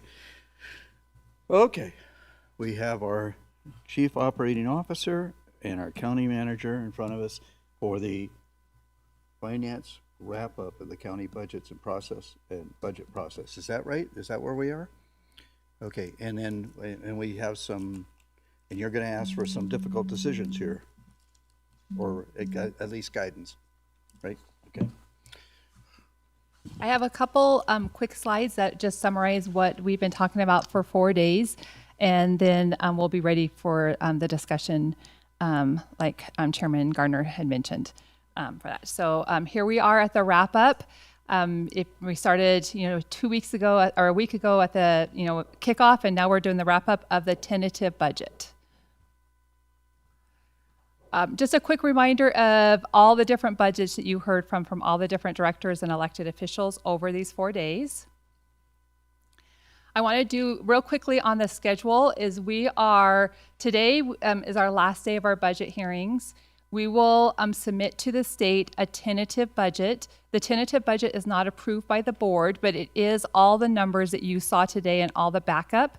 So we'll submit that to the state on their state forums by the 15th of April. On May 7th, we will come back to you with any updates. And so from the discussion here, going back and working with the different directors and elected officials, we will come on the 7th with an update of what we've been able to do. And our goal is to come on the 28th special meeting to adopt the final budget. But at the very latest, we have to adopt it by June 1st. That's the state deadline. Ms. Kathy, so supplemental requests, oftentimes that's come to us after these discussions, has it not? Or it has, and also has. the And CIP so- has come separately, but I asked the departments to outline their supplemental requests, operating requests, and CIPs during their presentation, so you can see it all for that. So we're not expecting those to come back to us? Not correct, not definitely, yeah. We, over the past 4 days, it's hard to believe that we have gone through 36 different funds. And I didn't count the number of departments, but I'll try to count the number of departments for our May 7th to tell you how many different departments that you reviewed within those. This is the same presentation, same slide that I showed during the kickoff, and I do want to go through it a little bit slower. It was after a lot of talking by myself, so I wanted to go through it of where we're at now. This is the tentative budget, right? See if I can get my mouse to show. This is the tentative budget where we're at now. With all the expenditures and all the revenue that we've talked about, we are currently, our revenues of $72 million are $1.2 million than our expenditures. That is currently where we're at in the general fund. So we are, the tentative budget is I can't remember the percentage, but it's about 52 days of reserves. Our goal is 60 days of reserves. Our goal to bring back to you on the 7th is a way to get us to that 60 days. That's our goal, with your direction and working with everybody. I'm sorry, I hate to do this because I want you to finish, but I thought that we already have a reserve for those days and it carries over year to year. It in a way, yes. If you look at here, we started off with the 25-26 adopted budget. We started off with $12.1 million. We ended the year with $10 million. A little bit deceiving that looks lower. It's because we take the $10 million that we end with, plus our contingency, because we don't normally spend that, so we want to bring it forward, right? These two numbers mean we're going to start next year, right now tentatively with $11.1 million. And so it is, we do bring forward what we can, but then we have to watch our revenues and expenditures. And then if you look at it, the tentative budget will be adopted with $8.8 million ending fund balance. Right. I want to go through all the requests on one sheet. This is in the backup, a material that we provided, a summary of all these requests. Going through quickly, if you remember, Indigent Defense talked about how they need an increase in their budget, operating-wise. And please remember, too, you saw budgets where there were no increases in services supplies. That was the directive that they were giving. Every department and elected official really scrubbed their budget. And so these requests you see here are after they've scrubbed their budget and they're like, I can't I can't operate next year based on what I have here, based on the commitments that were already approved. As you talked, as the DA, Mark Jackson, had said, they were contracts approved by this board. They were contracts already approved. Their escalators already agreed upon. So departments look to see if they could fund those escalators other ways, and then they're coming to you and say, these are already commitments we have. We need this to continue to operate. So we have indigent defense of the $150,000 that will be covered by revenue from the state. This $40,000 and $50,000 is that $90,000 I just talked about on the PIO contract. Clerk elections needs $34,000 more in the elections, but they think they'll get that from the state. Human resources had $9,600, courts $60,000, district attorney $13,000. As you go through the courts, the $60,989, is that the additional person that they're looking for? No, That's this different. is just operating. That's different, okay. Yeah, next couple slides, I'll go through personnel. So we have operating increases in the general fund of $185,000, and then we have additional requests that get us to the $1.6 million. I know at the end, I think of the first day, might have been the second day, when Ms. Vito presented on the HR budget, there was that huge operating increase. It was at the end of the day. I want you to know, Christina and I will work on this number and come back with, and to show you where that increase is needed and what we need there. We'll work on that. I love accounting, but that is one of the hardest budgets to budget because of the rules we have to do with GASB and how we recognize expenditures that aren't there, but they're expected to be there. And so we'll continue to work on this fund. So this request, give us a minute to keep working on it. The other ones are have been vetted out to talk about.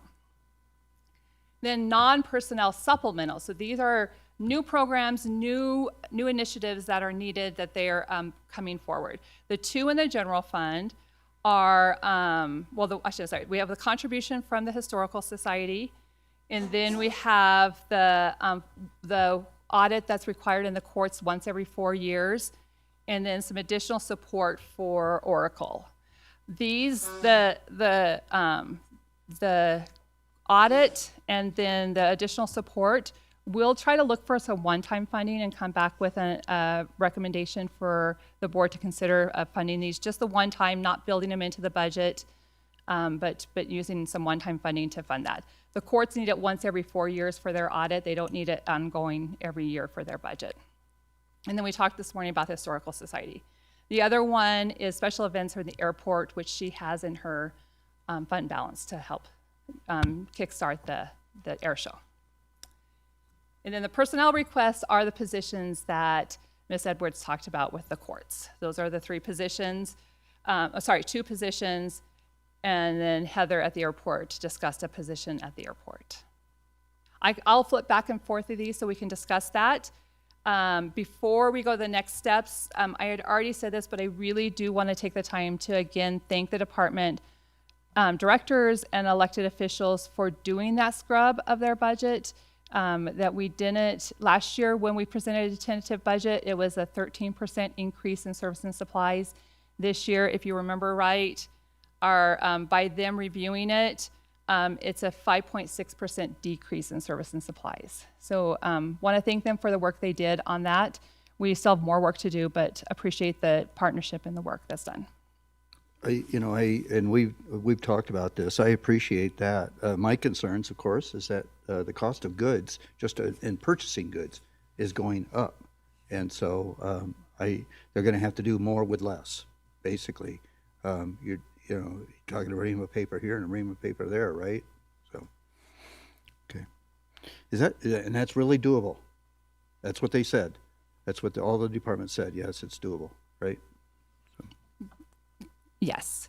We really worked with them, and that's why we separated out the requests between the supplemental versus an operating increase, knowing that not every department could do it. Not every department, when they scrubbed, they're going to still need to increase in to their service and supplies. Mr. Chairman, members of the commission, Jennifer Davidson, County Manager for the record. At this point, Mr. Chairman, we're happy to answer any questions you may have on the information Ms. Lewis just presented. Barring questions, if I may respectfully suggest, we're asking next for the board's budget priorities and direction, which involves some consensus building. And I am anxious to hear from the members of the public. I know you are as well. So it's up to you where you want to call for public comment on that. I think before we, and with concurrence with the board, you better go off going to the public and getting their thoughts and processes, and then we can try to formulate some decisions, right? So we give our opportunity for the public to weigh in on this and bend our ears a little bit, okay? And arms and legs and everything else. Yeah, okay. So we're at the end of the agenda item, item 5. We will not be taking any action on these except for general direction that we're going to give later on. None of this requires a motion today, right? Okay. So at this time then, I'm going to entertain public comment for item 5 and all of the above. So anyways, I hope the public is prepared.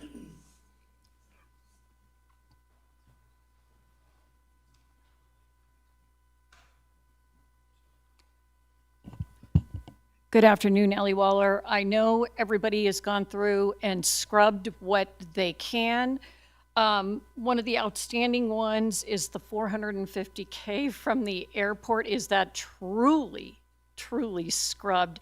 And I'm an aviation enthusiast. I worked in aerospace for 25 years. I was a crew member for a hot air balloon team for 30 years. My neighbor is setting the records in the sky for this airport, so he knows I'm here today. And I just, again, that's a huge amount of money. I know money's siloed in different funding sources, but we need to look at that one outstanding. Plus, I think there was $20K for marketing, and changing the name seems senseless to me. We wasted money changing the event name, just to be on the record.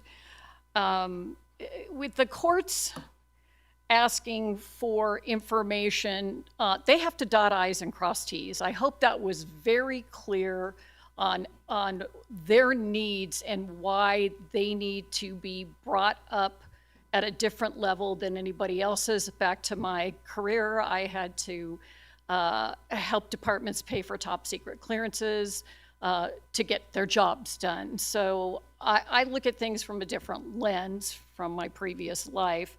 So I'm hoping as you're looking, and then of course the little ones that I continue to state, the duplicity in the visitors authorities that in Carson City, up in Lake Tahoe, the Prosperity Center, you guys kind of discussed quite well in January, and even the small event for the Business Council and the Spotlight Awards. I'm not sure why some of these entities aren't paying for their own events and why they're just coming to Douglas County when whatever the Business Council does, seats are bought from a variety of counties and different entities.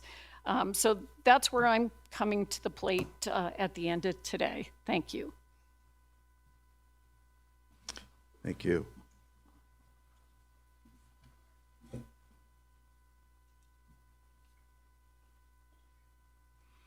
Jim Jackson.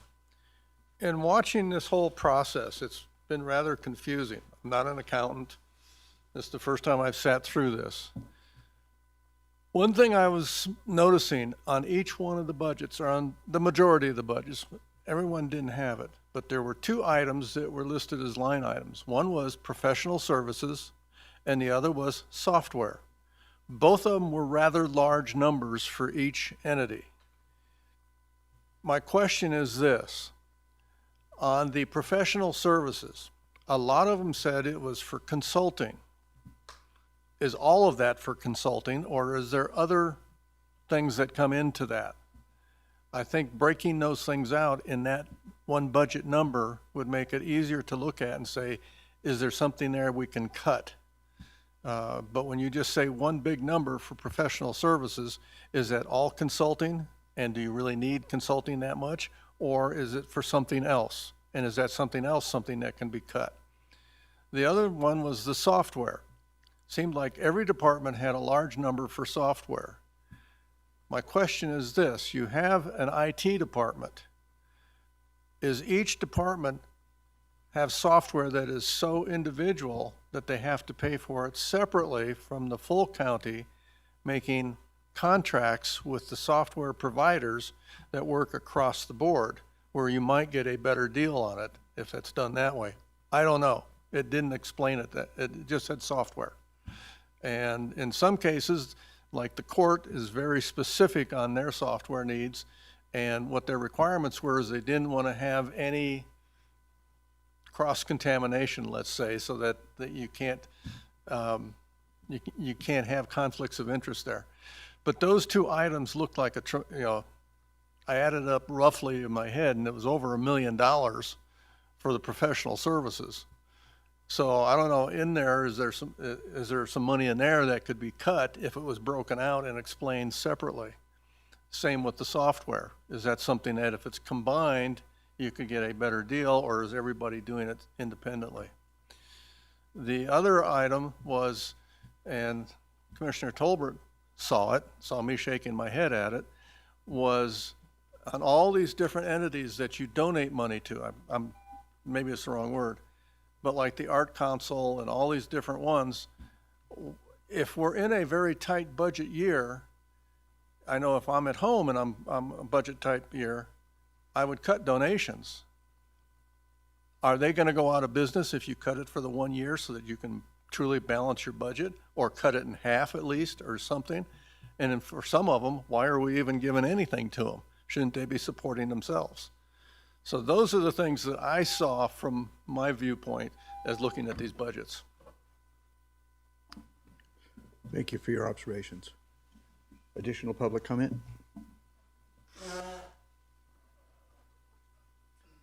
Mr. Chair, would this be the appropriate time to discuss the Historical Society and how we fit into your budget? Yes, I mean, that's where we are. All right, thank you, sir. My name is Matt Bernard, for the record. I'm a member of the Historical Society. I recruited two better speakers than myself. They've been there longer, so I'm going to turn it over to them.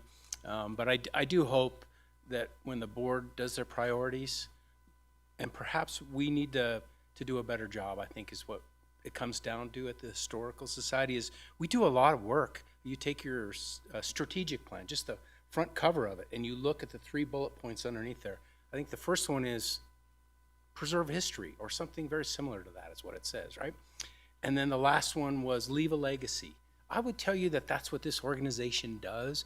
We just don't do a good job of promoting ourselves, in my opinion. But I am going to introduce Alicia Main, our vice president, and Clint Celio, the president of the Historical Society, and get out of the way. Thank you for your time. Thank you, Mr. Bernard.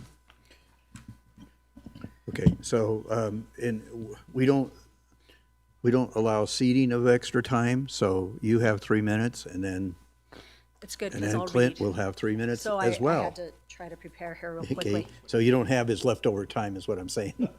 I won't add, I promise. Usually I'm under. So, good afternoon, Alicia Main. I am a Douglas County Historical Society trustee. Thank you for your time and for your commitment to Douglas County. Your strategic plan speaks to something powerful: honor the past, envision the future, and leave a legacy. That is exactly the work the Historical Society does. And for many of us, it's deeply personal. I grew up here. Many of our board members grew up here. Some of them even went to school in the building that we're now preserving. This isn't just history to us, it's home. And I want to recognize that the work has been long supported by the county. The first major investment was made in 1989 by the county, which ultimately led to the grand opening of the museum in 1995. That commitment laid the foundation for everything we are able to do today. We honor the past by preserving and sharing the stories that define this community, from our Washoe people to the Basque families to the ranching and agriculture roots that continue to shape Carson Valley today. We are capturing our oral histories from local families so those stories can never be lost. We bring that history to life through exhibits and through programming that truly engages our community. Through heritage lectures, family days, barn tours, history comes alive, young Chautauqua performances, women in history, and community events like artisans' receptions and art and wine on the green, to name a few. These aren't just events, they are experiences that bring people together, connect generations, and build pride in where we live. And what makes it even more meaningful is how the work gets done. Today, the Historical Society operates with just one part-time staff member and is supported by a dedicated group of volunteers and board members who give their time because they care deeply about this community. This funding allows us to carry this work forward, continuing programming, enhancing exhibits, increasing access for generations. We understand that you are balancing priorities and making thoughtful and sometimes difficult budget decisions. We respect that responsibility. But this is a modest investment with a meaningful return, one that directly supports your strategic plan through the community, identifying economic vitality and a quality of life, while strengthening an organization that is already doing so much with so little. Because when people understand where they come from, they invest more and deeply in where they are going.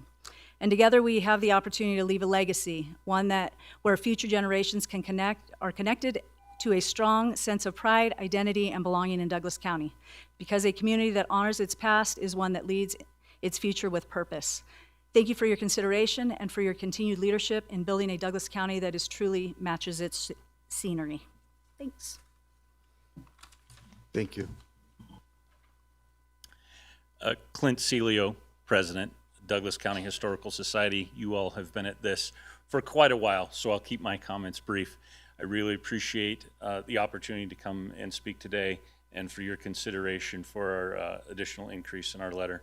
I think Matt and Alicia very clearly articulated sort of the vision and purpose of the society. I wanted to illustrate some of the points that are in the letter.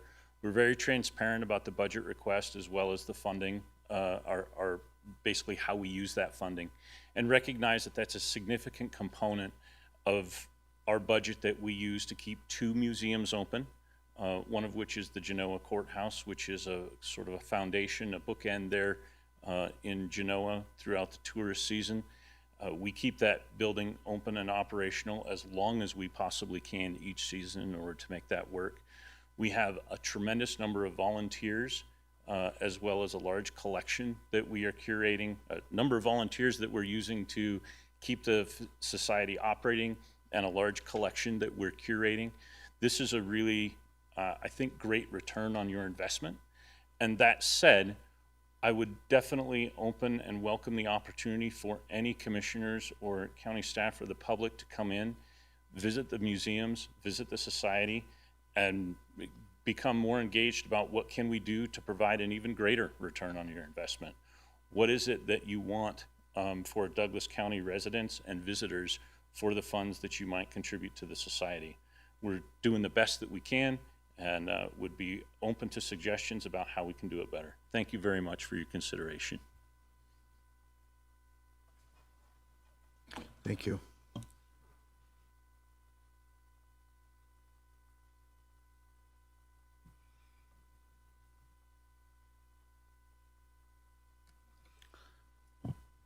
James McCallum for the record. First, this is my 3rd time sitting through all the budget meetings. And one thing that's impressed me, and more each time, is the way that the department chairman or heads work together, understanding to not come here and ask for a pie in the sky. They show a lot of teamwork, and I think these 2 ladies are principally why. But it's always impressive to me that they don't understand. Their department goes ask for this, this, and that, and at the loss of another department, that they work together to make the whole thing work, and I've really been impressed by that. The request by the courts sounds a lot more like very urgent than a casual, hey, we'd like to have this, and I hope that's strongly considered. We don't want to fall behind in that. And the third thing I want to talk about is the Historical Society.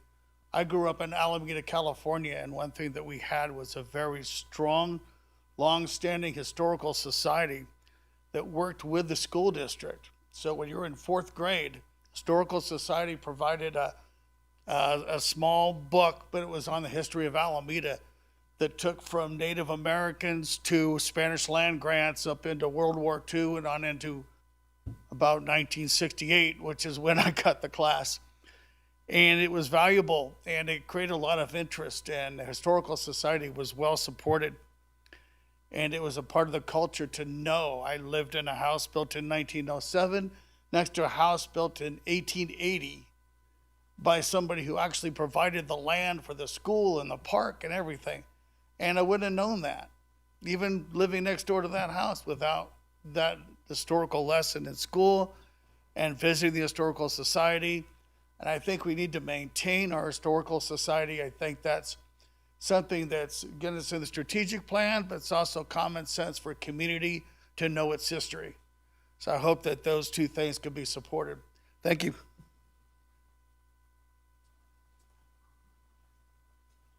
Thank you. Do we have additional public comment regarding the budgets that we've discussed today? Okay, then I guess we'll bring it back to the board. I don't know that that gave us a lot of indication, but it's now back in our hands. So, who wants to take a shot at this first? I'd like to hear from each of you in regards to your priorities and possible direction, so that we can try to build a consensus on where we're going to go. You want to start at one end and work across, or are we going to go hopscotching? You want to go first, or you want to go first, or I want to make sure that we all have an opportunity. So, whoever wants to go first. Okay, let's jump into the court. Sorry. Sorry, I do have a clarification on the airport request that we don't have in here. Let me get to that. The airport, the special event, the expenditure is offset by revenue. So that will be a net, we expect the revenue to come, but because we said not to increase your budget, it's a request, a 1 year, one-time request, but it will also, the request which we don't show in here is offset by revenue. So that's a net zero. So I that's guess, what's getting me confused. I'm trying to figure out how much are we supposed to be looking at cutting, or how much can we add to stick within the budget? You start off by saying we're short and you're going to go over the budget and try to cut some things to get us to the amount. Then you show the extra stuff they wanted, but some of the extra stuff is being offset. So you have me totally confused. I understand that. That's the fun part of a tentative budget at this point. The numbers are still moving around.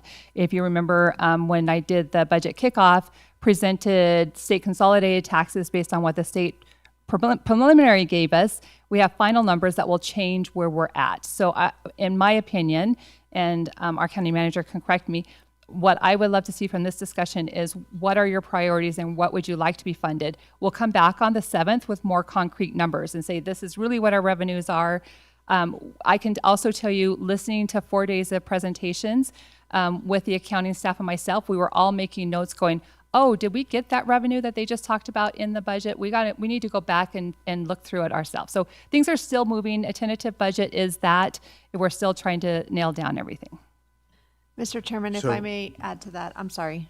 Well, I wanted to, because the question was asked about the airport, okay? And don't they have reserves in their account? They do. This request will be offset by revenue. So they expect the air show to be to not cost the airport fund anything, that they expect to bring in revenues to cover their expenditures. I guess that's why I don't understand is if they have revenue, if they have reserves over $450,000, why can't they go into their reserves to fund the air show, understanding that they're going to bring in revenue that's going to offset that $450 and add to their reserves? Am I seeing that wrong? Mr. Chairman, that's exactly what they're asking to do. They want to dip into their reserves to cover the upfront expense of the air show. Correct. Correct, yes. So that's really not, as Commissioner Tarquini has pointed out, right? That doesn't really add to our deficit, right? Yeah, okay. Mr. Chairman, if I may, because I'm hearing a lot of rumbling in the audience about this not making sense. We have a bunch of different funds on this screen. Let's focus on the general fund first, if we can. So, Kathy, do you mind going back to the supplemental request for the general fund? So, first of all, the general fund, our expenses are exceeding our revenue currently by $1.2 million. To balance the budget, we are dipping into our reserves by 1.2 million, which lowers our reserves to 52 days. In addition to the operating request that we have with a 1.2 deficit, we have $185,000 worth of additional operating requests out of the general fund. And we have 115, this is also plus the 185? 115 versus 115,000. So it's, I think we're around 300 something if you add those two numbers up. Okay, so if And then we- the personnel requests. So if we, okay, and plus a person, so we're 1.25 down. Yes. And besides that 1.25, you're asking us to also add to that deficit by 185. That's not what I'm asking you to do, but I understand why you No, said no, it no, that I way. mean, what these, not you, I don't mean, okay, what these requests are doing is taking the 1.25, adding another 185, plus, what's the other numbers? 115. 115, okay, so we're 1.25, and we take, add 185,000, right? And now 115,000, and now another number, 243. So No, sir. if we were to approve all of this, we're actually going into reserves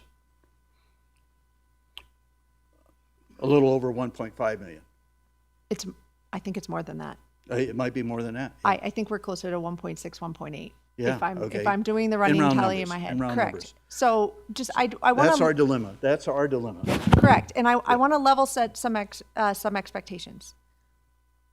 Kathy and I are good, but we're not $1.8 million worth of good. We're not even $1.2 million worth of good. I don't even know that we can find the $1.2 million deficit without adding supplemental requests. So I really want to encourage the board, if you tell us what your priorities are, I want to let you know we need to have a tough conversation about cutting services somewhere. Because I don't know how we do it, and especially if you're looking at adding personnel, and I don't mean to sound like a curmudgeon, but personnel costs compound year over year. So this year, it's $250,000. Next year, it's $350,000.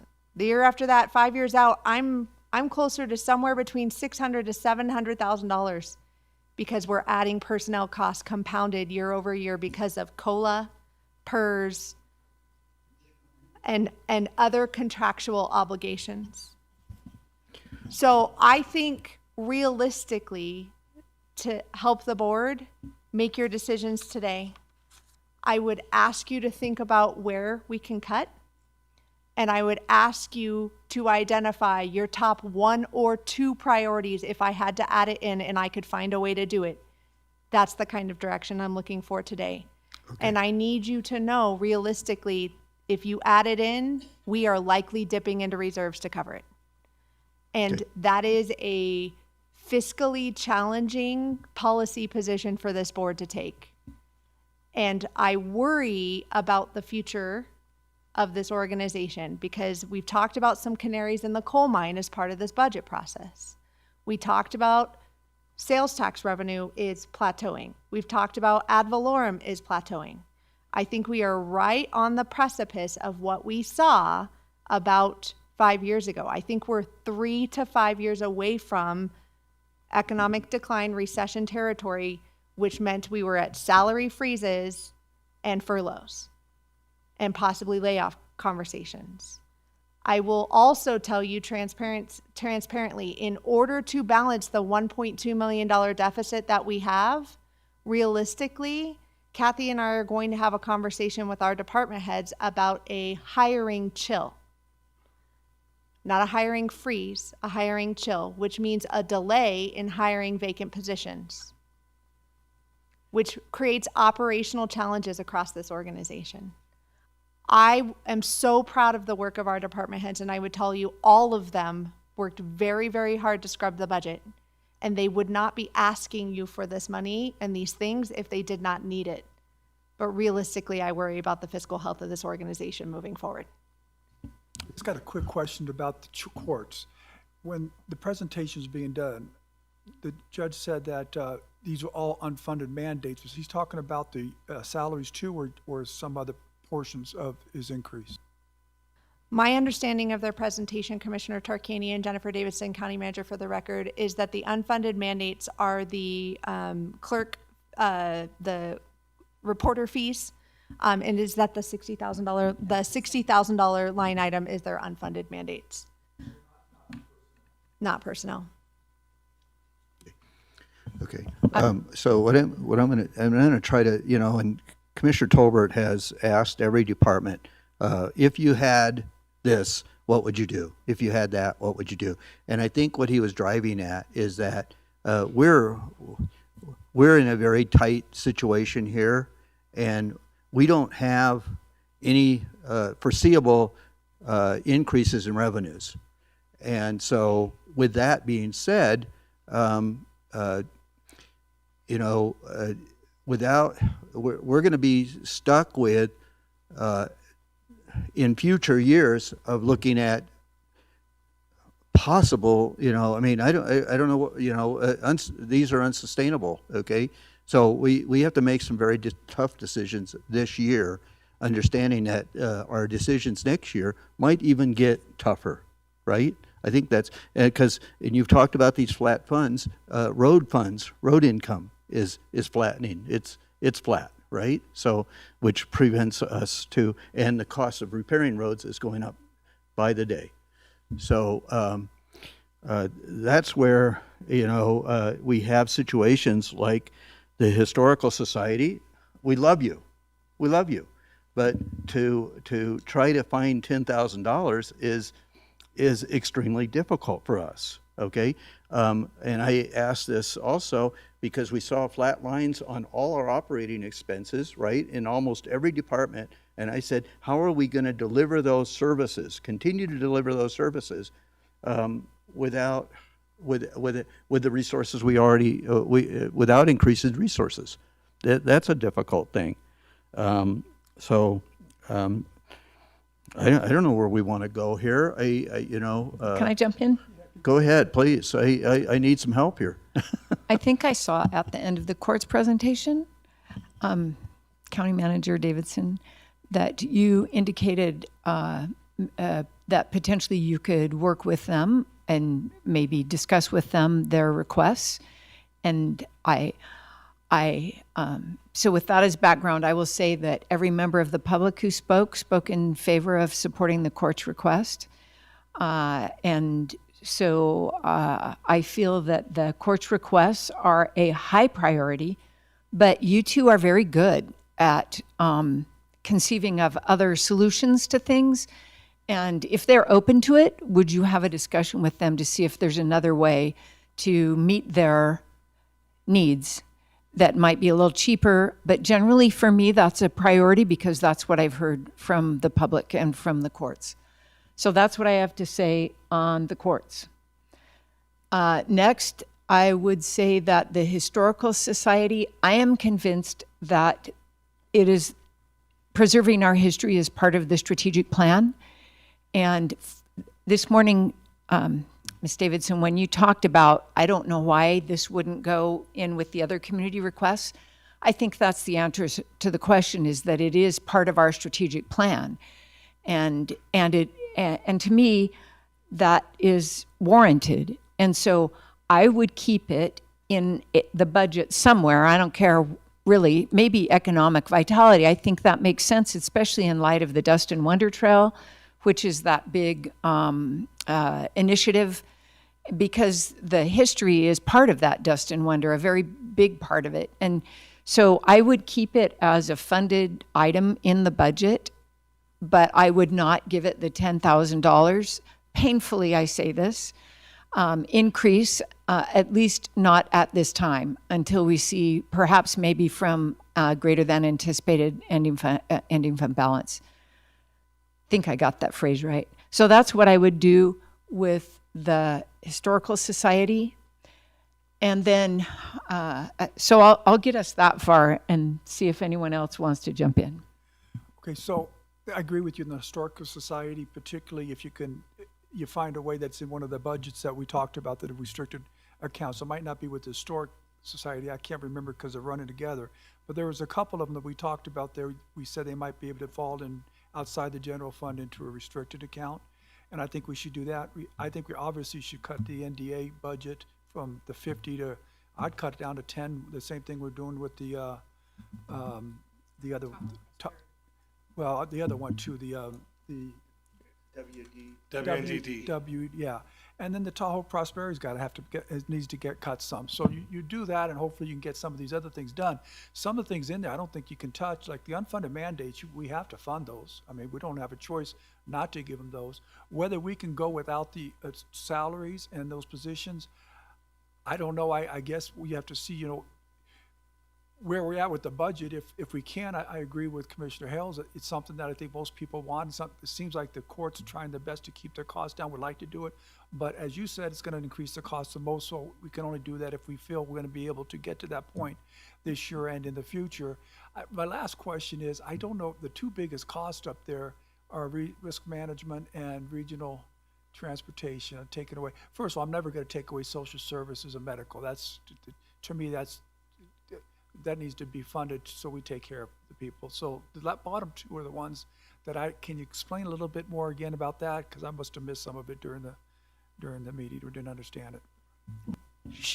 Mr. Chairman, so at this point, based on Commissioner Tarkanian's question, we would be shifting gears away from the general fund. Happy to answer those questions if you would like. No. That you have. I thought this was all part of the general. No, and if we had this to do over, I'd be mapping this out a little bit differently. So lesson learned. Thank you for the feedback. So next time we will make sure that all general fund is on one page, and then we have the other. So we're not requests as on bad other off pages. as I thought then. So we got the 185 there. And then you have the additional salaries, right, that they're looking at? The 185, the 115 for the courts, and then the additional 2 salary positions. Okay. I think if it's helpful, Mr. Chairman, realistically, what I think Kathy and I can work very hard to do is to try to work with the courts to get their unfunded mandates, operating costs in place, and likely work with, I think the district attorney's office had some also unfunded mandates within their budget that we need to look at offsetting. I would see those, based on the feedback of the county commission, as high priorities to try to build into the operating budget. I think realistically for the courts, no way are we going to get to 2 positions. And I think I heard from them today that the court analyst position is their higher priority, but I will confirm that with them and look at alternative means, creative means of funding that. And I heard your comment about restricted funds. That is definitely, we will see what we can shift off the general fund for some of these line items as well. I would say the airport office specialist, as much as we would like to, it's not in the cards this year, unless some miracle happens in the next month. The airport fund is a different fund. So Okay. we have 3 FTEs that would be out of the airport line item, so Fund 360. I do believe that we can work with Heather. If the board decides this is a priority for the airport to have this position, we can look at funding this position with her utilizing self-supporting airport funds. I'm good with that. Good, you got head nods. We're making progress. Okay, I kind of want to go back to what our chairman mentioned too about kind of where I was headed with a lot of the questions. And I think, yeah, he's got me dead on. Is that this is my second time through, so now I've got a little more, my feet under me a little better. But I feel like it's a responsibility to be honest about where we are. And I think you said what I think needed to be said, is that I don't think our approach is sustainable. Even if we're able to find some more to cut out of here, which I'm sure we will, and we'll probably get through this year and get it figured out, but it's just not, where we are is just simply not sustainable. I don't see how we can continue to do this the way we're doing it. So either it comes down to exactly what you said. Either we're going to start reducing services that we provide, or we're going to have to identify additional revenue sources to support them. And I know that that's not what anybody wants to hear, and I'm down for a third path. If there's somewhere else out there that we have ideas for, then I'm absolutely open to hear that. And I say that with a full awareness of the burden that puts on the residents. If we do have to find other ways, we can try to target things that work on tourism, but then the reality is we have a community that doesn't want anything to change. And we have basically done that for several years now. We've tried not to let things change. We've tried to hold the line, and we're finding out what that does to us. It puts us in a hole financially. We are, this is not a big red flag that doesn't work, then I don't know what else is. We have to open our eyes and take that pill, or we have to reduce services. You can't have both. So with that, we're here where we are, right? So path forward. I think we're nitpicking little things here and there. I think we need to basically come up we got to get back up to the 30,000 foot level. And what's number one? What is our number one priority? And I think we would all agree that health and safety public safety is our number one tier, right? That's our number one that we have to do. And then what becomes number two? Is it roads and infrastructure, or is it health and human services? We need to get back away from I love this department, they do really good work, and we're starting to get, I think, too much into the weeds. So I think for us, it would be better if we could come to some kind of a consensus on what are our priorities, and then we simply do fit within those priorities, and that's where you get priority for what we're going to fund or where we look to cut. And I think you're right, those third parties that we're supporting, even the Carson Valley Arts and the Dangberg Ranch, we're contributing. That's 30,000 right there. Historical Society would love to have that 10 grand. And so, but again, we're in the weeds of that. Is that what we as the board should be picking on, or should we be, establishing where we're looking, right? So, I don't know. I'm going to throw that. I'm going to stop and then let you guys, if I'm off base, or what you think. Unfortunately, we're looking at cutting pennies. We are. Pennies are precious. Okay, pennies are precious. And while 10,000 might not seem like a lot, it's still pennies that we don't have available. Okay, and so what are our priorities? As I heard these aren't on the slides. And I want to ask two questions that the public asked that I think we need to address. Okay, I don't want to forget those. Okay, and that was software contracts. Okay, and as my understanding is firms. We actually have to enter into we don't buy software anymore. We enter into software contracts, right? But when we buy a software or we subscribe to a software platform, we use it across all departments. We just have cost allocations for different departments, or not? Are those cost allocations specific to that department and what that software identifies and uses for that department? I feel like this is Kathy Lowe, sorry for the record. When I'm asked a question, it feels like my answer is yes to both.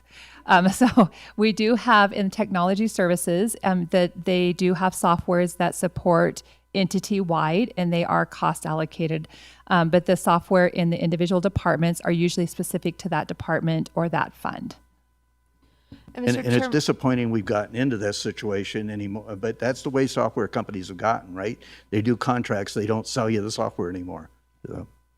Mr. Chairman, if I may, Jennifer Davidson, County Manager for the record. The reason why we have decentralized some of the software purchases is, Kathy is absolutely correct.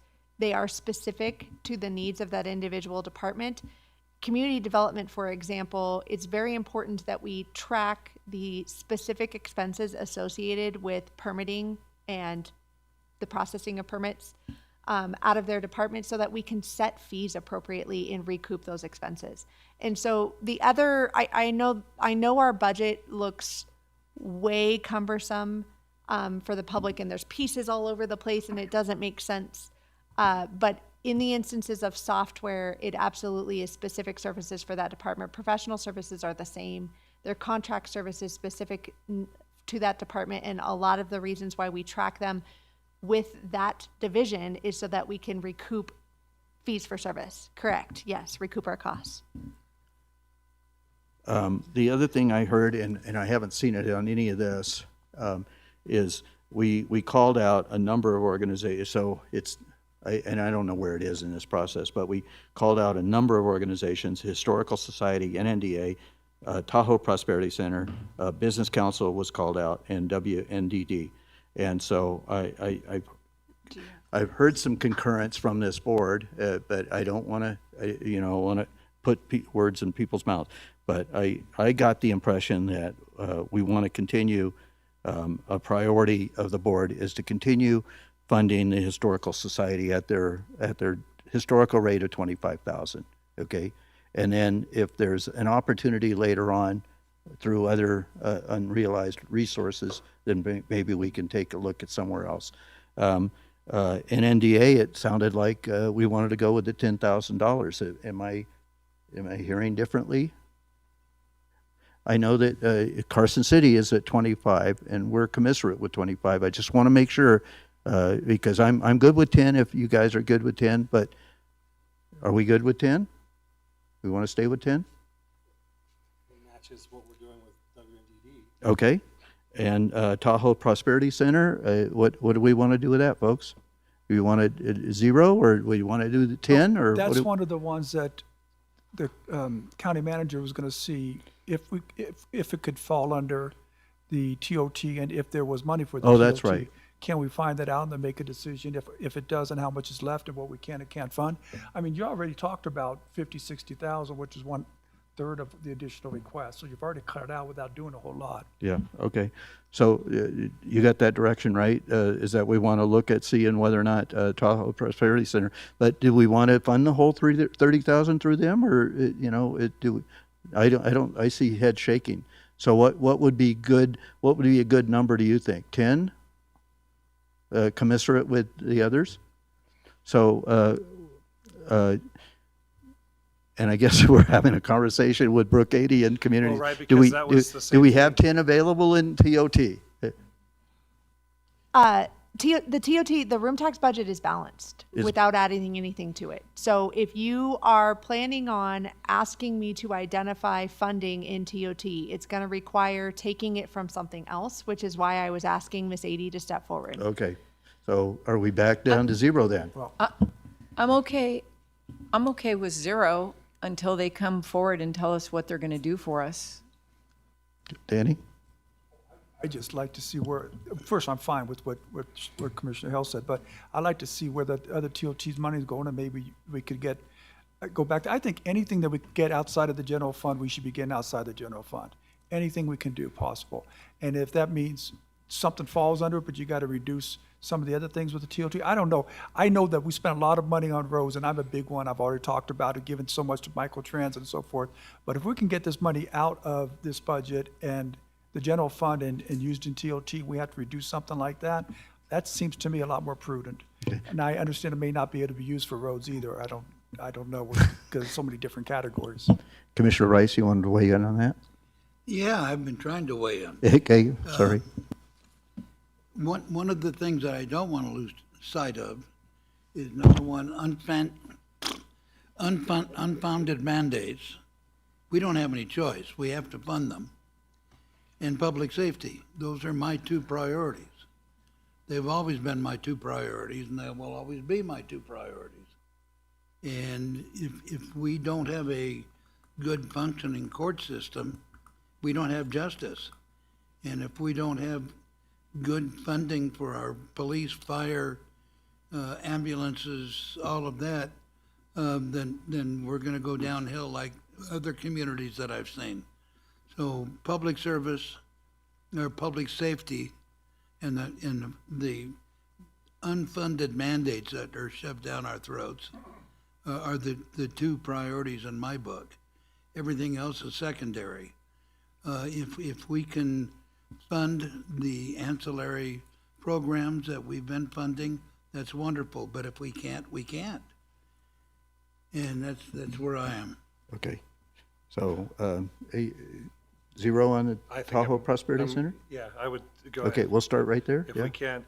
And I think going back to what I was saying before, I agree. I think for me, it would be, public safety is our number one, right? And then for me, number two, health and human services versus infrastructure.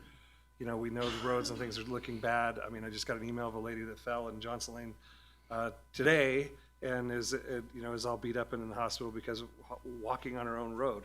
So that's huge. And then, then you go county core services, right? We've got to hold those in there. So now we're at number 4 with that. And I'm just throwing these out there. Then what? Conservation, right? That's a big one for us. That sits at 5.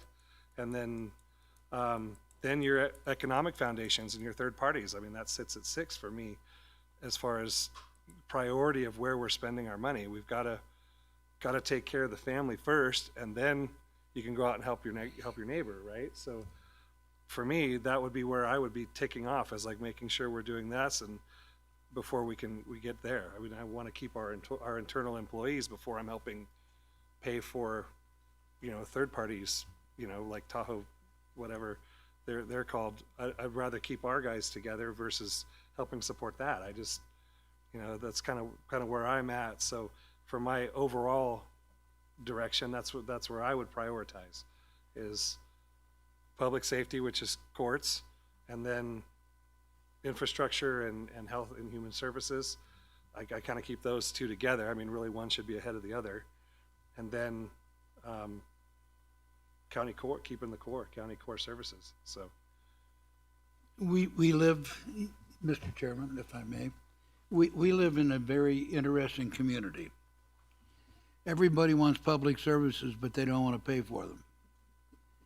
We can't even get a diesel tax passed. We want good roads, but nobody wants to pay for them with gasoline taxes. We have people screaming, you can't raise our taxes without a vote of the people. How often do we have a vote where the people can come out and vote? I mean, are we going to run our county on every other year? We got elected because people either had faith in us or they had no better candidate. It boils down to that. That's the truth.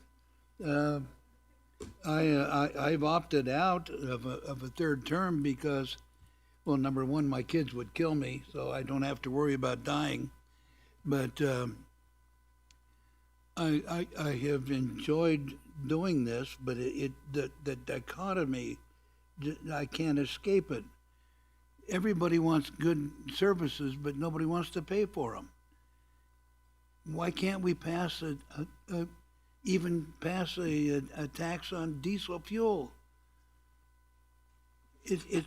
I don't understand it. And how can we run a county on the vote of the people every 2 years? You can't do that.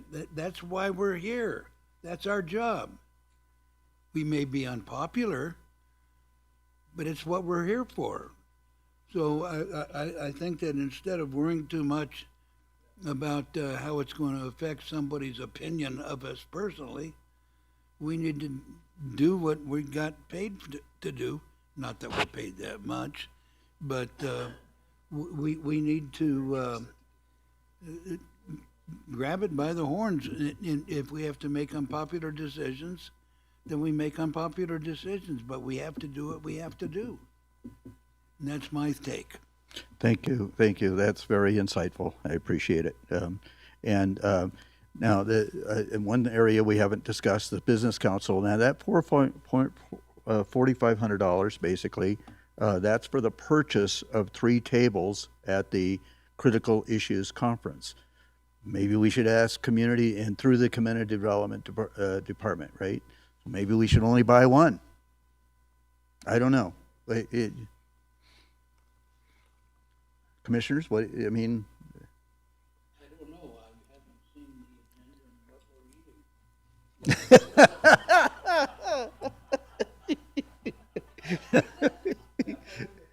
eating. Yeah, okay.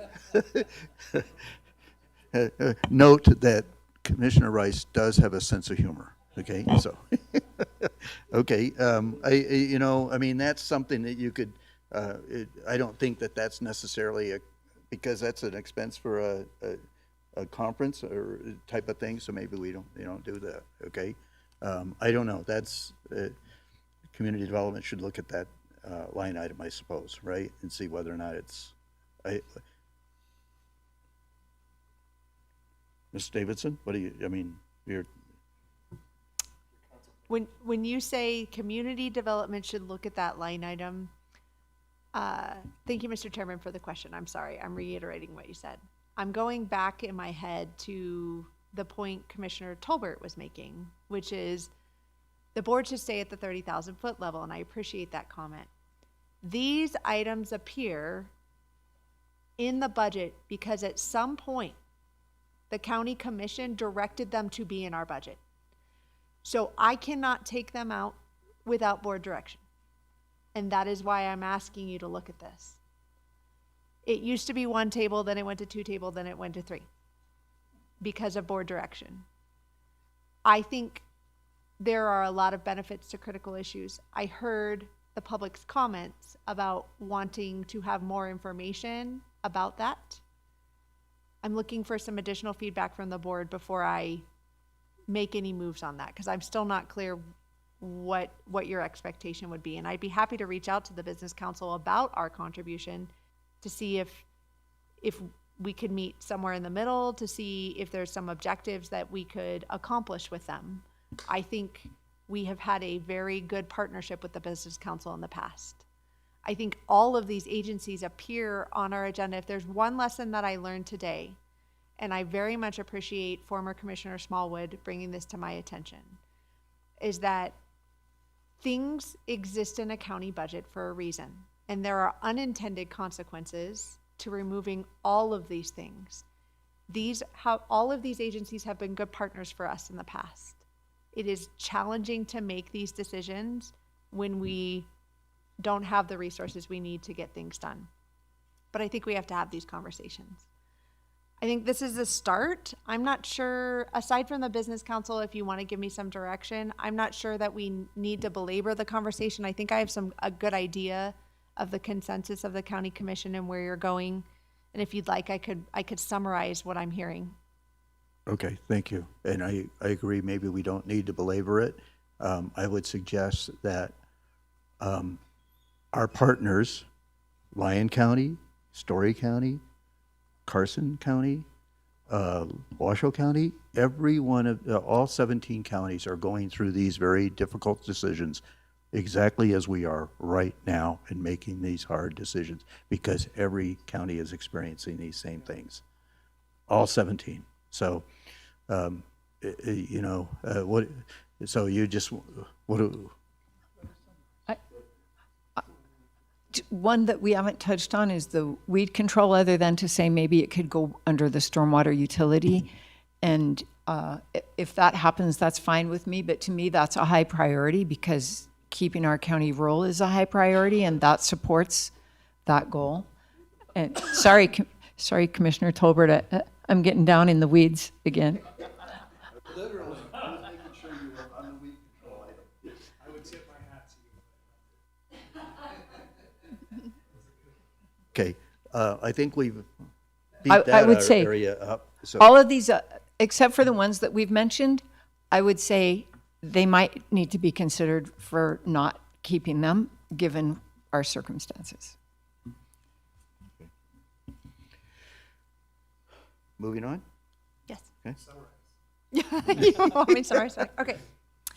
Thank you, Mr. Chairman, members of the commission. What I heard as direction from the board today is that your highest priorities are public safety, infrastructure, health and human services, and county core services.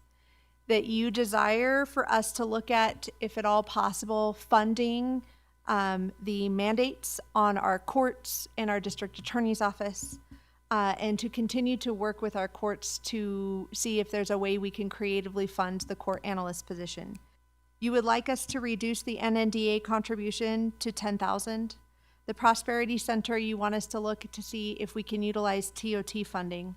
On the subject of room tax funding, you want us to look at, where possible, offloading any appropriate expenses from the general fund to restricted funds, which includes room tax and other restricted funding source, so that we can reduce the burden on the general fund. That's what I heard as your direction today. I think that it summarizes it. So I wanted to, you mentioned Tahoe Prosperity, and I think our directive was, unless this can be funded over there in room tax, it's zero. I just want to make sure we're clear on the record with that, right? But I think we've already established it can't be. It can't be, so then we're down to zero. I heard you, sir. Thank you. I have one more point to add. I also heard very loudly that you wish us to meet the funding for the Historical Society at the $25,000 because you do see a tie to the strategic plan, and I agree with that direction. Thank you. We're there? We're there. Are we there? Well, no, I mean, we still have, so we will have another presentation at our May 7th regular Board of County Commissioners meeting on a budget update. And so we should all be out there on the streets looking for those pennies, right? No. Yeah, I know. Okay. Wow. Okay. So we've done our budget discussions, and we've concluded our, you're going to make the appropriate adjustments to our tentative budget, as we've indicated. I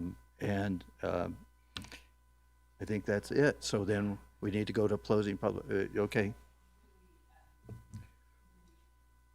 A pretty minor correction. The tentative budget is what we presented. We will make these changes in anticipation of our final budget. Okay. I just misstated it a little bit. Okay. Very good. Okay. So with that then, are we ready to go to closing public comment, or do we have more? Okay. Board, we're ready to go to closing public comment. Okay. Okay. Closing public comment. I'm just going to call it good evening. Ellie Waller, I want to thank the staff, everybody behind the scenes that has done what they can to scrub these budgets and present factual information for all of us to understand. I think in future years, before hopefully we get to the next budget cycle, we're doing a deeper dive on the duplicity, and a capital D for duplicity, in how our county is organized in chambers, whether it's Tahoe, whether it's Carson. Can that just be one group of people instead of two sets? We're one county. We also have to look at funding the Tahoe Chamber through the TDVA with their own budget. It's up there. That's part of them. I still think we need another presentation on the duplicity between Tahoe Douglas Visitors Authority, Lake Tahoe Visitors Authority, that benefits California. What is the true split? And one CEO running that. Economic vitality is very confusing to me. Where does that fit in an organizational chart? Thankfully, the Tahoe Fund didn't come back to us. They got chased away by us on their presentation a couple of years ago. They're another nonprofit, much like the Prosperity Center, that came into existence in 2012 during the regional plan update in Tahoe. I'm glad that all of you came to the same conclusion, and thank you, Mr. McCallop, for your information about your life in the Historic Society. Every time I go on vacation, I take a trolley. This goes to Lake Link somewhere down the line, but I take a trolley in town. Those on-off trolleys are the most wonderful thing that take you to those historic sites. So thank you, Jim. That triggered in my head. Yes, we're a unique county, and I'm really glad I live here. I'm glad I made the transition out of Tahoe here. We care about the people, and that's what resonates most here. So I will tidy that up so health and safety, prosperity is necessary, but at what expense to the real things that are needed here? Thank you. Thank you, Ms. Waller.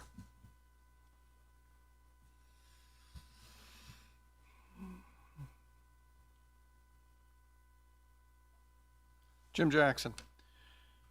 A lot of things have been discussed and talked about here. One of the things that I find extremely confusing and has no common sense to it whatsoever, and I'm going to relate back to when I started my business as a graphic arts broker with the movie industry. I would go to the different studios and talk to the creative departments, and they would give me a project. I would come home to my wife and I'd say, I have no idea how I'm going to do this. I don't know who to go to get help with it, but I never said I can't do it. I always succeeded in figuring out how to do it because that was my livelihood. One of the things that I have heard, there's a large amount of money that you keep telling me we can't touch for anything else other than a movie theater or a park. Well, that may be the way it's structured right now. But at some point, if all these counties are having such a problem, and that is money that could be used for some of these more important things, get together and go get that law changed so that you can have access to that money to do what you need to do, not what you think you want to do or what somebody else thinks you want to do. As for right now, I would freeze all money going to any project like the movie theater or any other project like that. You don't have the money to spend on that, and then do public safety, infrastructure, community welfare. If you don't have the money to do those, how can you even believe you have the money to build a new movie theater that's going to cost millions down the road? You don't. You can't. But don't say you can't change that. Anything can be changed. And that's a large amount of money. That was $3 million that went to that theater. That would take care of all your budget problems right now, if you could have had that to put into this. Try to figure out how to do it that way and take the resources that you have. You made the comment that we don't want to pay any more taxes, but we want all the good stuff. I disagree with you. I think a lot of people would be willing to pay more tax if they knew what they were getting and they actually got it. That's part of our problem. We get taxed for things, and then those things never show up. And so after so many times of that happening, we get gun shy and we say, no, don't tax me anymore. You're not giving me what we really want and everything. So I think a lot of people, at least I know for myself, I would pay higher taxes if I got roads that were safer to drive on. But it would have to definitely go towards that, not towards a movie theater or towards some other park or something else that it would be nice to have, but it's not necessary. Thank you. Thank you, Mr. Jackson.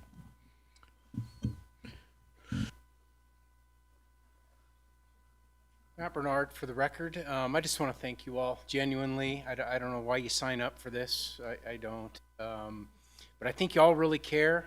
Do I agree with all your decisions? Mm-mm. But I really appreciate that you guys put in all the work and you do it out in the public. And you don't usually get thanked, right? People usually come to meetings to gripe. So thank you. Thank you, Mr. Bernard. Appreciate it. Yes, we don't have a long line of people running out the door singing our praises, especially today, as Ms. Milas pointed out. Yes. Okay. Any additional public comment? Okay. Seeing no additional public comment, this meeting is adjourned. I would remind you that we have a regular Board of County Commissioners meeting back here at 10 o'clock on Thursday. Okay. Thank you.